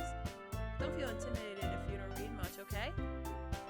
I'm certain we can find something that we have in common. Hey, Yuri! Eh? Well, about, you know, the first thing he said. Manga. Manga? That's right. Natsuki tends to read manga in the club room. Don't just say it! For some reason, Natsuki seems embarrassed about it. Besides, manga is literature too, you know. So if Aisha wants to read some of my manga, then don't try to stop him or anything. Natsuki, I wouldn't do such a thing. However, it could also be nice for us to diversify ourselves a little. You can take this opportunity to try something new as well. Wouldn't you agree, Aisha? Maybe. Sensing the tension, Yuri jumps in. Maybe we can all try something new. I think it could be fun. And we'll all get to know each other a little bit better, too. I mean, that's the kind of thing literature clubs do, right? I don't disagree or anything. Yeah, you're right Not as usual, President. Guess that means I should try picking up a novel or something, huh? Well, that would make 2 of us. I wouldn't mind doing it if I'm not the only one. Then, as for Yuri. Eh? I have to read manga? Jeez. You were the one who suggested we diversify. You should be a little more open-minded. It's kind of hurtful. Hurtful? I didn't realize. With a guilty expression, Yuri thinks to herself. I'm sorry for disrespecting your interests, Mizuki. If you're into it, then I'm sure it's a worthy form of literature. Are you just saying that? No. I realized my error. So if you're willing to consider starting a novel, then I'll offer my gratitude by finding a manga to read as well. Really? I mean, it makes me happy that you do that for me, Yuri. You can trust me to find something that you'll really like, okay? Same here. Perhaps I'll visit the bookstore after the club meeting? Just you? Would you like to come along with me? If you don't mind. Not at all. I always go alone, so... Yeah, me too. This is so cute! Sayori, shut up. I'll show you some manga there too, okay? Yes. I look forward to it. Nisuke and Yuri start to clean up the food. I guess the meeting's over, huh? Yeah, looks like it. It's nice to see everyone getting along. Isn't it? I think everyone likes you too, Aisha. You think so? Well, everyone always seems to get along a little better with you around, Sayori. Aw, Aisha. Don't say something like that, it's embarrassing. Oh, whatever. I was surprised when you told me you were starting a club, but I think you're pulling it off just fine. We're gonna make it the best club ever. Now that you joined, every day is gonna be so much fun. Hey, Aisha. I really want to thank you. She's gonna say something really meaningful and I'm gonna cry. I mean, I'm really happy that you joined the club and everything. But the truth is, I already knew you were going to. There's actually something else. I wanted to thank you for getting rid of Monica.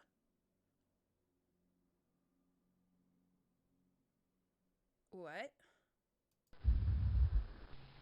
That's right. I know everything that she did. Maybe it's because I'm the president now.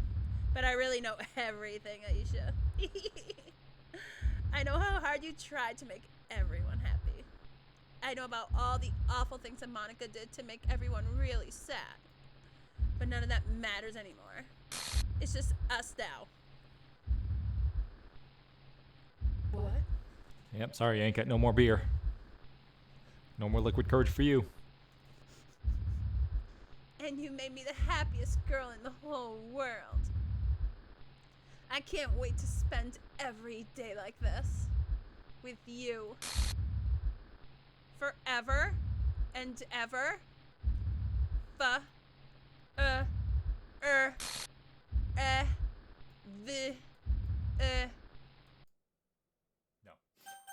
We're not doing that. We're not doing that. Eh? What's happening? I won't let you hurt him.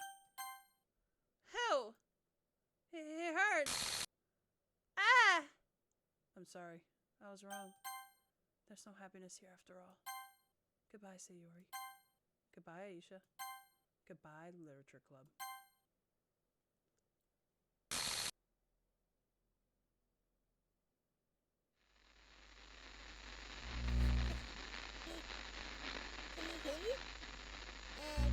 Yeah, I can hear you. Can you hear me? Hi, it's me. So you know how I've been like practicing piano and stuff? And not really any good at it yet. Like, Wow, I was doing at her all. voice, not realizing But it. I wrote Oh you a song, shit, that person was right. and I was kind of hoping that I could show it to you because I worked really, really hard on it. So yeah.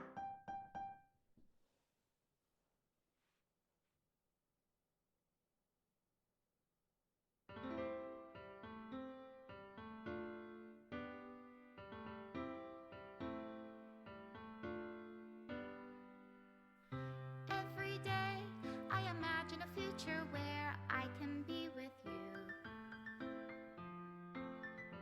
In my hand is a pen that will write a poem of me and you. The ink flows down into a dark puddle. Just move your hand right the way into his heart. But in this world of infinite choices, what will it take just to find that special day? What will it take just to find that special day?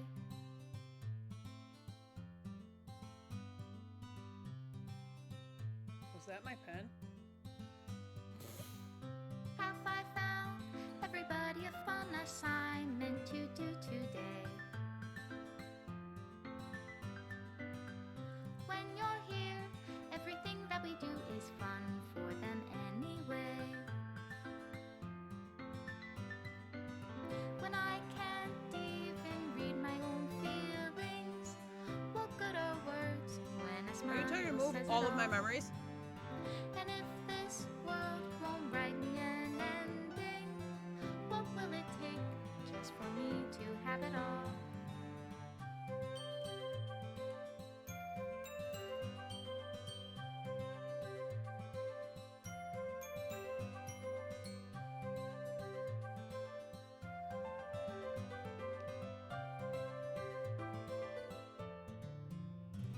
Oh my. Does my pen only write bitter words for those who are dear to me? Is it love if I take your is it love if I set you free?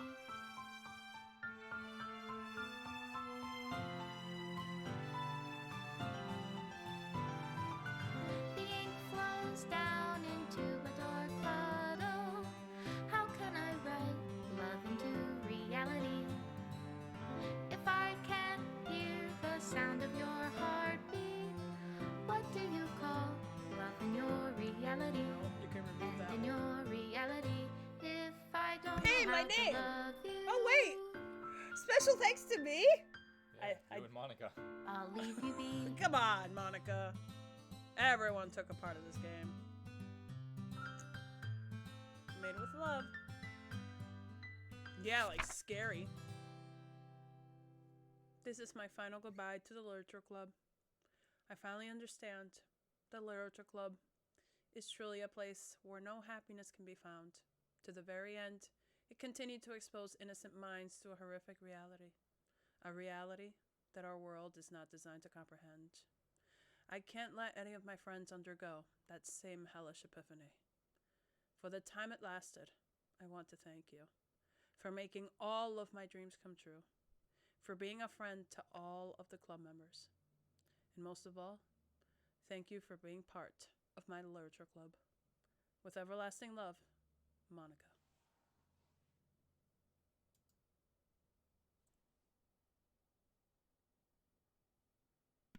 Ah! Go ahead.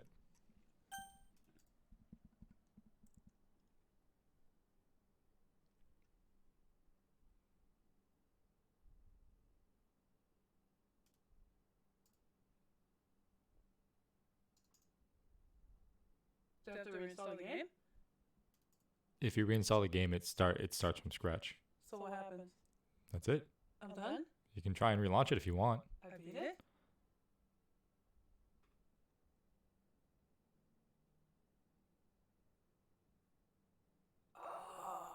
Yep. That's it. Wow. That's a mind fuck right there. So what'd you think? How'd you like it? I wasn't sure in the beginning. which was yesterday. Yeah, like I said, it takes like 3 hours to get going. But man, when it does. Spit freaking fire. The emotions were terrible. I cry like a bitch, and I related a lot to these girls. But man, it got, and I love horror, so like it was weird, awesome, and I was not expecting it was gonna go in that direction. I like weird horror games, so I didn't think that was gonna go in that direction. I thought it was a dating sim. No wonder everyone warned me. And when they're like, "Oh, okay, sure is." Did you think it was going to be straight up hentai? Yeah. I'm so glad it was not. I see why you wanted me to play this game so bad. Yeah, like I said, I didn't realize it was going to take friggin' 7 hours to do. I thought it was 4. But thanks for joining our 5-hour stream. We really appreciate it. Thank you, Chris, for being here with us. And those who did pop in and out, we really appreciate it. Until next time, mad love to you all.